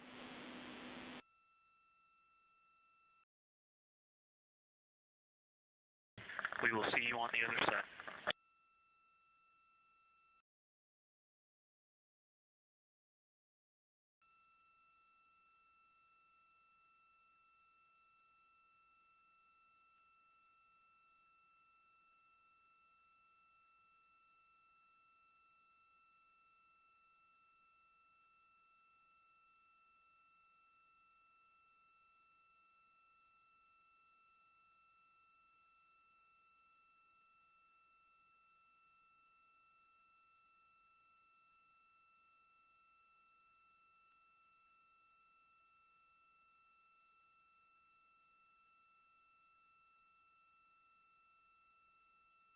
Poignant words from NASA astronaut Victor Glover, and a little bit of a love letter from the other side of the moon all the way to Earth.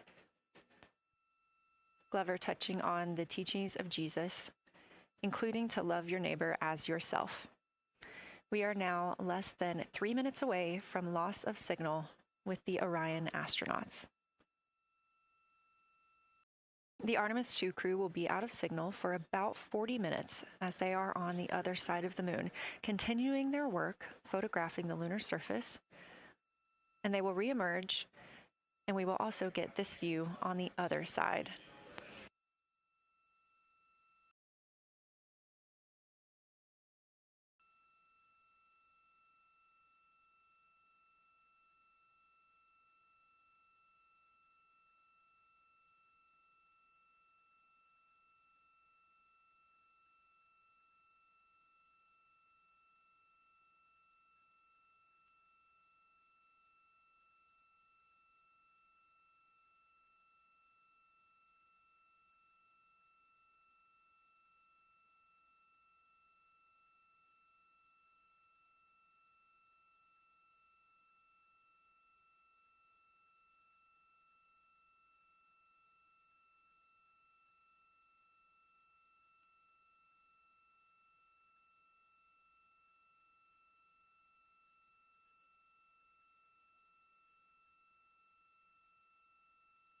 Just about a minute and a half now until we lose communication with the astronauts aboard Orion on the Artemis II mission. Now 5 days and 6 minutes since their launch on April 1st. Again, we'll be out of communication for about 40 minutes. And this really beautiful view of a crescent moon and a crescent Earth. How great thou art.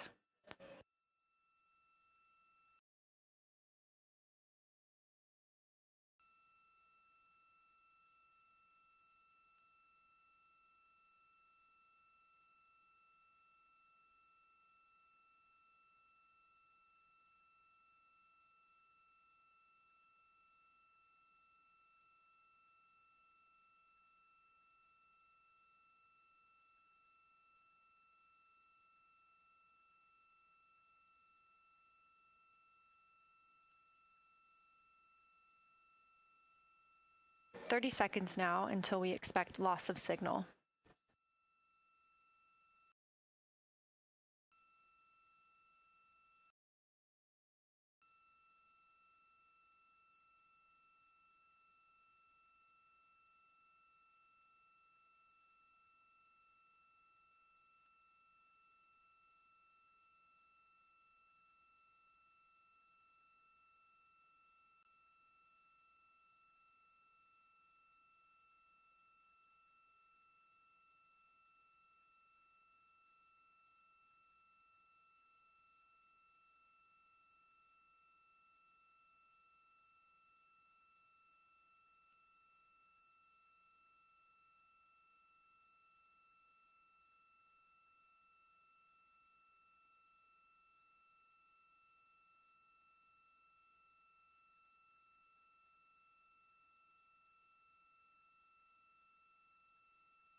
And we have confirmation of loss of signal of the Orion spacecraft as it flies behind the moon. We expect to regain communications with them in another approximately 40 minutes.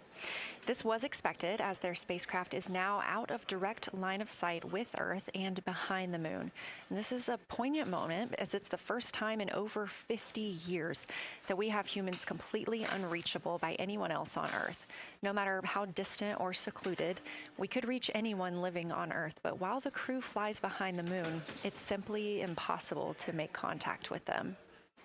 This is a live view inside the Science Evaluation Room here at Johnson Space Center and just down the hall from Mission Control. This team has been monitoring the flyby all day as the team has continued capturing targets on the lunar surface.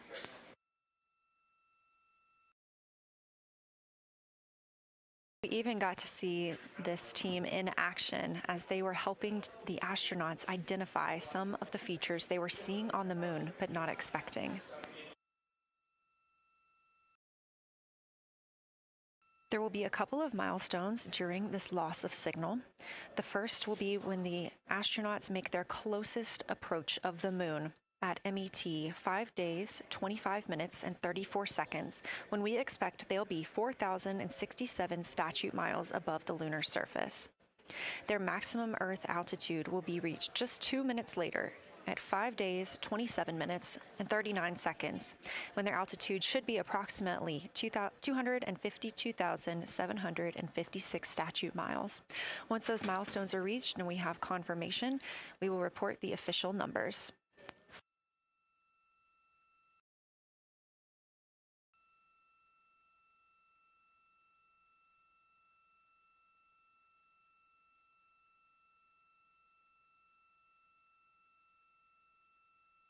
Throughout the Artemis II mission, astronaut voice, images, video, and vital mission data must traverse thousands of miles, carried on signals from NASA's powerful communications systems, the Near Space Network and the Deep Space Network. Let's learn a little bit more.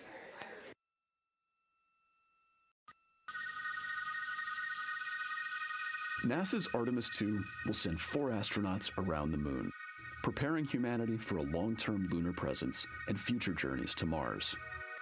Enabling communication and navigation for this test flight are NASA's Near Space Network and Deep Space Network. With antennas around the world and a fleet of relay satellites, the networks will deliver vital data to and from Earth through all phases of the mission.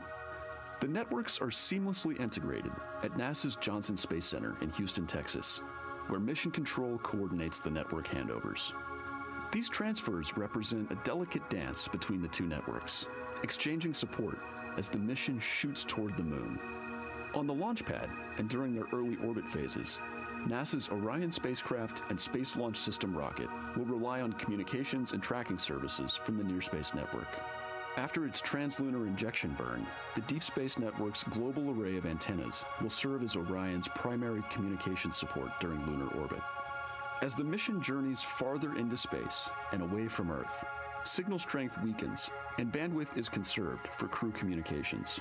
The astronauts will have a near constant connection to Earth, ensuring their safety on a journey farther into space than ever before. We say near constant because as Orion goes behind the moon, a planned loss in communications will occur. The Deep Space Network will be standing by to reacquire the signal as Orion reappears. The Artemis II mission also provides an opportunity to test new capabilities. Using laser links, NASA will periodically transmit Orion data to showcase the benefits laser communications could have for future human spaceflight missions. The data from Orion, sent by radio signals or laser links, is massive. The mission is gathering images, data, and video, while also generating details about mission health and crew voice files. All of that data gets processed here on Earth, where systems compress it for efficiency. In the future, we'll upgrade these systems on Earth so that image and video clarity improve with each moon mission. With the Artemis II test flight, we're evaluating the communications infrastructure that will help carry us into the future as we explore the moon and journey forward to Mars.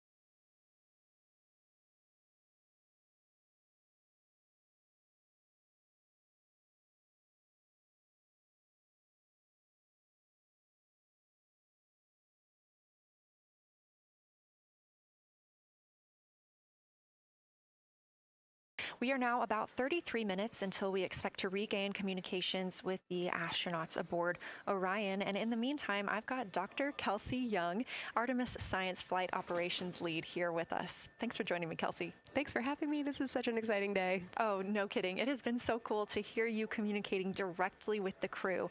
And I know that you have been preparing for this for years, so I am so excited for you and for your team. So just to get into that background a little bit, tell me about your background and what you've been doing on console. My background is as a field geologist.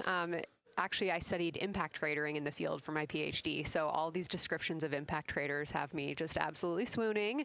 How I got into this, though, is, during my PhD, I got an internship at NASA and ultimately never left to integrate science into flight operations. So we developed the Science Officer Console, for which this is the first mission we're supporting. We developed the Science Evaluation Room that's right upstairs, and so it's so gratifying to see this operation structure come to fruition, especially on a day like today. I would have to imagine so. And we've got a great view of the Science Evaluation Room right now. Is there anything that has stood out to your team so far? Absolutely. So as you might have heard in some of the press briefings and content that, we've been putting out, color and albedo were really exciting targets for us. We've heard several amazing color descriptions so far. Just to highlight maybe one of them, we heard about greenish and brownish hues near Aristarchus, which is actually a feature that we can see here from the near side. And those greenish hues could actually tell us something about the volcanic evolution of that area. So you can bet that the science team is going to be prioritizing downlinking those images and the crew audio that we didn't hear that went into those recordings to learn a little bit more. Wow, that is fascinating. I was hearing those colors and very interested just from a personal standpoint, because looking at the moon from, 250,000 miles away, we don't see green or brown. So just hearing that, them being so close and getting to see that, fascinating, and I know very exciting for you. So what are you expecting to see in the upcoming portion of the flyby? The upcoming portion is actually going to be really exciting. So right now, as we speak, while folks in the room are kind of taking their, their stretch breaks and everything, the crew are still hard at work. They still have targets to image and describe during this LOS. But when we come out, the first thing, of course, we're going to hear about is Earthrise. We're really looking forward to hearing about the crew's experience with something that we can connect with and that, Apollo 8 brought us such amazing images from. But then we start to get into describing the Terminator, as well as looking for things like lofted dust, which tell us about the modern lunar environment. Then the vehicle's going to orient away from the moon for an hour and then pivot back for the eclipse observations, which is a whole different set of science observations that we're really looking forward to. It's kind of nice that the crew will get a little break in there, because they have been hitting it hard today with photos and videos and annotations. What are you hoping that the crew sees coming up? Is it that lunar dust? Oh my goodness, that's a hard question to answer. I mean, we've already gotten such great descriptions. I mean, the Terminator seems to just be like one of their favorite things to look at and describe. So I feel like, that was something we were looking forward to. I feel like we've really gotten some great descriptions. So absolutely, I'm looking to the human moment of Earthrise. Lofted dust is an exciting one, and lofted dust will be a target for them in the right around the time of Earthrise, but again in the eclipse period. So I'm really looking forward to seeing. I mean, they've already highlighted just in the course of their flyby so far how the moon has changed, and this is going to be even more dramatic change to go from their end of this kind of lunar illuminated piece of the flyby into the eclipse time frame. And I can tell you they're going to be experiencing a very different moon during that time, and I can't wait to hear what their observations are. Yeah, that's absolutely fascinating, and what an privilege that we get to do that on this mission, because that's not always the case. If we had launched on a different day other than April 1st or 2nd, we wouldn't have gotten to see that eclipse. Is that right? That's correct. April 1st and 2nd. I will say, I was asked a lot in the weeks leading up to the launch, well, what's your favorite day? And my answer truly was, there is no bad day to launch to the moon. We were going to get great science out of it no matter what, but it's a really neat opportunity to, bring the sun into the picture, bring different planetary bodies into the picture while still literally keeping the moon in center stage. Fascinating. So what differences are we looking for at each site? We're hearing a lot of different terms. We're looking at craters. We're looking at mare. What are the differences that you're hoping to see? We do have, as you highlight, kind of different prompts for each target. That's what they're looking at in their lunar targeting plan, which I know you've been showing. And we have even different prompts for the person with the, the really long lens on the camera versus the people with the unaided eye. And you've heard the crew talk about, oh my goodness, when I go from one to the other, I can really detect different nuances. And that's something that we experienced in simulations, but hearing them actually, see it for real has been really gratifying. But we're looking for different things based on the target. Sometimes we're looking for color. Sometimes we're looking for texture. For the Terminator, we're looking at kind of what texture and morphologies pop out to you and what kind of diversity you see along the Terminator. You've heard, Victor especially make some comments about future impacts for exploration. So already I think that their descriptions in this first part of the flyby have told us something scientifically, but also about future surface missions. Well, it was so interesting to hear Victor talking about he was imagining in his mind's eye being down on the surface and walking around. That was very cool to hear. And when we're thinking about targets, I know some of them are determined based on the launch day because that determines the lunar illumination. So the ones that we're looking at today, how and why were these selected? Such a wonderful question. This really gets at at the heart of some of our really highest priority science questions. Illumination conditions is a big one, right? So of course we need the targets that we're interested on the lunar feature to be illuminated by the sun in order to view them, but the timing in which they see them during the flyby enables us to ask different questions. So you heard in the pre-flyby crew conference talking about, well, the same pair, Reed and Jeremy, will get to actually look at Glushko crater twice, and that looking at it from different illumination angles allows us to understand that feature better and connect color and albedo with topography and morphology. Then you have other craters where you want to look at it with the sun shining on it obliquely versus straight on, and that tells you something different about the scientific objective that drove the target being on the targeting plan in the first place. We've talked a little bit with the viewers today about what the crew is able to capture in this short time frame of those craters in different lighting conditions. Could take years for something robotic to be able to do based on attitude maneuvers and where the sun is at. So can you just talk a little bit about the importance of having both the robotic operation and having the crew? Absolutely. We definitely don't want to minimize the impact of orbiting spacecraft. Lunar Reconnaissance Orbiter is the one that's often referenced. Data from LRO and its payloads have really been instrumental in getting us, frankly, to this point for Artemis II and future missions. But the human experience, the crew observations that we've already been hearing about, it is such a perfect complement to the orbiting spacecraft data because they are able to have this unique perspective. They are far enough away where they can make these contextual observations. You've already heard it. How many times have we heard the crew and their science sit reps say, if I track this feature from all the way up here in the northern hemisphere down to the southern hemisphere, here are comparisons I can make. That right there is not something we had the ability to do with the Apollo missions, and it allows just literally in the blink of an eye to synthesize observations that it would take, a really significant effort to coordinate with different orbiting platforms, and they're making it like that. Wow. It has been very, very exciting to hear all of their calls so far. And so I've heard they were able to capture every single target so far too. Is that correct? I think that's correct. And I think it's important also to remember that, and I know the science team is anxiously awaiting this, we've been hearing from the crew members who are not at the forward windows, right? Those crew who are, really in the thick of the observations, they are recording minutes-long observations per target on their crew tablets. We will be getting those down starting here in a couple hours, and that's going to contain really meaty science information that we haven't heard live yet, and that's going to form the basis of my conversation with them tomorrow morning, where we're going to have a really deep dive into the science and absolutely nerd out about what they were able to do today. One of the most gratifying things for me today is hearing multiple crew members say, thank you for putting the discussion times in the targeting plan, because when we have had the ability to put multiple brains on a problem, we have elevated each other.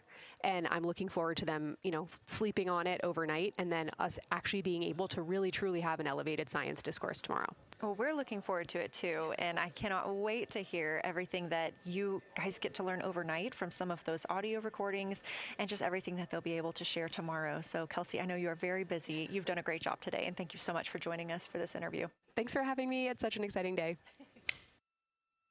We are now expecting acquisition of signal in about 24 minutes. As a reminder, the Orion spacecraft has flown around the other side of the moon, where they are out of contact with our deep space network.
And we just heard confirmation here in Mission Control Houston that we have reached the closest point of our destination to the moon at MET 5 days, 25 minutes, and 34 seconds.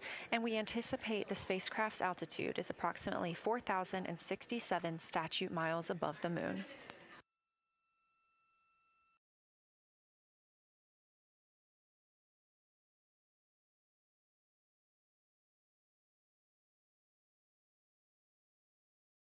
We're continuing to track what the crew is doing while around the other side of the moon. They are continuing to take pictures of the of the moon, the Earth now out of sight. What they're in right now is a crew choice event. The science team has encouraged them to find interesting features on the surface, to take photos of those, and describe why they were interesting. Something else that they'll be looking toward next, just momentarily, will be impact flashes. They've got a few minutes allotted to look at the darkest portions of the moon. They're interested in short-lived flashes on the lunar surface because these would be caused by impact bombardment.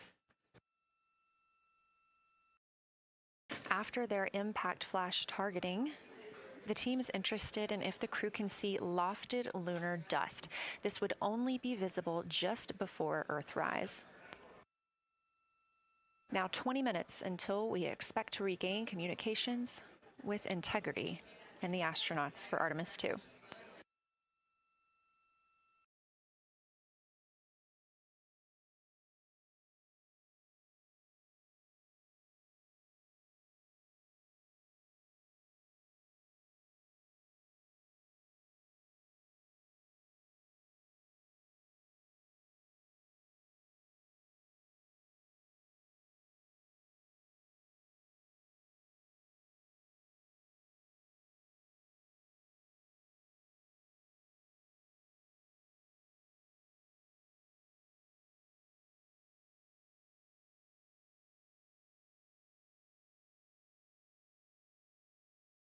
We're live in Mission Control Houston at NASA's Johnson Space Center, but there's a team over 750 miles away also monitoring today's operations. And of course, just like us, they are in LOS, or loss of signal, with the spacecraft. This is LUCA, the Lunar Utilization Control Area, and it's joined by LISA, the Lander Engineering Support Area, which are twin control rooms that will support missions and operations in lunar orbit or on the moon's surface in real time at NASA's Marshall Space Flight Center in Huntsville, Alabama. The LUCA and LISA are right next to each other and just a short walk away from the SLS Engineering Support Center, which is used during launch, and the POIC, where science on the International Space Station is monitored. LUCA primarily supports Artemis science operations, while LISA will provide engineering support for landing astronauts on the moon. During this mission, Artemis II, teams in the LUCA will use the facility to support first-of-its-kind science operations to better understand the deep space effects of microgravity and radiation on the crew's physiology, immune systems, and ability to complete various tasks. The data from these science operations will inform future crewed flights to the moon. For future crewed missions to the moon, members of the NASA Human Landing System Mission Insights Support Team, a group of engineers, safety leads, flight operations experts, and technical authorities, will work in the LISA. There, they will monitor lander systems in real time and be involved in key decision-making processes throughout the mission. Teams are using the LISA during Artemis II to observe mission operations and using the opportunity to inform and prepare for future crewed landings to the moon's surface.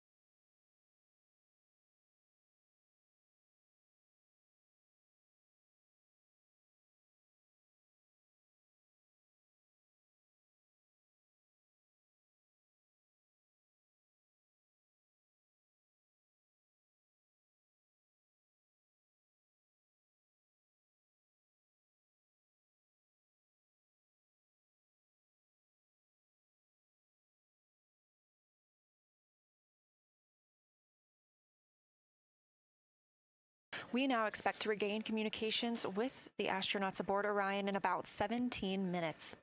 In the meantime, a little overview of how our crew members flying by the lunar far side at an altitude of between 4,000 and 9,000 miles are testing the capabilities of the Orion capsule. Artemis II visualization lead Ernie Wright has simulated views of the flyby using detailed topographic maps of the lunar terrain and photorealistic lighting scenarios. The Artemis II crew members have been using these visualizations to prepare for this historic mission, which is paving the way for future exploration of the moon's surface and beyond.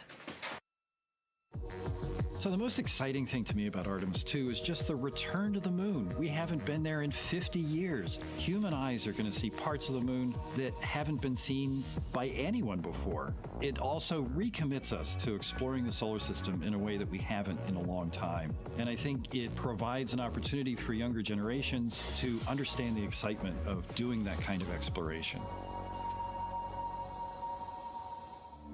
Artemis is our return to the moon after 50 years. The emphasis of Artemis is going to be, first of all, science, but second of all, learning to sustain a presence on another world. First on the moon, but we're hoping that that's a stepping stone to Mars and other destinations in the solar system eventually.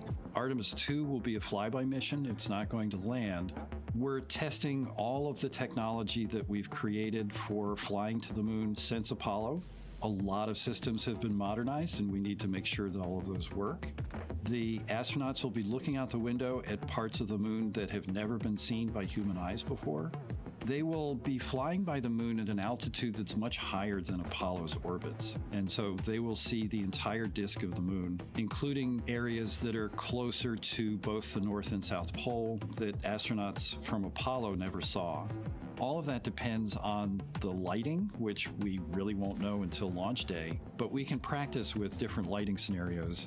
It's hard for people to sort of picture that in their mind. If you can make a visualization of it, show them a movie, that helps everybody choose the targets and also practice aiming at those targets. The astronauts have actually been looking at these visualizations through the lens of the camera and practicing aiming at the various targets.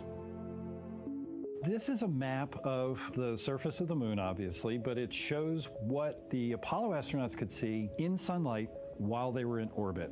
The brighter parts are the parts that they could see. The darker parts, like this entire area here and places that are farther north and south, are places that they couldn't see in sunlight, either because it was nighttime there or because it was beyond the horizon of the astronauts. All of the Apollo flights orbited the moon at a distance of about 110 kilometers. Because the astronauts were flying at such a low altitude, their horizon was actually quite close, and they couldn't see the North and South poles. And this whole area over here was not in sunlight at the time. And it includes this amazing impact feature here called Oriental. Oriental is a very large impact feature. It's about 650 kilometers wide. It's got multiple rings. These are rings that form like ripples in a pond from the impact, but of course it's on a huge scale. The middle of Oriental has that sort of dark basalt lava covering it, like the dark spots that we see on the near side. It's one of the biggest ones that's more on the far side than the near.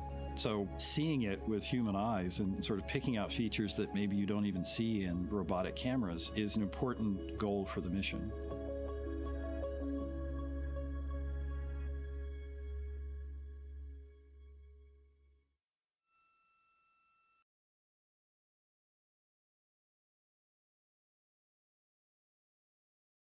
This live view in the Science Evaluation Room, or the SIR, here at Johnson Space Center in Houston, Texas, just down the hall from where we're at in the Artemis Mission Control Room. Teams continuing to monitor the flyby.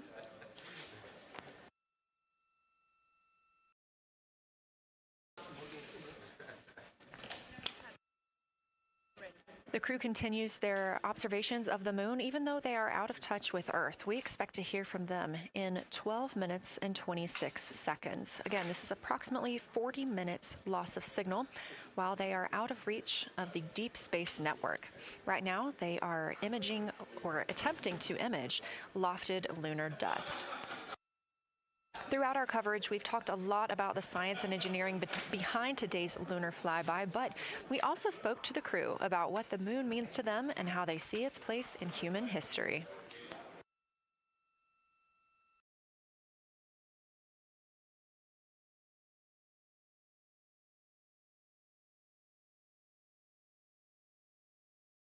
I remember being a little kid lying in bed at night and just looking out at the moon in whatever phase it was in, and I was thinking, man, my friends that live like 20 miles away, they can probably look out and see that same exact moon. And then when I was in the Navy and I would look out at the moon and I'd be halfway around the planet, I would think, man, my brother can see that moon where he is, and he's halfway around the planet from where I am. And it's a connection of life on Earth. We can all look up and see that moon. It represents history. It is a witness plate. Everything that's ever happened to the moon is still written on the moon. There's no processes of wind or change in the Earth, geologic processes like we have here that change it. And something that's been telling and can read out the story of its own evolution, there's something beautiful about that. I've also learned from my indigenous mentors that they refer to the moon as Grandmother Moon. So you've probably heard of Mother Earth. They use Grandmother Moon because Grandmother Moon is responsible for the water in their community. The grandmothers, sort of protect the water source, just like the moon moves the water around the planet, affects the tides. It's something that represents something different for each individual culture around the planet. And that's really neat because we all share that same moon in the night sky. We all have seen the same side of the moon in different lighting conditions our whole lives. And so it seems very familiar to us, but it's also kind of unknown. When we get up close, some of the imagery that we'll get to describe and to share with people will be very unique. And that nature, both of those things being true about this one entity that we all know, just is really special. It's just the epitome of a symbol of both something that's in each of our hearts, but that's also represents exploration and reaching.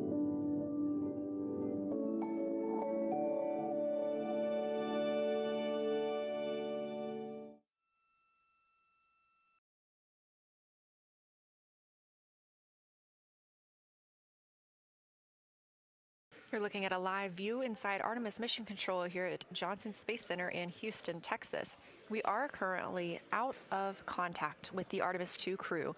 This was a planned, or not really a planned, but a tracked loss of signal that occurs when the crew flies behind the moon. We use the Deep Space Network to communicate with the crew, and when they are behind the moon, they are out of reach of that Deep Space Network. And when you consider our nonstop communications during the time in which we live, this is even more striking. For the Artemis II crew, they're only currently communicating with each other.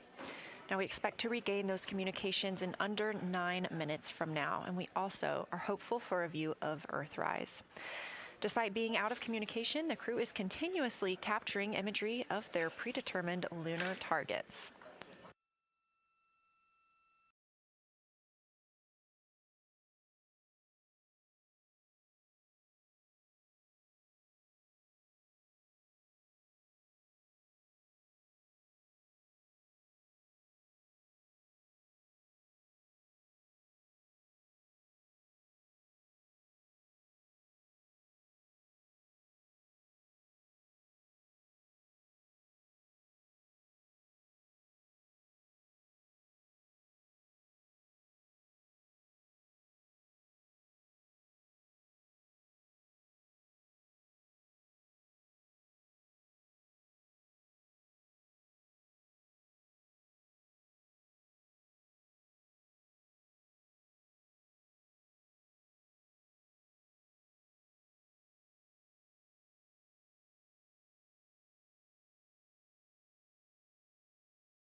Now about 7 minutes, 25 seconds until we anticipate regaining communications with the Artemis II crew aboard Orion. In the meantime, Artemis II Lunar Science Deputy Lead Marie Henderson is training trained these astronauts to capture and document their views of the lunar surface for all of us to enjoy back here on Earth. I cannot wait to hear their voices when they get to the far side of the moon and I can hear them talk about seeing the moon out their window. I try to imagine it now and just like tear up thinking about it. Ooh, now I gotta hold on a second. We have human eyeballs connected to wonderfully smart brains our astronaut friends have. They are going to be able to observe the moon in multiple different ways. They can use their eyes, they'll look through their camera and snap pictures, and just looking out the window getting that human experience. But during Apollo, the astronauts were so much closer to the lunar surface. Our astronauts are going to be doing a flyby at a higher altitude, so they're going to be able to see the whole moon as a lunar disk on the lunar far side. That's a brand new, unique perspective that humans haven't been able to look at before. We are doing a lot of lunar geography training with them. They have study sessions and quizzes they can do that are assigned to them. You know, even if you're an astronaut, you still get homework. We actually get in the mock-up. In that enclosed physical space, we have to think through the hardware that they have, the cameras, the computers, their microphones to make these observations. There's 4 windows up front. Through one of those windows, one of our astronauts will be using a Nikon D5 camera with an 80 to 400 millimeter lens. So something that allows them to zoom in really far and actually take more detailed observations of the surface. It's almost like looking through a pair of binoculars as well. It's just like being a geologist out in the field. They're telling us what they're seeing, looking for colors, textures, different morphologies, and comparing the region that we're having them look at to the regions that are around them. We have a science team that is planning the targets that are going to be observed, putting them all on the timeline of how they're going to be observed, and then taking the first look at the data when it comes down. The Apollo astronauts were only on the moon for 300 hours total, and they only went to the equator. That's like going to places that were safer landing sites, and they only saw so little, 300 hours total. And so we have so much more to explore and so much more to learn, and we are the beginning of the next generation that gets to start being a part of these discoveries.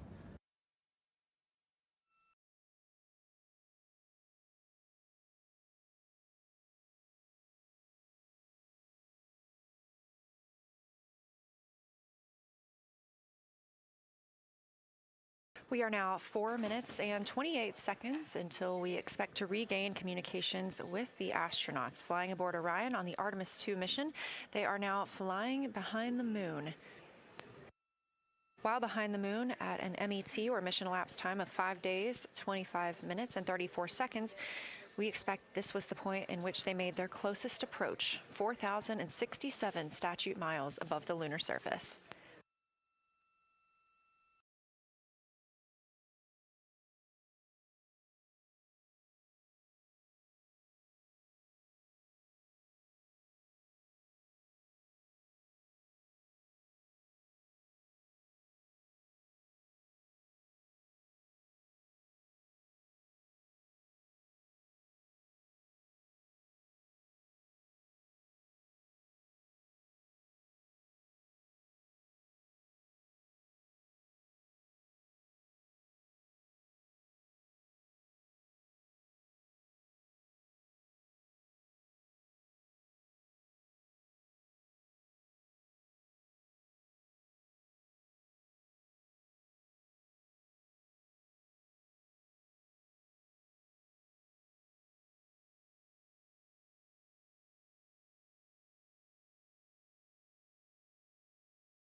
We're live in the Artemis Mission Control Room in Houston, but we are not the only room monitoring today's flyby. As you can see, this is the SIR, the Science Evaluation Room. It's in the same building and just down the hall.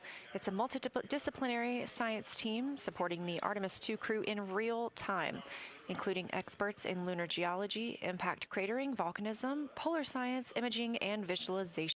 The Science Evaluation Room, it's embedded within Mission Control to provide science input during live operations like what we see today. But additionally, the Science Mission Operations Room is a back room that processes data, evaluates imagery, and supports rapid analysis. We also have our science officer, Kelsey Young, here on console today.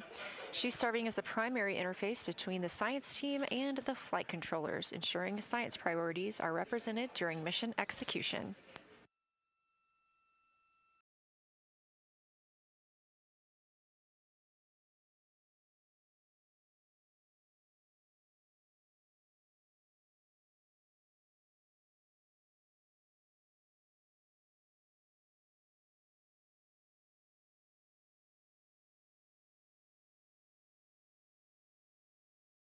Coming up on 1 minute and 36 seconds until we contact Orion.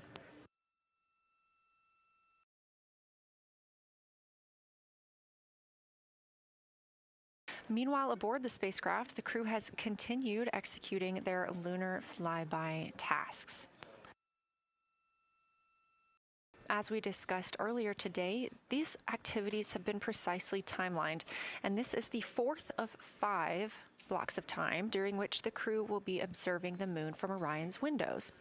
At this time, pilot Victor Glover and mission specialist Christina Cook are observing the moon at windows 2 and 3.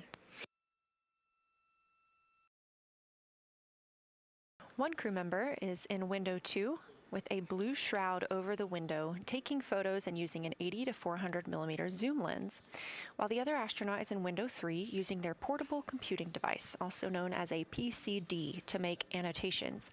And both of those crew members are making audio recordings of what they are seeing. They are wearing headsets connected to their PCDs, and those audio recordings are being sent to the science team tonight. We are not hearing those live. However, we have been hearing quite a lot of great descriptions from the crew who have been serving as the support. Right now, the support team members are Reed Wiseman and Jeremy Hansen. Those team members are providing science sit reps, situation reports, calling down a few times each hour to discuss what they're observing. And even though we're out of contact with them right now, they are still conducting those science sit reps as they'll be available once they come back around the moon. The situation reports include how the crew is positioned, any missed targets, or anything unexpected they saw. They're also including lunar target descriptions, any hardware issues, and their emotions and reactions.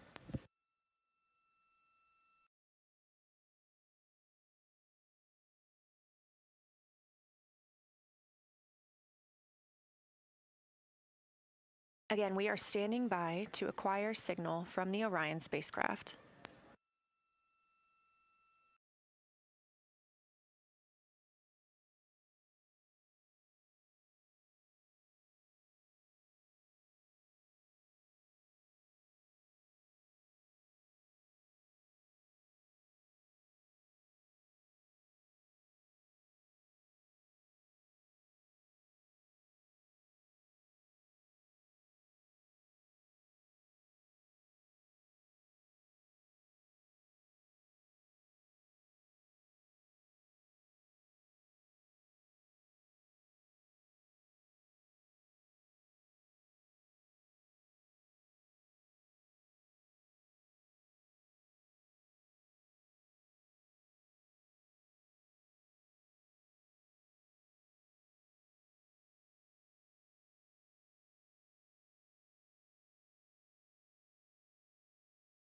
We're in the Artemis Mission Control Room at Johnson Space Center, getting our preliminary contact with Orion, that acquisition of signal coming after a 40-minute loss of signal, during which the crew was flying behind the moon, out of contact with anyone on Earth.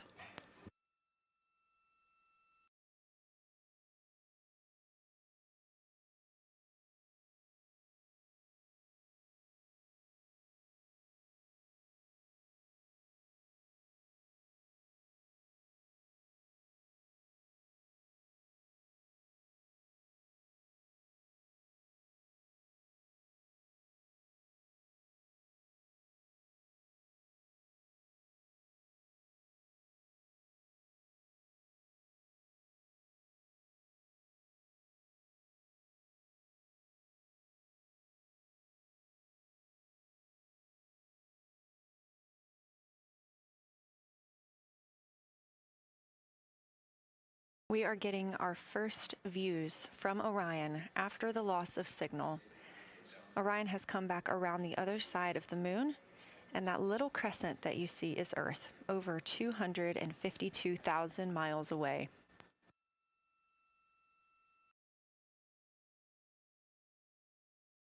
With this transit complete, lunar flyby continues, but Orion has also technically begun its journey home.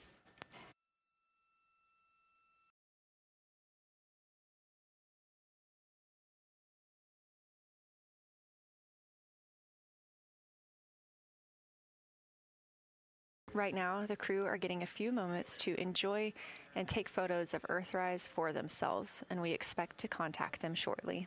But we do have good signal coming from Orion.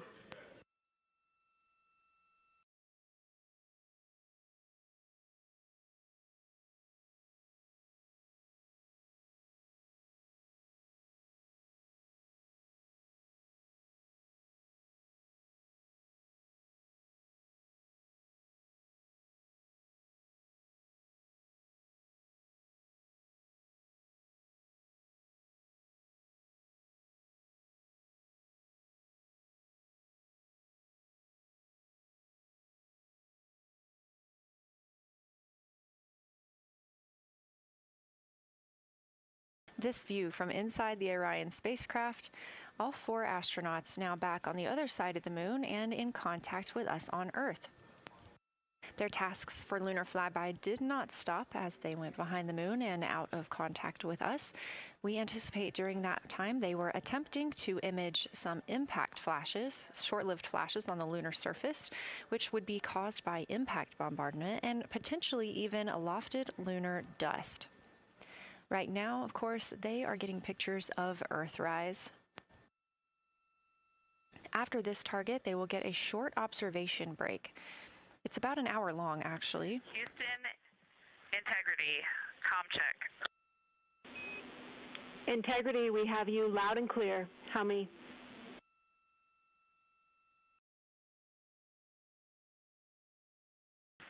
Houston, we have you the same, and it is so great to hear from Earth again. To Asia, Africa, and Oceania, we are looking back at you. We hear you can look up and see the moon right now. We see you too. When we burned this burn towards the moon, I said that we do not leave Earth, but we choose it. And that is true. We will explore, we will build ships, we will visit again. We will construct science outposts, we will drive rovers, we will do radio astronomy, we will found companies, we will bolster industry, we will inspire. But ultimately, we will always choose Earth, we will always choose each other. Integrity from Earth, our single system, fragile and interconnected, we copy. Those of us that can are looking back.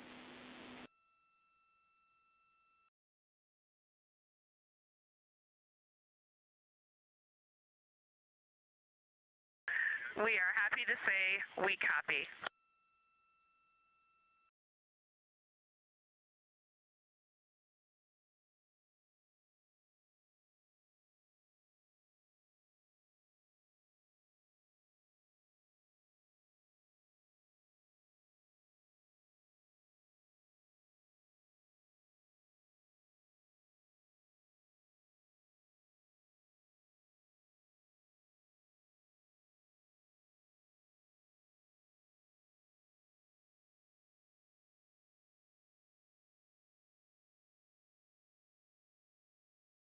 Those first communications back with the astronauts aboard Orion.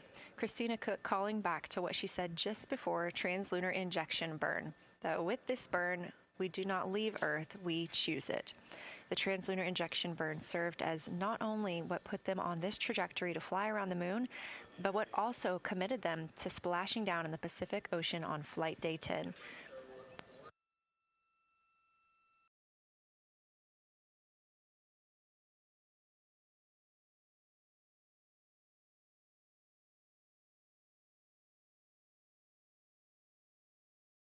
At this time, the crew is entering an observation break. We expect this to last about an hour, and it's probably a welcomed break following their very, very busy day taking pictures, making annotations, making audio recordings, and communicating all of the wonderful things that they are seeing on the moon.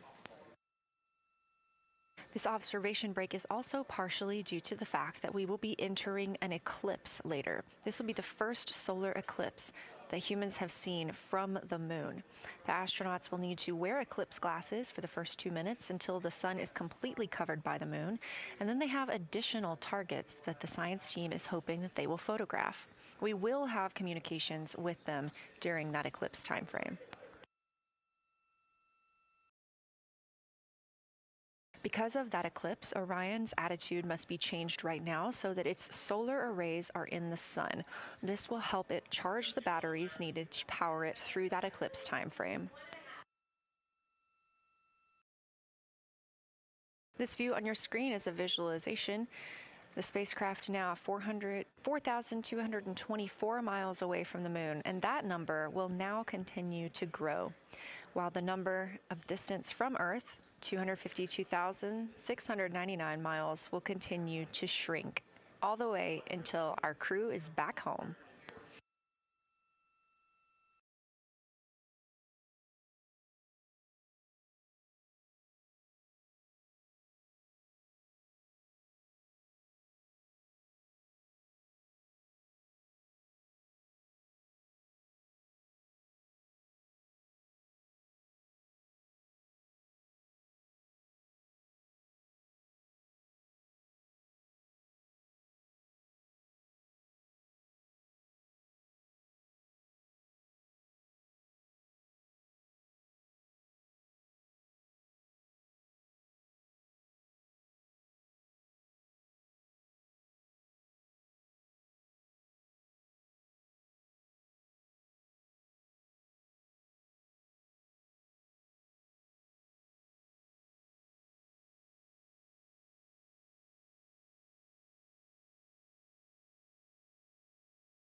Again, we are MET, mission elapsed time, 5 days and 58 minutes since the launch of Artemis II. We have reestablished communications with the crew and the Orion spacecraft, now entering a little bit of a break while they are out of visibility, or the moon is out of their visibility. The spacecraft will be reoriented to view the moon ahead of an upcoming eclipse. This current attitude maneuver helps charge the solar arrays and batteries aboard Orion that will power them through the eclipse.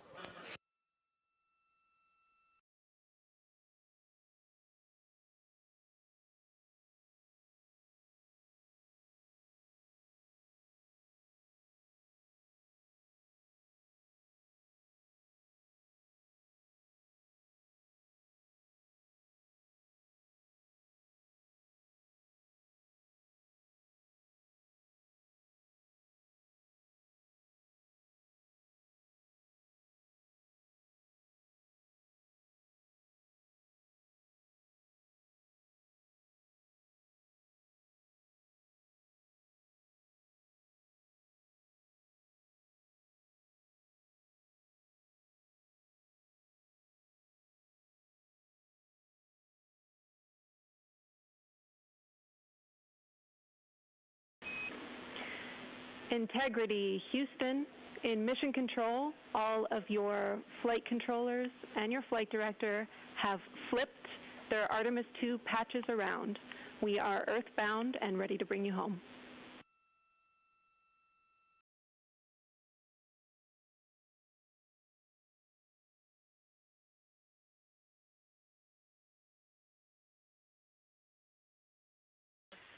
That's great.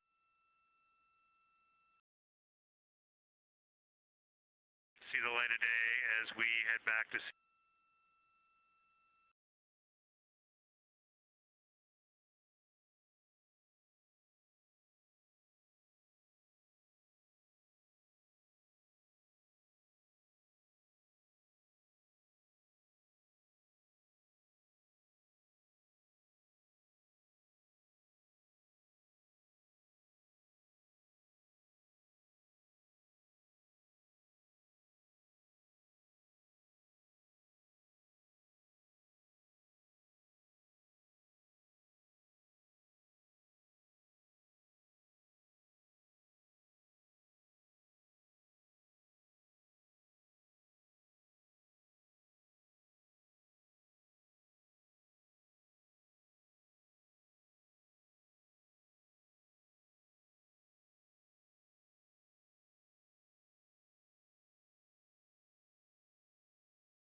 A very special moment just now in mission control ahead of the crew's flight to Kennedy Space Center, and during one of their last sims or simulations here, they visited the mission control team in Artemis Mission Control in Houston and brought us each a patch. Everyone in the flight control room has had these on their signifiers at their console. On one side of the patch that you've probably seen is the moon with the Earth behind it. Now that we've passed behind the moon and we are returning home, the flight control team has instructed everyone in the room to switch their patch around so that the Earth is closer and the moon is behind us. We are really looking forward to seeing the Artemis II crew, and the Capcom, Jenny Gibbons, did call that update up to the crew that the flight control team here has turned their patches around as was instructed by the crew during that last sim, and we are counting down the days until they get home. They are now 5 days, 1 hour, and 3 minutes mission elapsed time into the Artemis II mission.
Joining me here in the room, Artemis Mission Control, I have Angela Garcia, Artemis II Science Officer. Thanks for being here, Angela.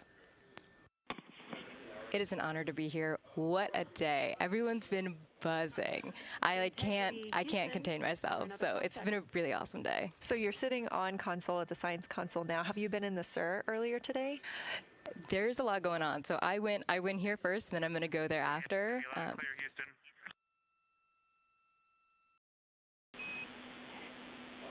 All right, Integrity, we hear you. That was a little clipped, but I think we have a better link now. We experienced some blockage from a solar array.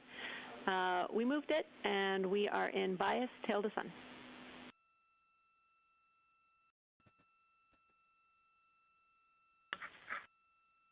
Okay, Houston, you're coming in loud and clear, and copy, we're in bias tail to sun now.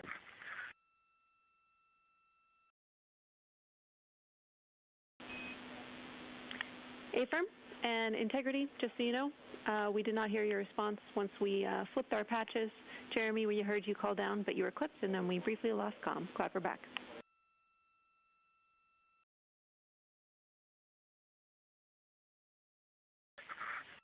Okay, copy that. We were just excited that we got to share in that you, the MER, and Mission Control have flipped your patches around, and that side of the patch is getting to see the light of day. Thanks for sharing that with us. Our pleasure.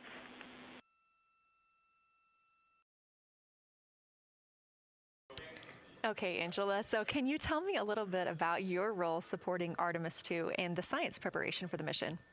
Yes, so I'm one of the 3 science officers. So Kelsey's been on console all day. I'll take over kind of closer to the end of the day. And then Trevor Graff is on the planning shift. And so it's the 3 of us in this 24-hour cycle supporting the mission.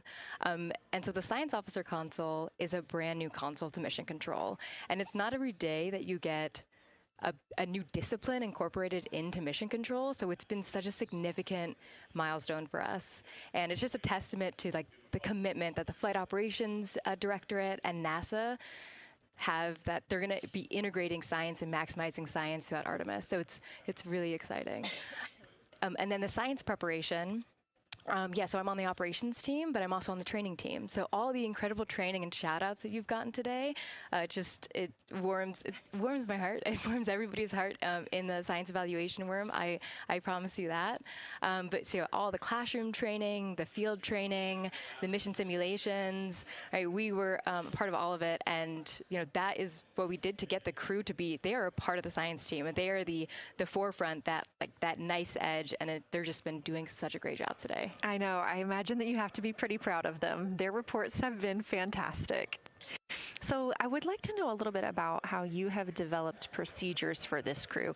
What kind of science activities are they carrying out inside the spacecraft?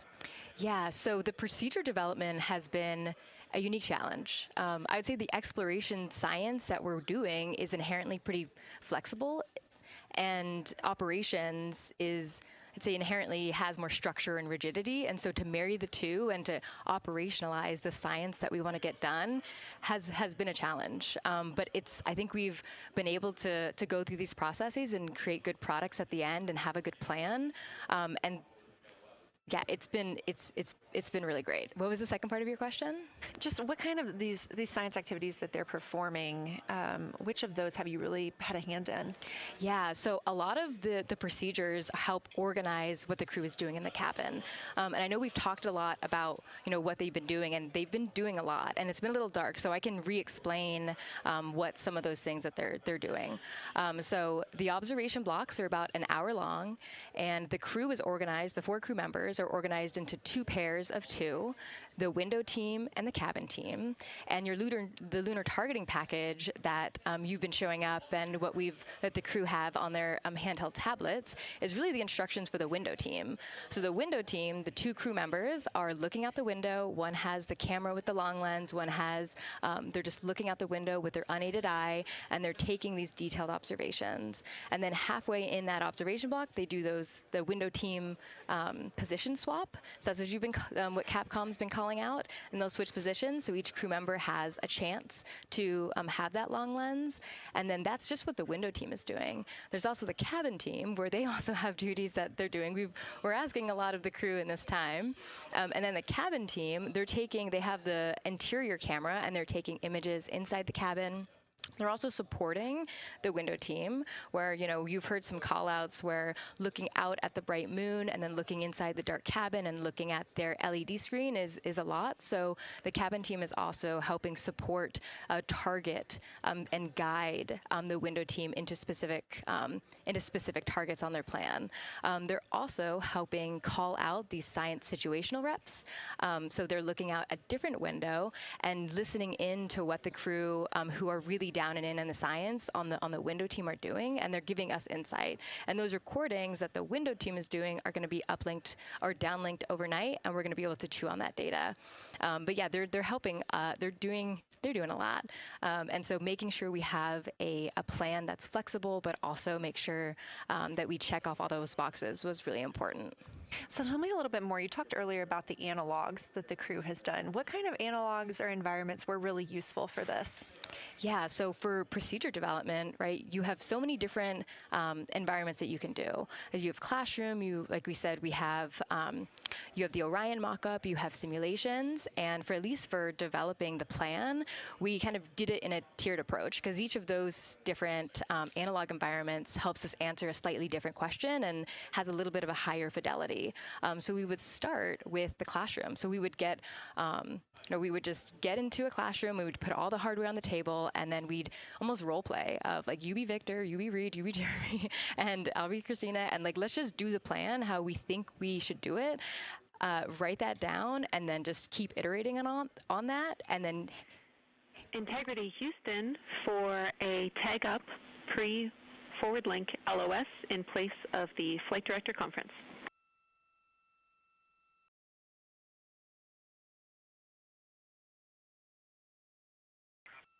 Okay, Jenny, we're ready. All right, crew, I'm going to roll through a couple of topics here. The first two are for timeline. First of all, read for your toilet maintenance. It is a shortened toilet maintenance where you do not have to do the oxone changeout. That portion of the procedure is canceled. Victor, you have an HHP stop activity on your timeline. We need you to perform that as scheduled for bandwidth reasons. For your next portion of the flyby, in particular the eclipse, we want to remind you that you can take off the eclipse glasses when the sun sets and you are simply looking at the corona. And then finally, for the D5 with the long or zoom lens, which is set for solar corona, we want to remind you that when you are capturing Earth shine, you will likely have to adjust the exposure. That's all I have for you. Let me know if you have anything for us.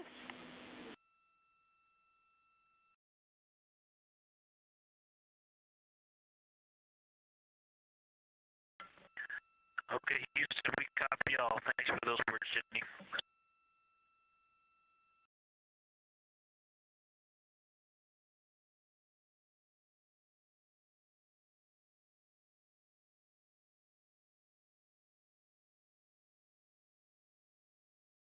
All right, just a quick call up to the crew ahead of a forward link LOS, meaning that we won't be communicating with them, but we will be receiving their communications and data during that time frame.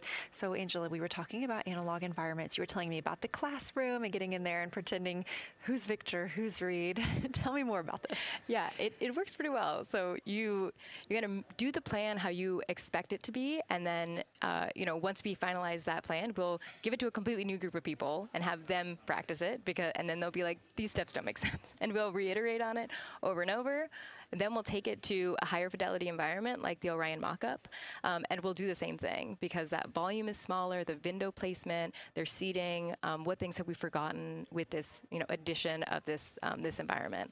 And then once we reiterate on that, we'll take it then, we'll give it to the crew and have them execute off of it during mission simulations. That's the highest fidelity that we can do before we send it to space. So this is the first time we've had to do this because we're a brand new console, and it just sparks so many neurons of like, how are we going to do this for surface missions and integrate this in so many different ways. So excited to have kicked off this process, but there's so much more to come. Fascinating. And I think it was really well thought out too, because each crew member gets an opportunity to do each task. And so you're getting different perspectives and different insights from each crew member, maybe even about the same target, but something that one person sees could be completely different than something another person notices. So we also know that Artemis II has traveled. They're now on their way home, but they traveled farther from the moon than the Apollo missions did. So what makes that vantage point scientifically interesting? Yeah, observations are so fundamental in the scientific toolkit, particularly observations from different perspectives, different scales, and with different techniques. And so for this, so we really tried to make the plan to optimize those. There's pros and cons for all those things for this mission. So we really just focused the plan to have all those pros. So in terms of scale, this zoomed out scale, you can learn different things. This different perspectives. So their perspective, as Kelsey talked about, photometry around when they orbit the moon. And then also just their different the different things they're able to observe. So yeah, let me talk a little bit about scale, because I think observations at different scales, you can gain a lot of different information. So like, for example, if you were an astronaut on the surface looking at a rock, and you describe at this micro scale. So in training, we kind of talk about observations from micro to macro, or from outcrop to orbit. So looking at a rock at this scale, you can describe its components, you can describe what it's made of and its colors and its minerals, and you're like, okay, and this rock came from this boulder, and it's this part of this boulder, and these are the different things that I'm observing around. That gives me context to this sample. And then you zoom out a little bit more, and you're like, okay, well, I can see that this boulder came from, it rolled from this mountain ridge, or this high ridge feature. And then because I can see the trail that it came from, okay, now let me describe this ridge and, different parts in it and maybe other boulders that I'm seeing. And then you zoom out further of the orbit scale and you're like, this ridge is a part of this larger crater. So all of those different steps give you different information. And so that's why observations at these different scales and these different perspectives are so important. So this zoomed out kind of far view is this full lunar disk view. It's the full lunar on Earth, we see the full lunar disk as well, but now we're able to see it on the far side, and we're able to see it, all at the same time, which enables the astronauts to compare very quickly to different parts of the surface. And the color particularly is very compelling because you can just be able to very quickly compare from 3 different regions. Is it in the same family? Is this actually a little bit different? Compare that to what they see in their orbital data that they have access to on their portable computers, and really just be able to tease out that nuance and information. Yeah, we heard them make a lot of those connections today, and especially the color. We talked with Kelsey about this a little bit, just how exciting it was to hear the browns and greens and things like that. I cannot wait to see those pictures. Yeah. So one last question. We are coming up on the last lunar flyby observation block, and this is when we are going into a solar eclipse. So can you tell me what you're interested in the crew learning during that time frame? Yeah, so the data set. So yes, there's so many things. How to pick one. So I would say the thing that I'm most interested in seeing is some of their annotations that they're taking. So in this opportunity, it's a very dynamic type of experience in that we don't normally see this activity. And so being able to have crew observe the solar corona and then also annotate it in their on their portable computing device is just such a unique thing that humans can give to missions, and also particularly being able to annotate what they're observing while they're talking about it is also unique to being able to have astronauts in orbit as well, because we won't be able to have annotations on the lunar surface because the astronauts will be in suits. They're going to be collecting samples, they're going to be deploying instruments. And so personally, I'm really excited to see some of these annotations and to see how that develops over time, because you've heard a lot of descriptions. And I think, when people are describing something that's unique and different, you can interpret it differently. But if you're drawing and you're marking, particularly just going back to like the color provinces, for example, and those boundaries, you know exactly what they meant. And really, I'm just very excited about those annotations. There's been some famous annotations that the Apollo crew have made, particularly about solar coronas and the structures that have, and lofted dust that have given a lot of debate within the scientific community of they're observing this phenomenon, and now it's our job to hypothesize of like, why are they observing this? Like, what is going on? So I think that's just a really cool part of exploration and science, and this beautiful thing that we're about to do. Well, now you've got me excited about the annotations too. I mean, I've been excited about the pictures and the audio, but now don't sleep on the annotations. I am very excited to see these little sketches that they're able to draw out, and we have pictures that they can just draw right on. It's like, this particular thing is different than what we've seen. So I'm excited about that. I'm excited too. Angela Garcia, thank you so much for joining us today, and have a great time tonight on Console. Thank you, and you've been doing a great job, and it's so excited to see where we go from here. Thank you so much.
Integrity Houston, you have 3 minutes until we go into a forward link LOS. We will be back up with you in about an hour during the eclipse on Madrid.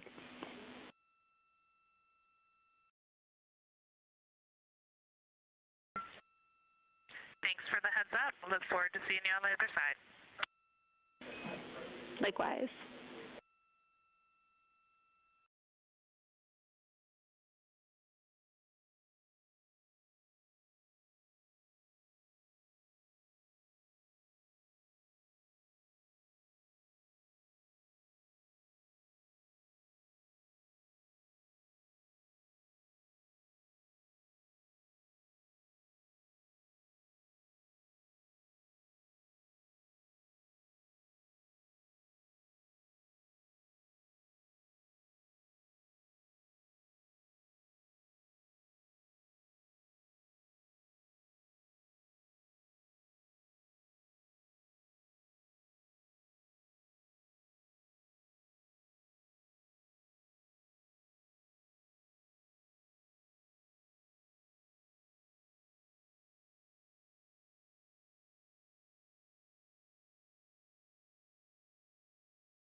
We're live in Artemis Mission Control at Johnson Space Center in Houston, Texas. This a live view from the Orion spacecraft with our Artemis II crew inside.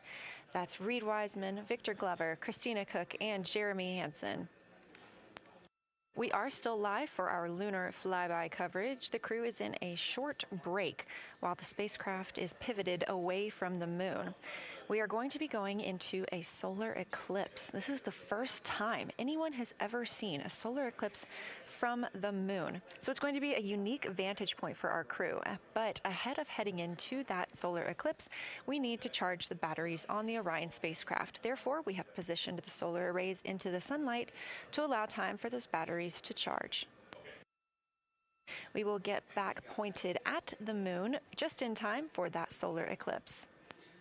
We are also in a forward link LOS. What that means is essentially we cannot send calls or commands to the crew right now from the ground. However, we clearly get all of their data and communications.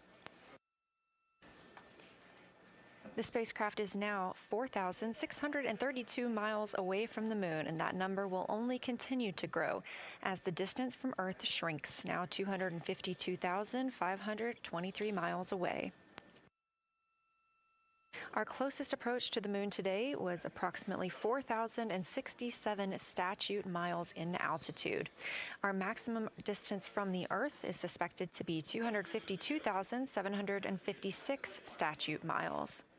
Both of those moments came while Orion was flying in their loss of signal time frame behind the moon.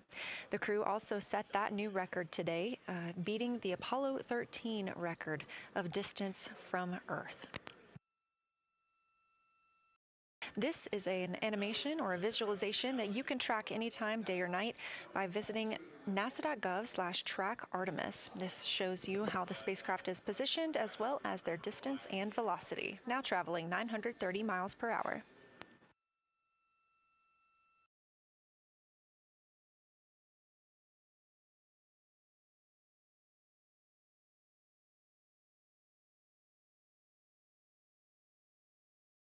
During this break in their time today, the crew is working on a couple of other tasks. Some of those include their National Geographic timelined test. National Geographic was selected through a competitive process by NASA to help tell the story of Artemis II. So you've seen the crew with some GoPros inside the cabin, taking videos and pictures, and with other cameras as well. National Geographic plans to leverage its portfolio of media assets, including magazines, social and digital content, and television programming for engagement opportunities. Throughout the flight, the crew has been timelined a little bit each day to film from a shot list provided by National Geographic, and that includes their morning routine, talking with their families, exercising, and just their overall thoughts about the mission. And I cannot wait to see that footage.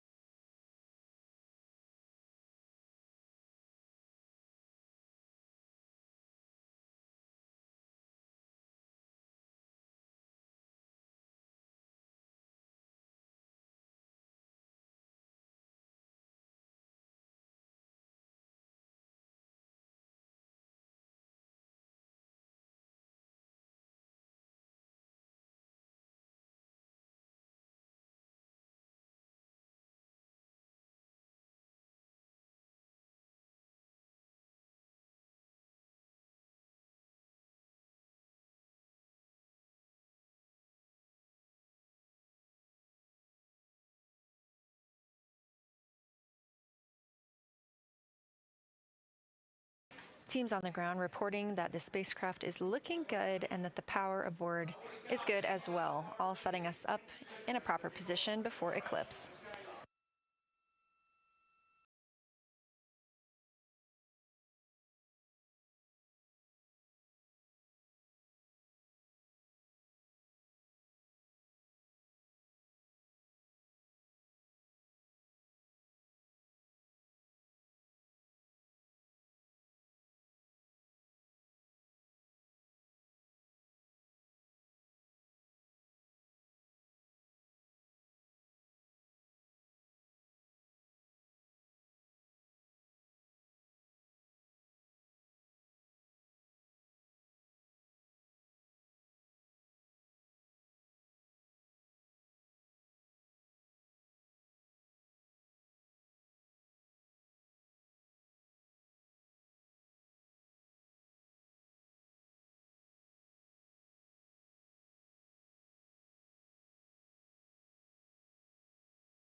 The crew is in a little break during our flyby coverage for today. They will resume their flyby momentarily in about 30 minutes once they get into their observations during that solar eclipse. Now, the moon is our nearest celestial neighbor, orbiting Earth at less than 250,000 miles on average. When our astronauts venture there for future Artemis missions, they'll target landing sites near the lunar South Pole. There, ancient rocks, minerals, and trapped water ice will not only provide resources for human explorers, but they may also contain clues to the formation and evolution of our planet and the solar system. Let's learn more about the lunar South Pole with this video featuring Dr. Kelsey Young, Artemis Science Flight Operations Lead. We learned a lot from the Apollo samples, but we still have a lot left to learn about the moon. The Apollo missions visited only a pretty narrow swath of the moon. All the missions were concentrated near the near-side equator. Really interesting and really critical insights were unlocked with the Apollo samples, but we have so many questions still to answer about the moon and the evolution of the moon. And liftoff of Artemis I. We rise together, back to the moon and beyond. NASA's Artemis missions are NASA's plan to send people to the surface of the moon. We'll be sending people and roving assets and scientific equipment to, among other things, answer a lot of really compelling science questions. Scientists have a lot to learn about the moon. It's our nearest celestial neighbor here to Earth, so what the moon has experienced, we've experienced. Except here on Earth, we have things like plate tectonics, oceans, forests, people that erase the rock record. Whereas on the moon, that whole record of our planet's history, of the moon's history, is just kind of waiting there at the surface for us to explore. The South Pole, which is where Artemis missions are going to target, is specifically interesting for a couple key reasons. We think there are volatiles at the South Pole of the moon that are not present near the equator. Things like water and water ice that are trapped in the lunar regolith, which basically just means lunar soil, that can easily become untrapped from that lunar regolith, and scientists can scoop up and study for return to Earth. The lunar South Pole is a really exciting scientific target, and it also comes with some challenges for operating. For example, the lighting environment will change drastically within the course of one mission, and even over sometimes the course of one spacewalk. So preparing the crew members, preparing the hardware that we're sending to the moon, and preparing the mission control teams is really, really important. The South Pole Aitken Basin is particularly exciting. We think it's one of the oldest and largest impact basins in the solar system. And if we can get the right rock from the South Pole Aitken Basin and bring it back to our labs here on Earth, we can use that sample to constrain the entire evolution of our solar system and really understand the timing of how the moon and our planet and the entire solar system evolved.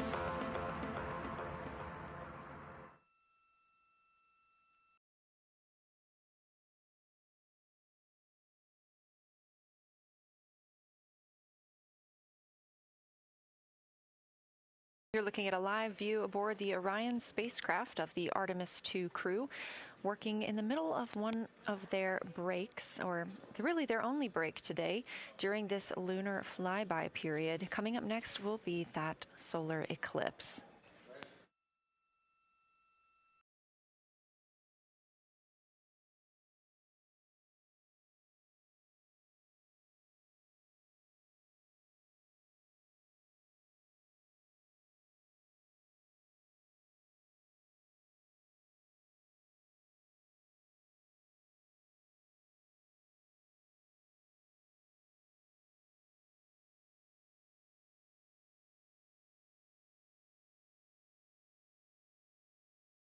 Throughout the Artemis II mission, and of course throughout today, you've likely heard the crew being called with the name Integrity. The Artemis II crew members named their Orion spacecraft Integrity during a news conference September 24th, 2025. The name Integrity embodies the foundation of trust, respect, candor, and humility across the crew, and the many engineers, technicians, scientists, planners, and dreamers required for mission success. They said this name is also a nod to the extensive integrated effort from the more than 300,000 spacecraft components to the thousands of people across the world that must come together to venture to the moon and back, inspire the world, and set the course for a long-term presence at the moon.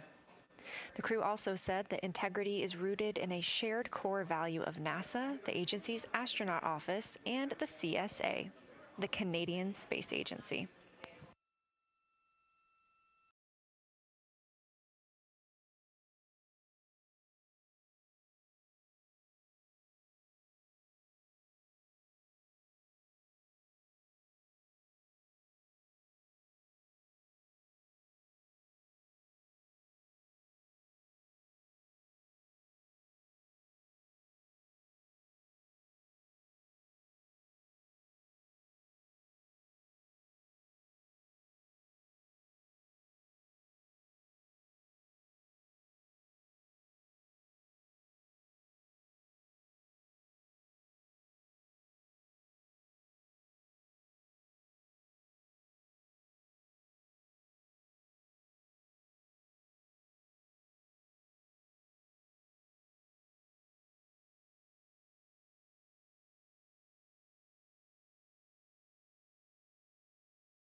We are 5 days, 1 hour, and 38 minutes mission elapsed time into Artemis II. In this view on the screen, you can see the crew starting to even look through some photos that they may have captured today. We really look forward to sharing these photos with you as soon as we possibly can. And the best way to keep up with those is to follow NASA on social media. You can do so at NASA, and for this mission specifically, at NASA Artemis.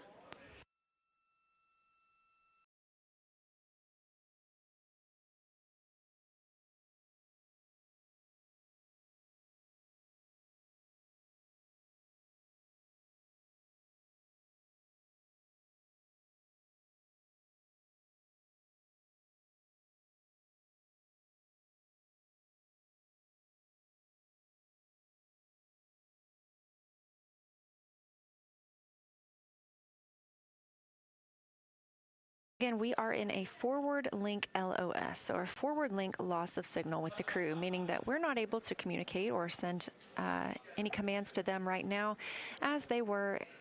This is a tracked event that occurs at times, but they could still provide communications down here to us, and we are obviously still receiving their video and their data.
Houston integrity in the blind. High priority PAO activities on Reed's timeline are on PCD1 in a folder imagery for downlink, and then high priority standby imagery for downlink, and then lunar flyby for PAO, and then high priority PAO. Thank you.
This is Artemis Mission Control. You heard Reed Wiseman, commander of the Artemis II mission aboard Orion, make a call in the blind. This means he knows we cannot call back and that he knows we may not receive his call. However, we have good communications with the spacecraft. They just cannot hear from us right now due to a forward link loss of signal. Again, we were tracking that this would occur, and we will regain that momentarily. But that call that came down from Wiseman mentioned some imagery, so we are very much looking forward to getting pictures taken from the moon today. Again, to see those images, make sure you follow NASA on our social media at NASA and at NASA Artemis.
The view on your screen right now is an animation.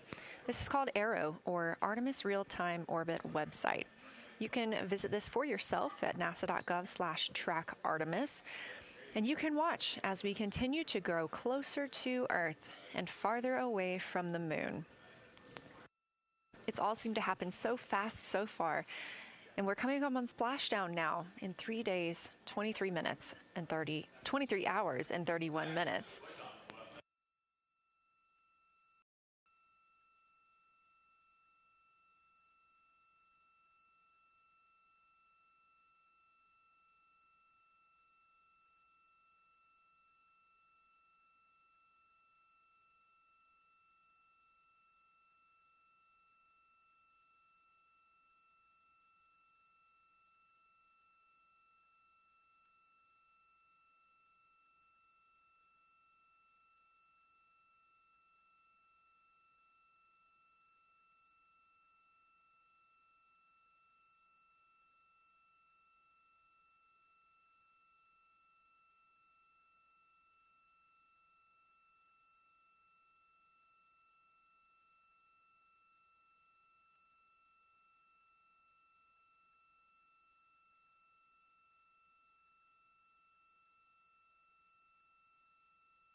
This is Artemis Mission Control. We are in a forward link LOS with the spacecraft. We're not able to send commands or communications to them right now. However, they could send them to us, and we do get spacecraft data. This is tracked as we are on the Deep Space Network. This is the network that we use to communicate with the spacecraft now that we are so far from Earth, over 252,000 miles. We are still in our lunar flyby coverage. The crew still have a very important and very exciting flyby milestone coming up when they will see a solar eclipse from the moon, the first humans to ever do so.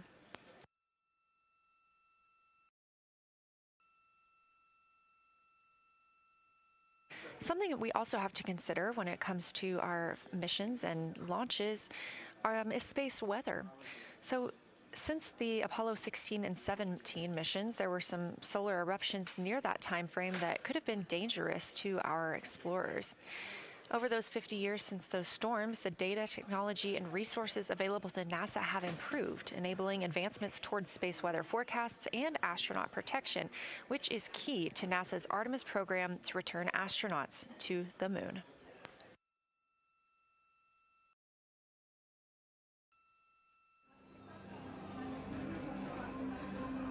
Across our planet, billions of people depend on the invisible networks that connect us to space.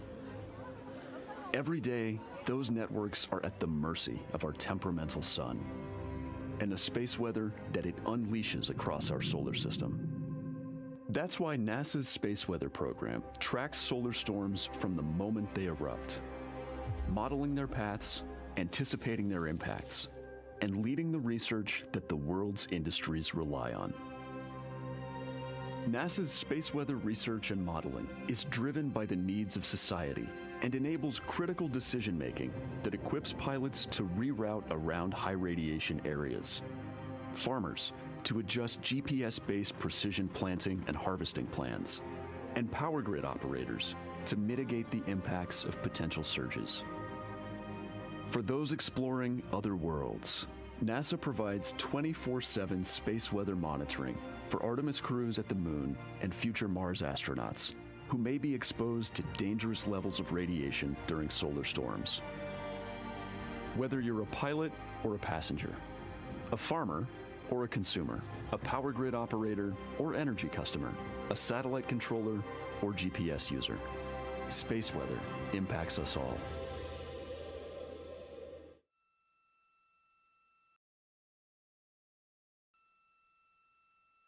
This is a live view from the Orion spacecraft on the Artemis II mission. It's now been 5 days, 1 hour, and 54 minutes since we launched.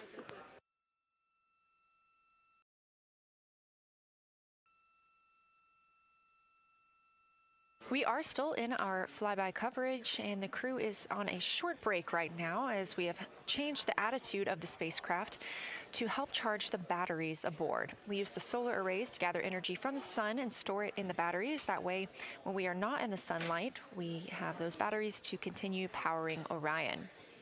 Now we're doing so because the Artemis astronauts are about to experience a solar eclipse from their capsule. And this is a solar eclipse that no one else on Earth will experience. This eclipse is about 54 minutes, and to the astronauts it'll look a lot like a total solar eclipse on Earth, except the moon is going to be huge compared to the sun, unlike when you watch one on Earth and the moon and the sun appear about the same size in the sky.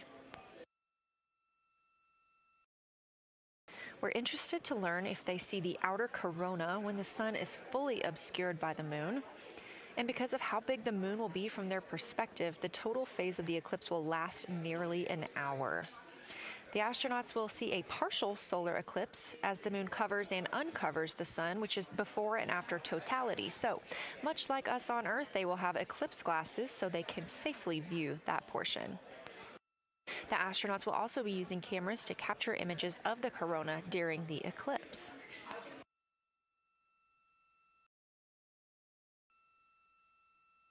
There also may be some other planets visible during the eclipse, including Venus, Saturn, Mars, and Mercury.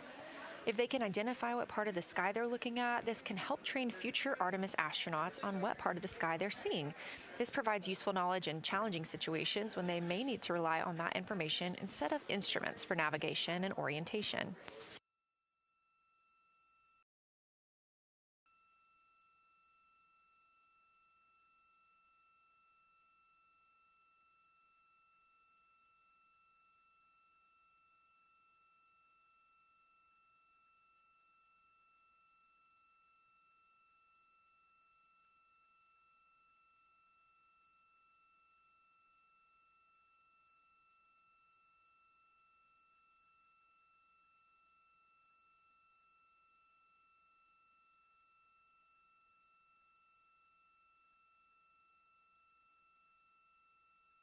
Confirmation from teams here in the ground that we have reached the eclipse attitude, meaning Orion is in the proper position to observe it.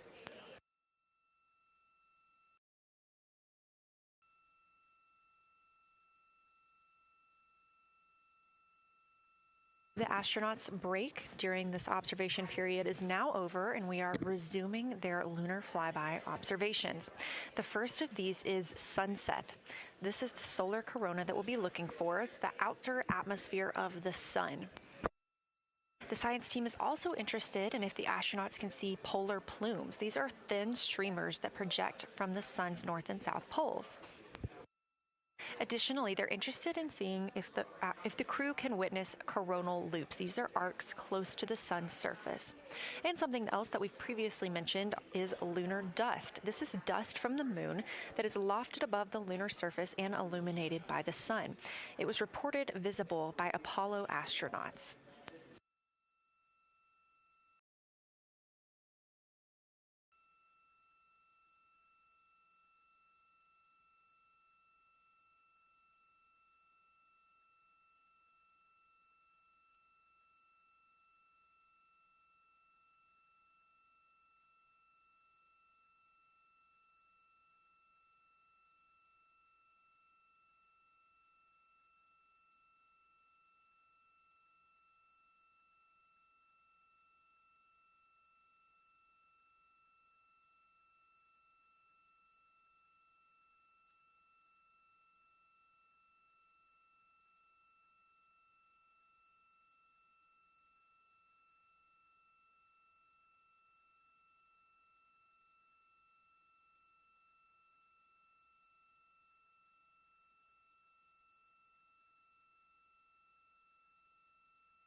You're getting a live look from Orion as the crew observes a solar eclipse from the moon.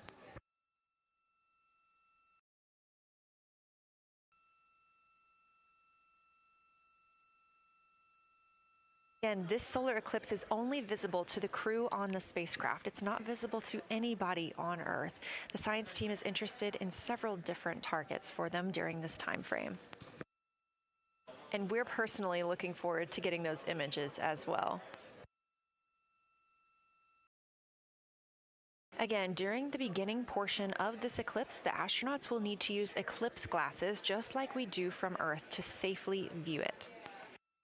Once the moon has completely covered the sun, they'll be able to take off those glasses for almost an hour. Totality on Earth during a solar eclipse lasts only a couple of minutes. So this opportunity gives them a chance to look out into deep space and to look into see if there are other planets nearby.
What you're seeing right now is the solar corona. That's the outer atmosphere of the sun. And the science team is very interested in any images that the crew can capture of this. They're hoping that they'll take pictures and describe the visibility, color, and shape of the solar corona as a whole and its substructures, those plumes and streamers.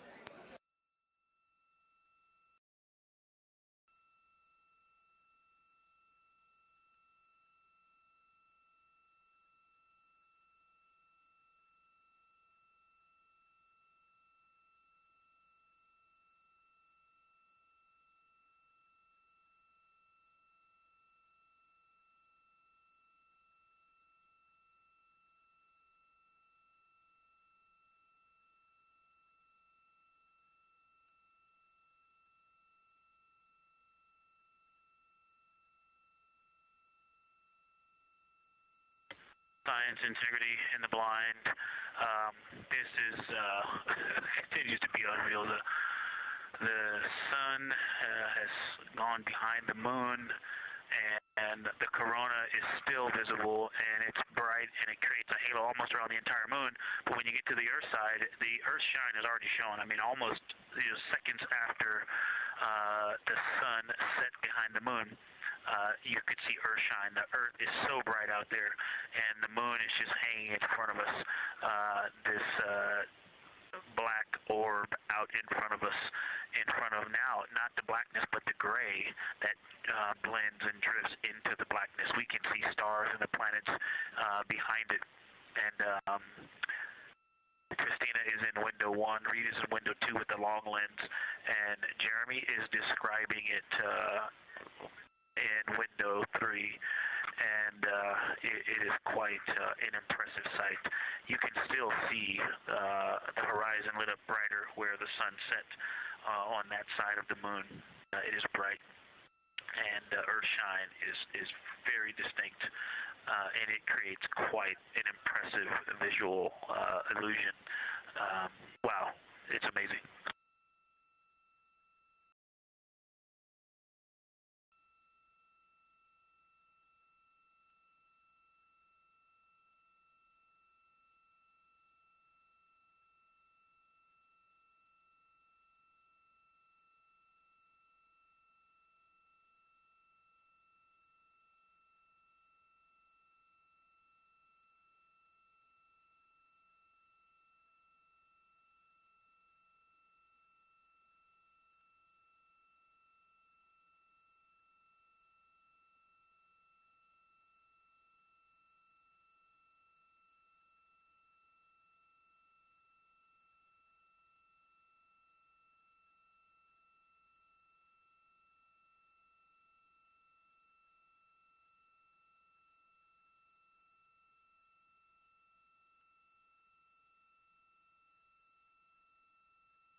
Again, you're looking at a live view from the Orion spacecraft on the Artemis II mission.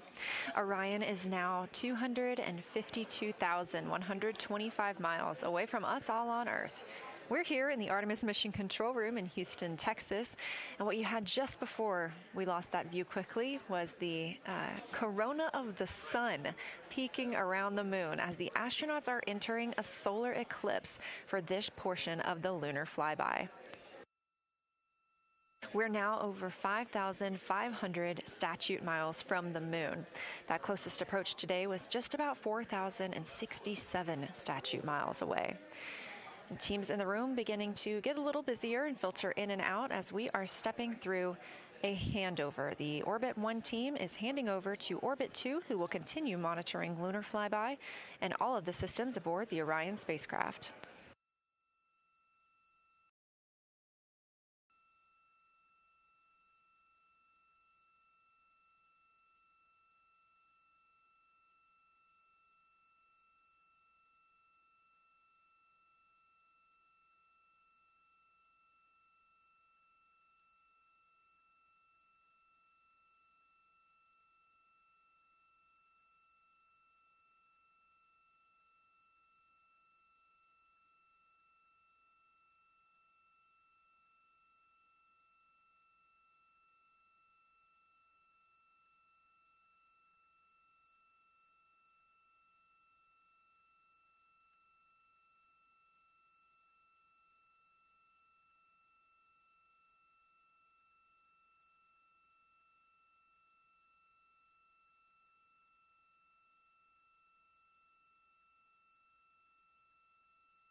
You're getting your last few views of the solar corona as the moon begins to take center stage and completely cover the sun.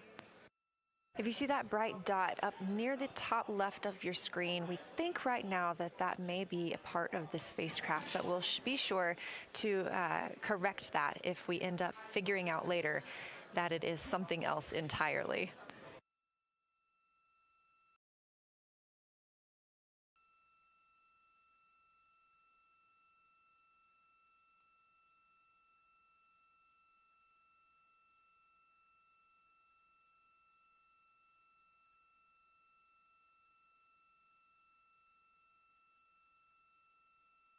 It has been an absolute honor to join you here today for the lunar flyby of Artemis II, the first time humans have flown by the moon in over 50 years. I'm Leah Cheshire Mustachio, and I'm excited now to hand over the game is shifting around in the windows, and we are transferring settings on the camera to pick up Earth shine, and it is amazing.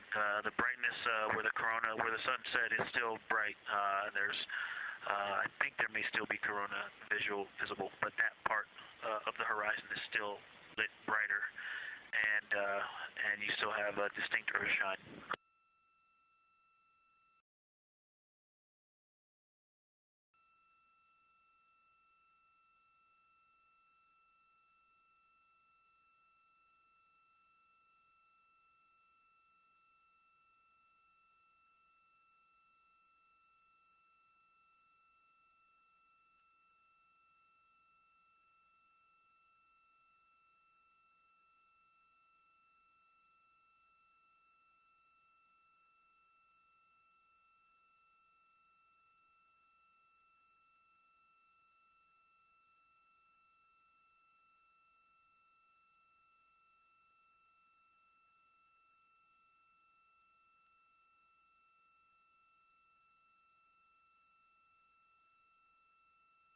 You know our rules that we don't talk when the crew is talking, so wanted to give Victor Glover a moment there to call down what he was seeing now that the moon is covering the sun. A really amazing time during today's lunar flyby. Again, thank you so much for letting us help tell this story today. I am Leah Cheshire Mustachio, handing it over to my friend Anna Schneider at the PAO console as the Orbit 2 team comes to join us. So thank you so much, and I hope you all enjoy tonight. Anna, you can take it away. Thank you so much, Leah, and it's been a joy listening to your coverage over the last several hours. So as you mentioned, the Orbit 2 team of flight controllers is currently making their way on console and completing a shift handover with the Orbit 1 team of flight controllers. The Orbit 2 team tonight will be led by Flight Director Diane Daly, and she is currently handing over with the Orbit 1 flight director there on your screen, who was Flight Director Jeff Radigan.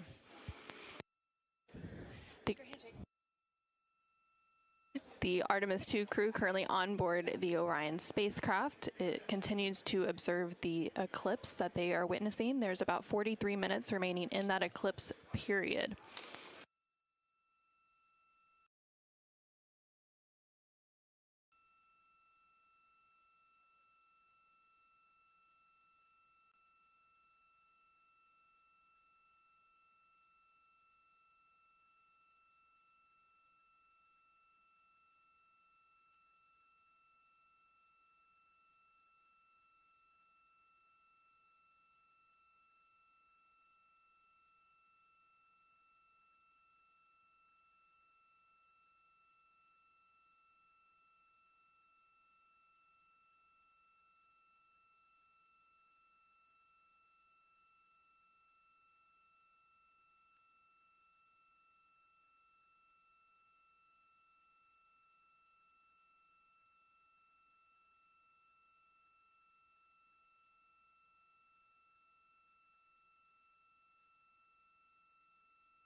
This is Artemis Mission Control. You are currently seeing a live view of the solar array wing cameras on the Orion spacecraft. We spoke with our science team, and they did determine that that dot in the distance is Venus.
integrity.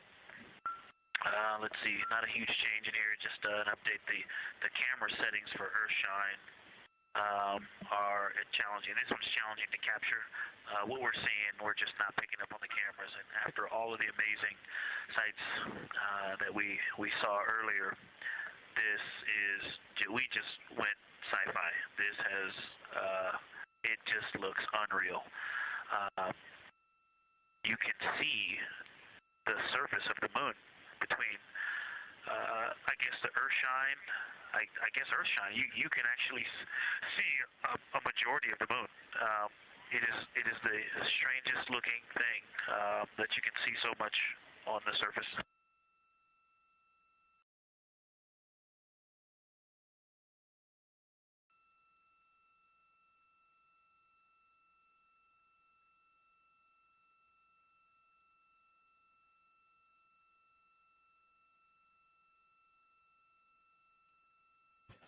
This is Artemis Mission Control. You were just hearing some communications called down from NASA astronaut Victor Glover, currently on board the Orion spacecraft.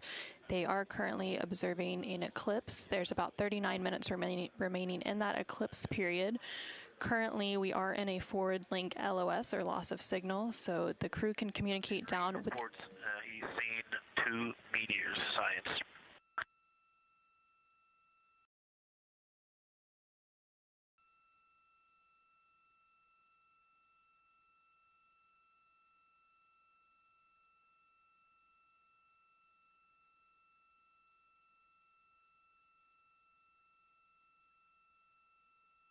So we are in a forward link loss of signal. We do expect to regain signal in about 3 minutes, and at that point then the ground can communicate back up to the crew on board the Orion spacecraft. In the meantime, the crew can continue to communicate down to the ground. The ground is just unable to respond, so they are continuing to provide some science observations during this eclipse period. They've made some comments about Earthshine, which is the sunlight reflected from Earth when they come around towards the moon's near side late in this flyby window.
integrity in the blind. The glow around the moon is beginning to become a little bit more even. It's not so much distinct just where the sun set on the moon's horizon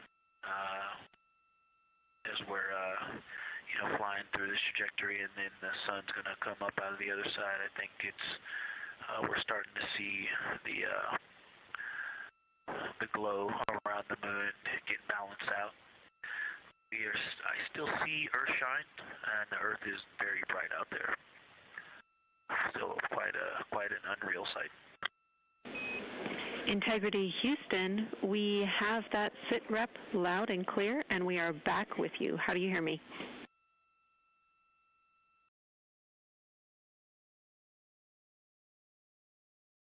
Hey Jenny, we have you loud and clear, thanks. Copy. Victor, we're handing you over to science for some critical questions. Thanks for your report.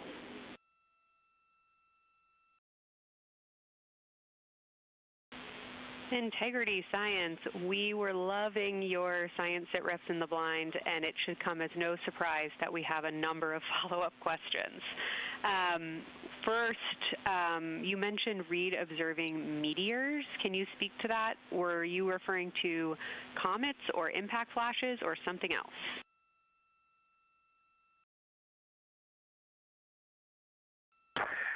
Yeah, there was a little bit of giddiness. We have seen 3 impact flashes so far.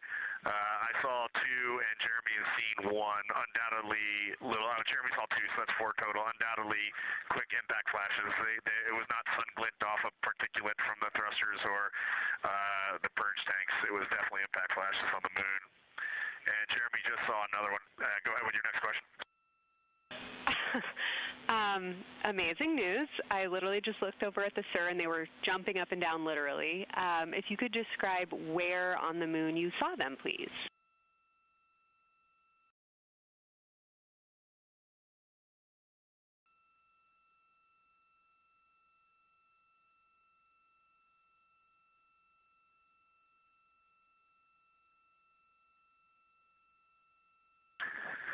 So they've all been either on or a bit south of the equator and on the Earth side of the moon. Stand by.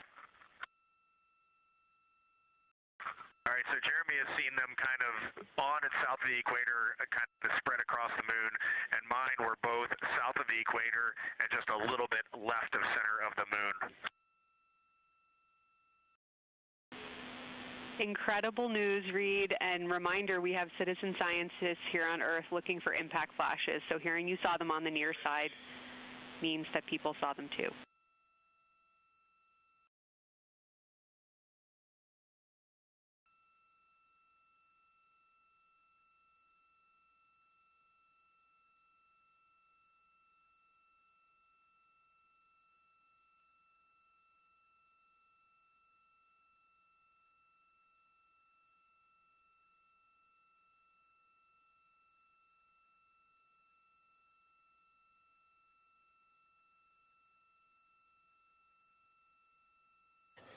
This is Artemis Mission Control. We have regained that signal, so the team here in Mission Control was able to call back up to the crew on board the Orion spacecraft as they continue their lunar flyby. Specifically, they are now in that eclipse period. So the science team here in Mission Control was able to ask some questions about some of the situational reports they were providing during that loss of signal. Specifically, they were interested in some of the meteors that they mentioned seeing and those impact flashes, and they did provide confirmation that they did see at least 4 impact flashes during that lost signal. Are you still with us, Houston, or do we lose you? Integrity, I hear you loud and clear. How do you hear me?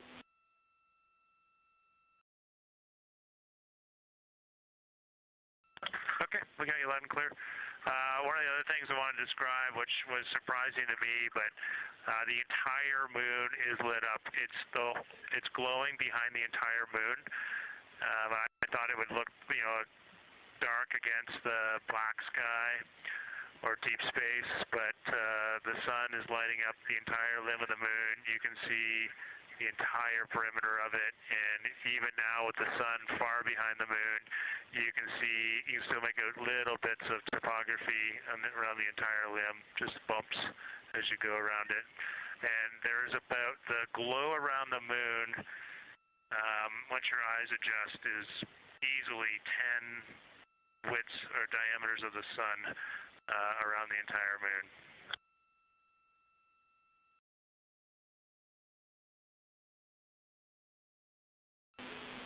Incredible to hear, Jeremy. Were you able to actually pick out any discrete features on the lunar surface? And if so, how do they look different than when you observe them in solar illumination?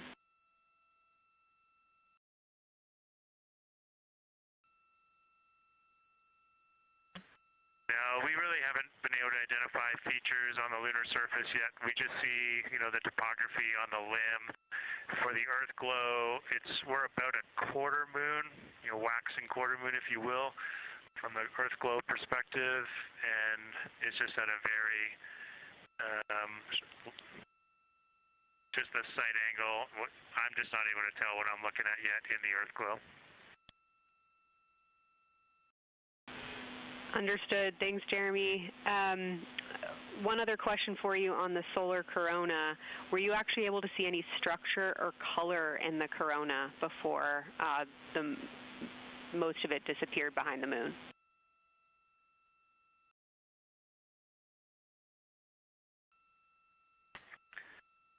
Yeah, I didn't pick out any color, but definitely structure. There were streamers, and they were not uniform at all.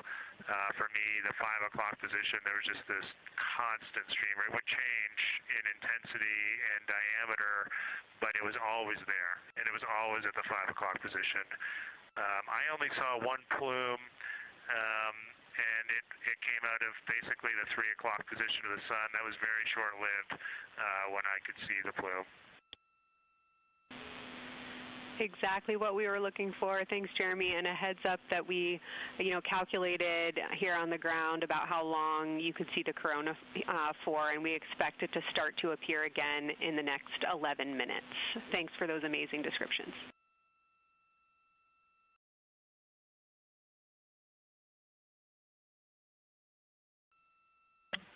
Okay, we're excited to see it all again.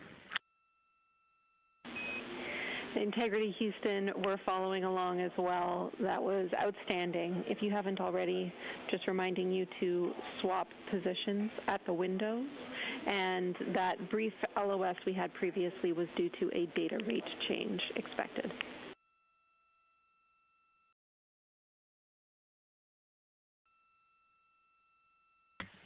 Okay, we copy that, Jenny.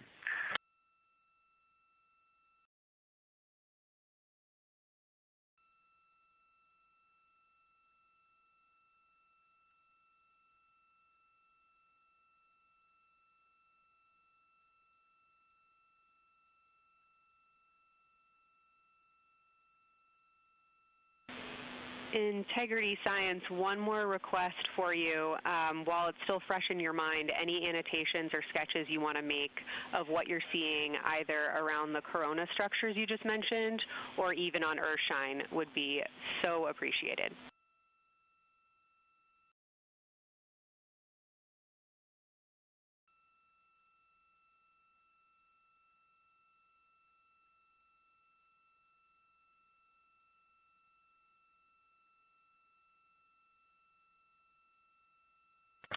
Okay, Kelsey, it's going to be pretty hard to go look at a PCD right now, but we'll definitely try and annotate what we saw.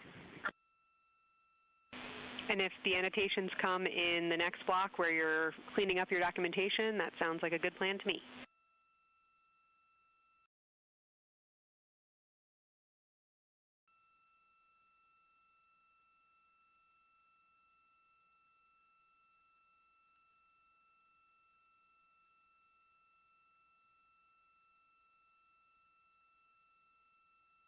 This is Artemis Mission Control. On the bottom right corner of your screen, you can see a view of the Science Officer console here in Mission Control. And we've been hearing that communication between the Science Officer. The Orbit 1 Science Officer is Kelsey Young, and she's been asking questions to the crew, specifically CSA astronaut Jeremy Hansen. based on the observations they've been making during this eclipse period. And then in the upper left-hand corner of your screen, you can see a view of the Artemis Real-Time Orbit website, which provides updates on the velocity and the distance from Earth and the Moon of the Orion spacecraft as it continues to make its way back to Earth. The distance from the Moon will continue to increase at this point. So right now, Orion and its crew are about 6,300 miles away from the Moon and about 251,000 miles away from the Earth.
Okay, science, we're getting set up for sunrise. The window teams are, Christina is supporting, and also Xena in window 1. Jeremy's got the long lens in window 2, and the short lens in window 2. And Reed is in window 3, and he has started recordings and is set up to see Corona.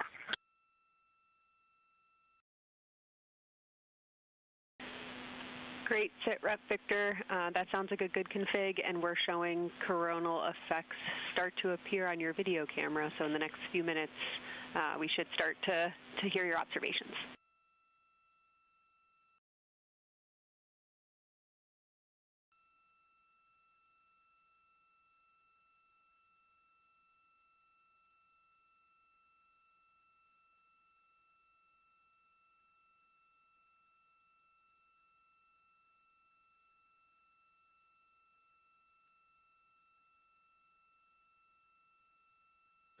This is Artemis Mission Control. We just heard the crew call down to the team here in Houston, reporting that they have swapped out who is in the windows for the final portion of the lunar flyby. So Christina Cook is in window 1, with Jeremy Hansen in window 2 and Reed in window 3. Reed is focusing on observing corona, which is the solar corona, which is the sun's outermost atmosphere. There is about 18 minutes remaining in the eclipse period. Science, and Houston integrity. I know this observation won't be of any scientific value, but I'm really glad we launched on April 1st because humans probably have not evolved to see what we're seeing. It is truly hard to describe. It is amazing.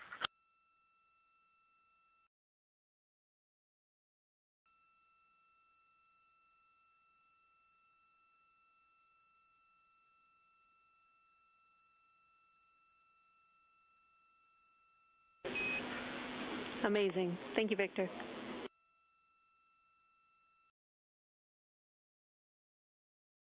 And just one more logistics note, we have gone as dark as we can in the cabin. We have turned the DUs all the way as dim as they can go, so you can't see anything on the screens. Every bit of light in the cabin affects the view. You're definitely seeing the brightness go closer. It's definitely brighter on the Earthshine side, and so we're expecting to see some corona here soon. We copy all. Excited for what you see next.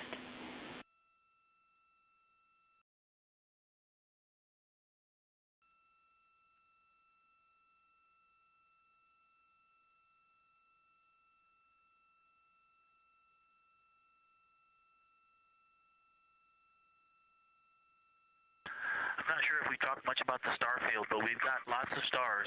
You've got the nice glow around the moon, but right off the well, we're upside down now, but from upside down 4 o'clock, right off the edge of the moon, looks like a planet. That line of planets, there's something a moon diameter to the left, and something right off the limb of the moon to the right, and then something orange.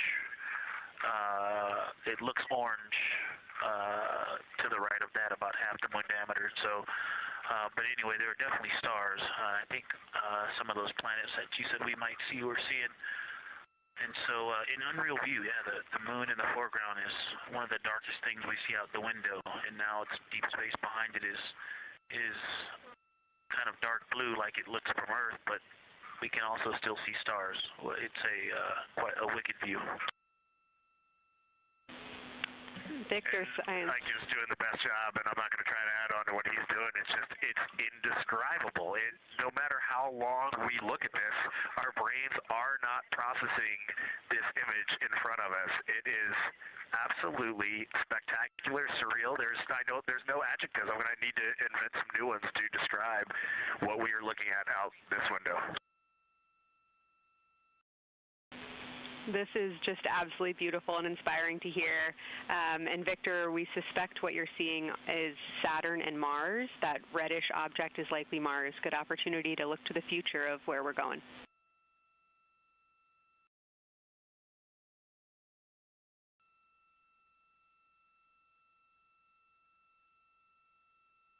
Yeah, we can absolutely see the color of Mars.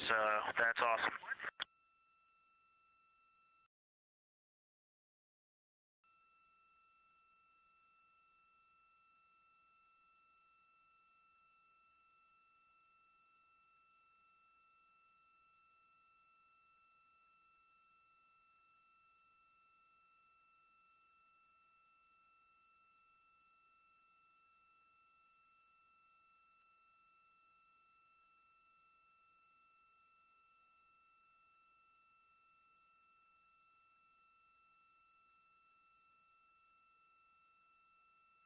Okay, and from this vantage point, the 4 o'clock on the Earthshine side is definitely getting brighter, still no coronal structure.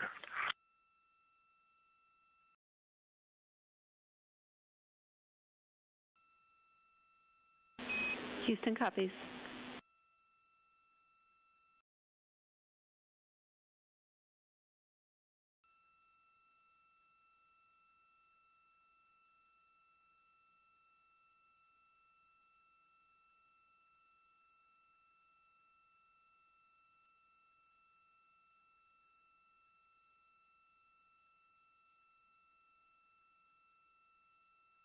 And we aren't able to distinguish which Mare is, but we can clearly see Mare in the Earthshine.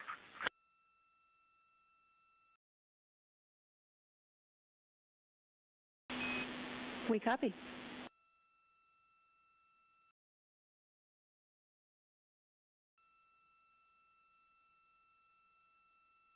This is Artemis Mission Control in Houston, Texas.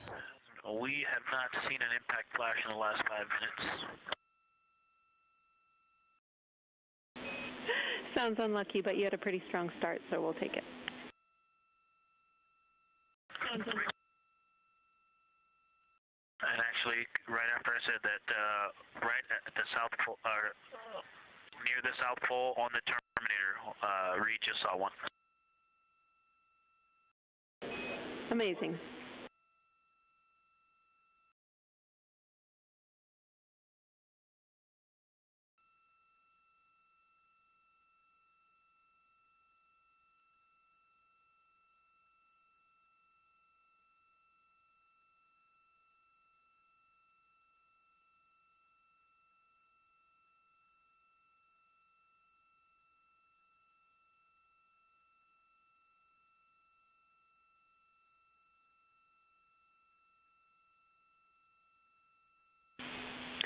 Integrity Science, and as you look around our solar system neighborhood, you should see Saturn setting behind the moon right now.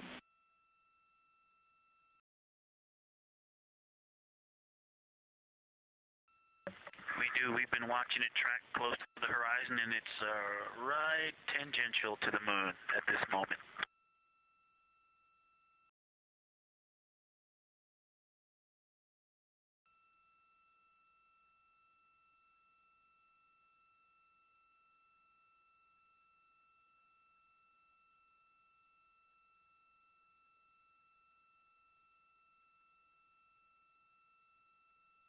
This is Artemis Mission Control in Houston, Texas. We are currently 5 days, 2 hours, and 44 minutes into the Artemis II mission, and we have about 11 minutes remaining in the eclipse at the latter half of the lunar flyby that the Artemis II crew is experiencing on board the Orion spacecraft. We've received several different call downs from the crew and questions up from the science officer here in Mission Control. One of the things that they said that they were able to see is Mars off in the distance, and then the science team also confirmed that they should be seeing Saturn setting behind the moon.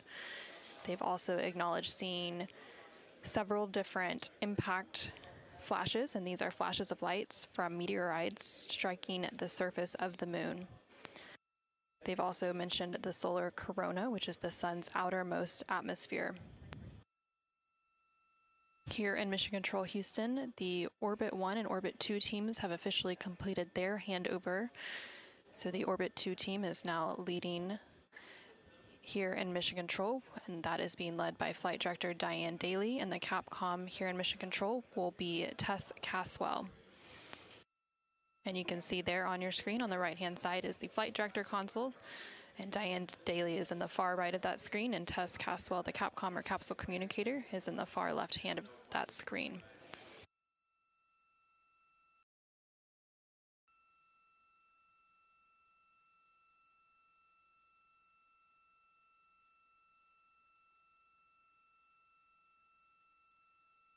Yeah, the light is continuing to grow in intensity.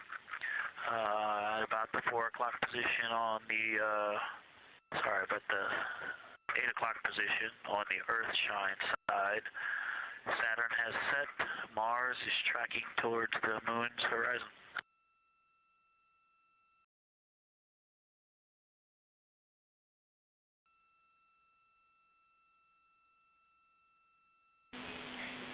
Integrity Science, we copy, and we're starting to see it on the vehicle stream. Looking forward to any coronal observations you can share with us.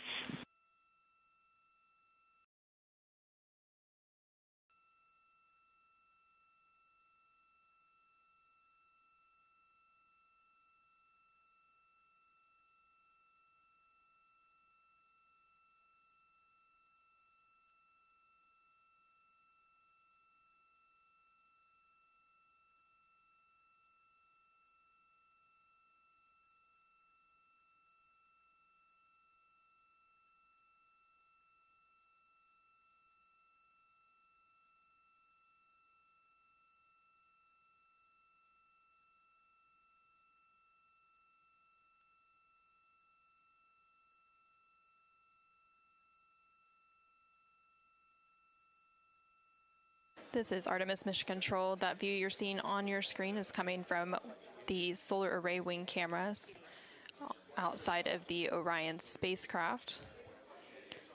And you can see the light starting to come into view as the solar eclipse period is starting to end. Integrity, still no coronal structure at this time, just continuing to grow in intensity.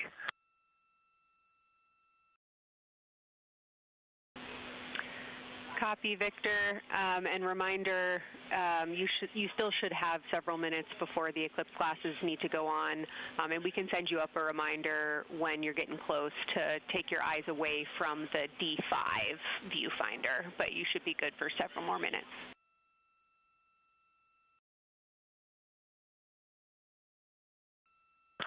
Copy, thank you, and yes, please send up the reminder. Thank you.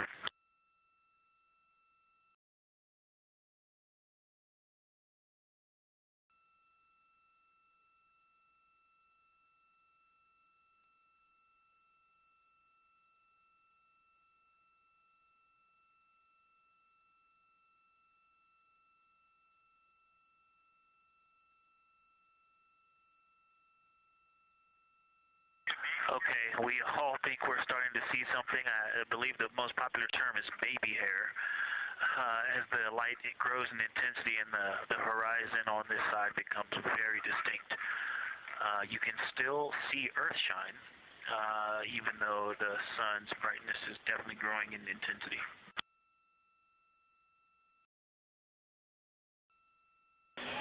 Love the description, Victor. I'm sure as the next couple minutes progress, more of those structures will continue to pop out.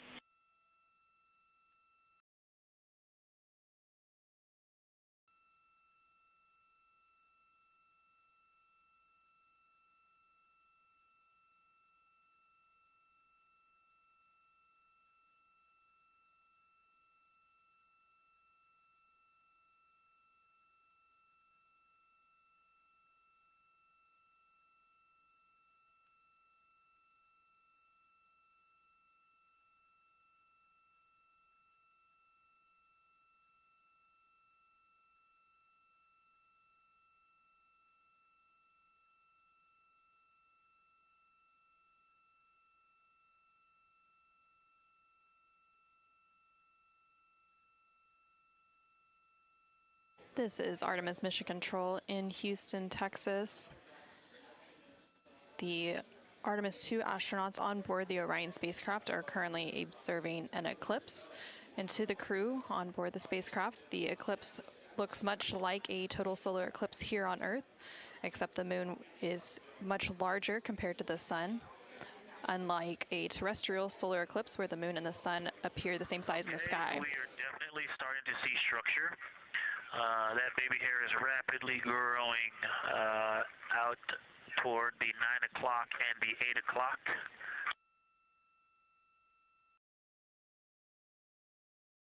It's almost as if it were reaching out for Venus or for the Earth.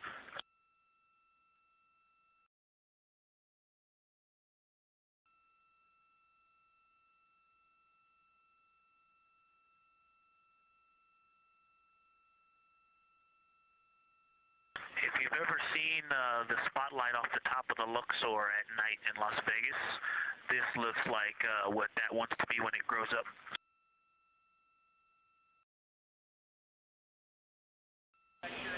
Integrity Science, glad to hear you're following your training of tell it like you see it.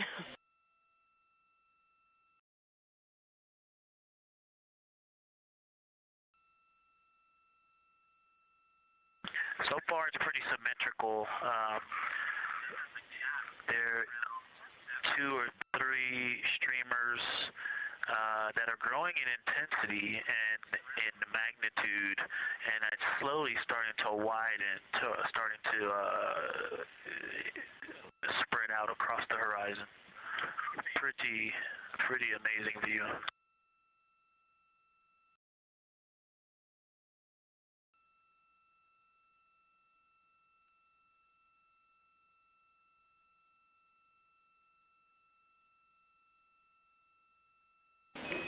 And Integrity Houston, great words. Reminder for you, we are approaching the brightness level at which you should no longer be using the viewfinder on the D5.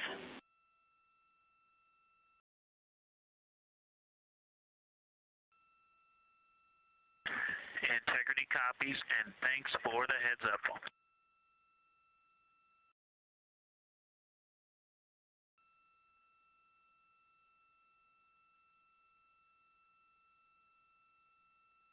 This is Artemis Mission Control. Oh, and I think we're seeing some directionality. Some of it is going in different directions because it appears to be moving and combining and recombining as it it's pointing in different directions, and some of it appears to be going like down toward the south pole of the moon, but it's and then coming back together and going out towards Venus and the Earth.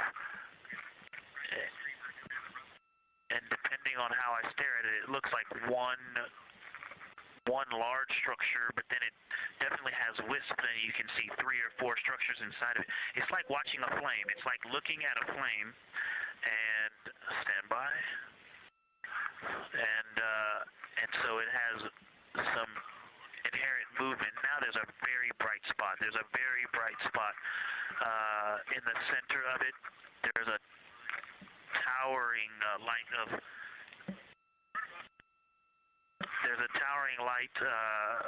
and then there were like 2 streamers that were going 30 degrees out from it, and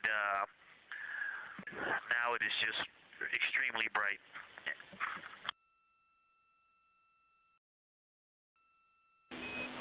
Houston, copies all. Starting to get a little warm.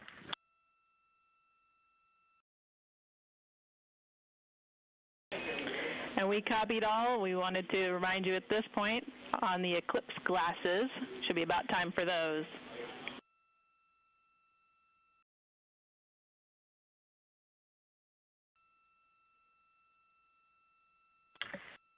Houston, we copy all. We are in eclipse glasses. That was an absolutely spectacular, magnificent experience.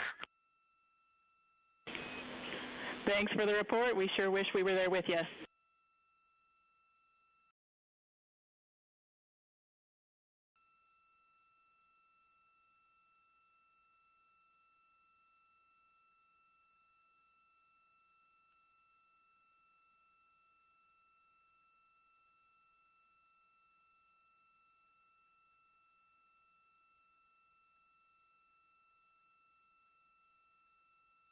This is Artemis Mission Control. The eclipse period is coming to an end, and we did hear that call up that the crew now has to put on those eclipse glasses to be able to protect their eyes for this final portion of the eclipse. And these views coming to you from the solar array wing cameras on the Orion spacecraft. And Houston, if you could give me about 20 new superlatives in the mission summary for tomorrow, that'll help my vocabulary out a bit. Thank you. We will solicit input from the team.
This is Artemis Mission Control. There on your screen, you can see a live look inside of the SIR, or the Science Evaluation Room, here in Mission Control Houston, just down the hallway from the Artemis Flight Control Room.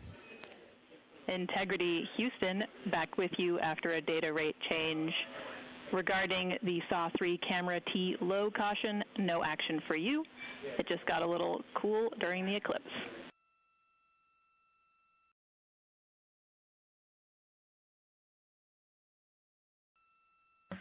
Okay, we copy, and if you didn't copy my request for the mission summary to add about 20 new superlatives to help my vocabulary, I would appreciate it.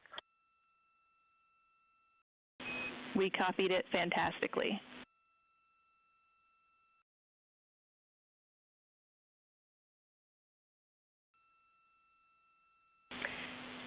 In integrity science, this is basically wrapping up your fly-by-day observations. I can't say enough how much science we've already learned and how much inspiration you've provided to our entire team, the lunar science community, and the entire world with what you were able to bring today.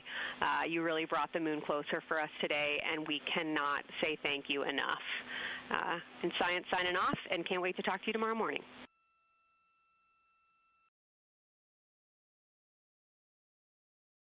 To your entire team, Kelsey, to the entire NASA science team, y'all really turned to when we shifted launch dates to April 1st, and you got the most incredible package together for us to go do some great science and some great, truly human experience moments here. And we were well prepared, and we appreciate all of you. And this is what we do best when we all come together and work as a team. So y'all knocked it out of the park. Thank you for giving us this opportunity. Beautiful words, Reed. Thanks so much.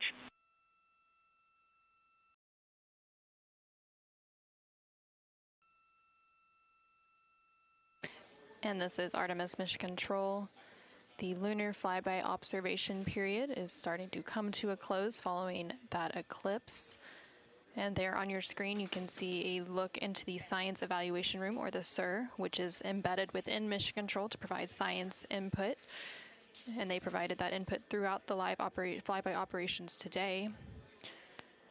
They also have a back room called the Science Mission Operations Room that processes data, evaluates imagery, and supports rapid analysis. And then, of course, we have the science officer on console here in the Artemis Flight Control Room, which you can see a view there on the bottom right-hand corner of your screen. The science officer throughout the flyby operations today has been Kelsey Young, who is the Artemis Science Flight Operations Lead. And then to her left is Angela Garcia, who will be the science officer taking over for Orbit 2.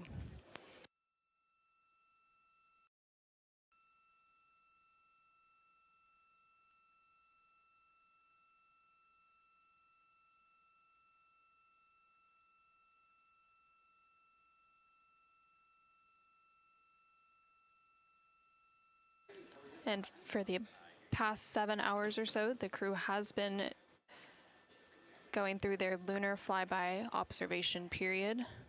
And now they will wrap up that period and complete some final tasks and begin downlinking some of the amazing imagery that they've captured throughout the day, as well as some of the observations that they've recorded. And now on your screen, you're seeing a live look from the Orion spacecraft from those solar array wing cameras.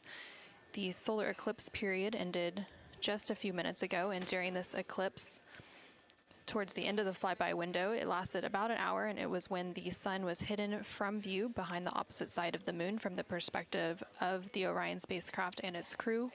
And during that time, the crew saw a mostly dark moon, and they used the opportunity to analyze the solar corona, which is the sun's outermost atmosphere, while it was visible. And then once the sun was completely out of view behind the moon, the crew looked for impact flashes, which they reported seeing multiple impact flashes, and those are flashes of light from meteoroids striking the surface of the moon. They also looked for dust lofting above the limb or the edge of the moon, along with some deep space targets, including planets, and they noticed Mars off to the distance, and we also saw Venus on one of the solar array wing cameras early on in the eclipse period. The crew also looked at parts of the moon illuminated by Earthshine, which is the sunlight reflected from the Earth when they come around toward the moon's near side at the very end of that flyby window.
Integrity Houston, understand that you are still reflecting upon and consolidating your lunar observations.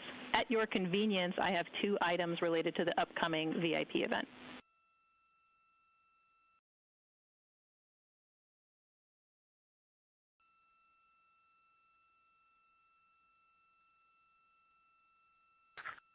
Go ahead. All right, first we wanted to let you know that the message for that upcoming event is on board for review at your convenience. That's message 3.06.04.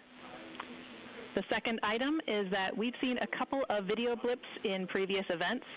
So during the HDPAO setup activity, we're wondering if Jeremy could please confirm for us that the TS rate is set to 1300 when you get to step 10.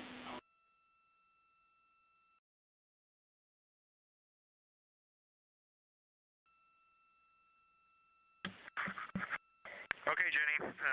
Yeah, we're pretty sure we've been in 1300 for all the PAO events. We've been tracking that when we swap between the HHP and the D5. We copy, Jeremy. Thanks. And for the record, the phenomenal Jenny has gone on to her next appointment of the day, and you've now got Tess with you.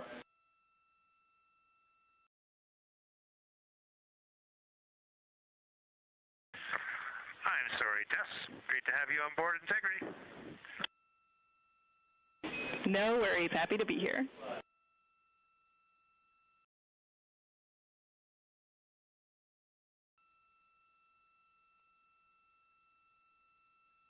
This is Artemis Mission Control. We heard some communication there between the Capcom or capsule communicator here in Mission Control, which for Orbit 2 is Tess Caswell, and the CSA or Canadian Space Agency astronaut on board the Orion spacecraft, Jeremy Hansen. They were discussing an upcoming public affairs event. And Integrity, 3-minute warning for the maneuver back to bias tail to sun.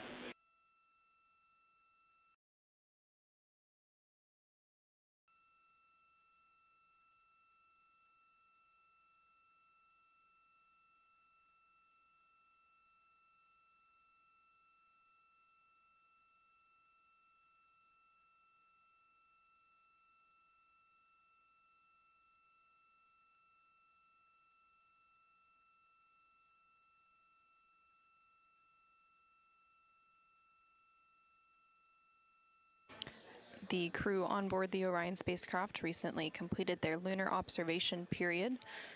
It was an approximately 7-hour period of time in which they were focused on several different targets identified by the science team here on the ground that they studied and prepared for ahead of time. And then they also were referencing a lunar targeting package that was uplinked about a day ago with those final targets. Now they are completing some post-lunar flyby activities, so they're working to clean up their observations that they've made and also working to downlink some of the photos that they've taken throughout the day. The science team here on the ground will then work to get as much data as they can overnight, and then there will be a post-flyby conference tomorrow after the crew wakes up. And that's not a debrief, but a science data collection to capture their nuanced experience while they're still in the field and the experience is still fresh. And then, of course, there will also be a public affairs downlink event later in the day. Now that once the post-lunar flyby activities are complete, and then after that, the crew will go into some of their final activities for the day. They will have a private medical conference or PMC with the medical teams here on the ground. These are regular conferences that they have at the end of every day, and then there's also a flight director conference that they will have before they go into their pre-sleep period, during which they can complete hygiene activities and they will have the chance to eat their dinner and complete any other final personal activities for the day before they head into their sleep period.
you're ready for us to start the stream a bit early and to test scene and voice.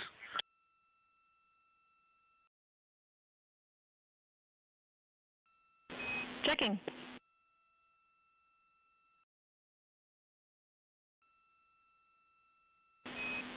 And integrity, affirm. We are go to start the stream.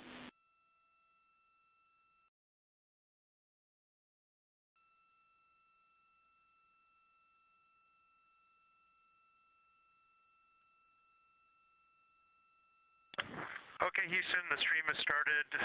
We checked TS rates 1300 and audio is true. So I will give you a voice check now on the mic.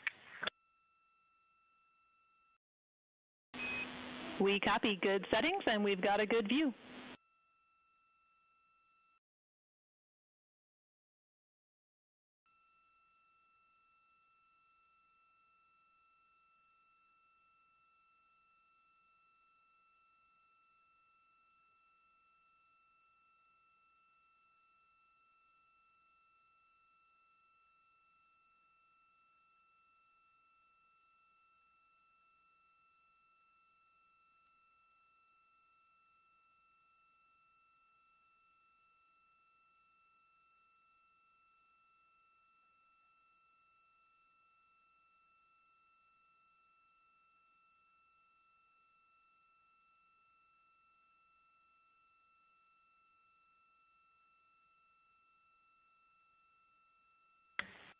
In test, I sent an audio check down on the handheld mic. Did you get it?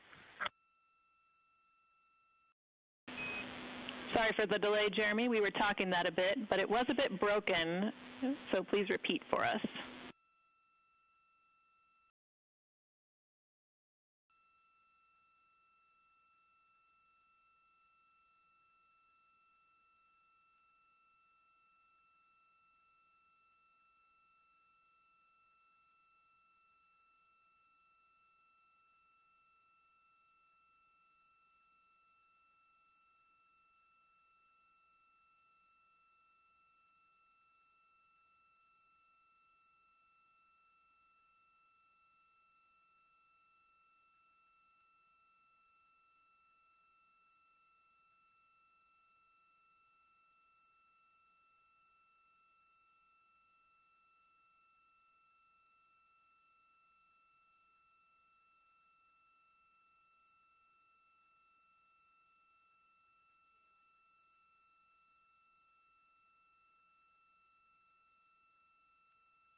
Integrity Houston, we like the scene. At your convenience, we'll take a 10 count with Jeremy in frame.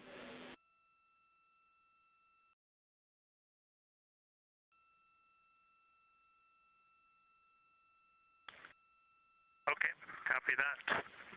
Give us 2 minutes and or 1 minute and we'll do that. Copy.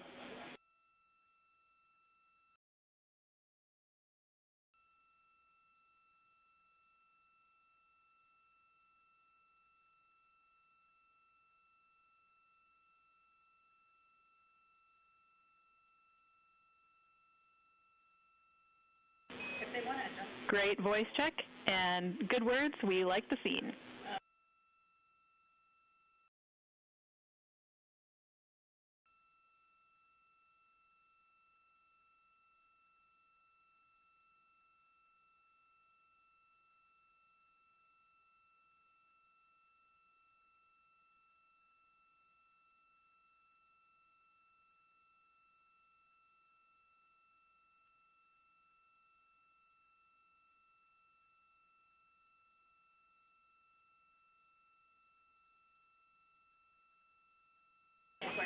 and Integrity Houston, we are seeing a black cable going right through the middle of the scene. At your convenience, if you would please move that, PAO would appreciate it.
This is Artemis Mission Control. We're currently 5 days, 3 hours, and 21 minutes into the Artemis II mission following a liftoff from NASA's Kennedy Space Center in Florida on Wednesday, April 1st.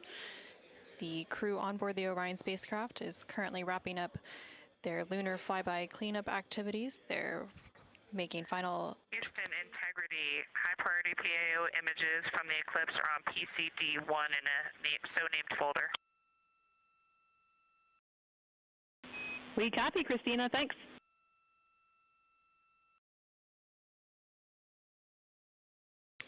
And NASA astronaut Christina Cook there calling down to the ground regarding some public affairs imagery that was captured during the lunar flyby activities. She referenced a PCD, that is in reference to their portable computing devices, which are basically tablets that they're able to transfer files and also follow along on processes and procedures and their timelines for the day. No.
This is Artemis Mission Control in Houston, Texas. Currently on console here in Mission Control is the Orbit 2 team of flight controllers being led by Flight Director Diane Daly and the Capcom or capsule communicator, who serves as the single voice link up to the crew, is Tess Caswell. The crew on board the Orion spacecraft recently wrapped up their lunar flyby observation period, and now they are completing some cleanup activities and transferring some data and files down to the ground following that lunar flyby.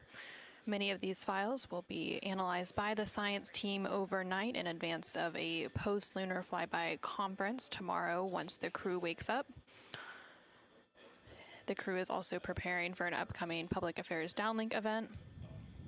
And then following that downlink, they will have a few final activities for the day, including a private medical conference with their team here on the ground. These are standard conferences that happen at the end of every day, and they'll also have a private conference with the flight director here in Mission Control to go over the vehicle status and any other questions or concerns they may have for the remainder of their flight.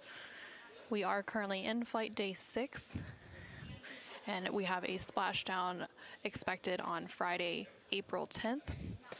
That splashdown expected in about 3 days, 21 hours, and 49 minutes from now. During the lunar flyby, and as part of Artemis II, it marked the first time in more than 50 years that humans were able to observe the moon directly, and provided a critical opportunity to practice how lunar science will be conducted during future Artemis missions. The moon preserves a near-continuous record of solar system history that has been erased on Earth, and with no atmosphere, weather, or plate tectonics, the lunar surface retains evidence of ancient impacts, volcanism, and solar activity that scientists can study today.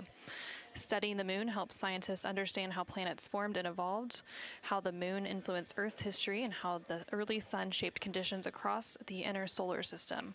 The moon also serves as a unique platform for studying the broader universe.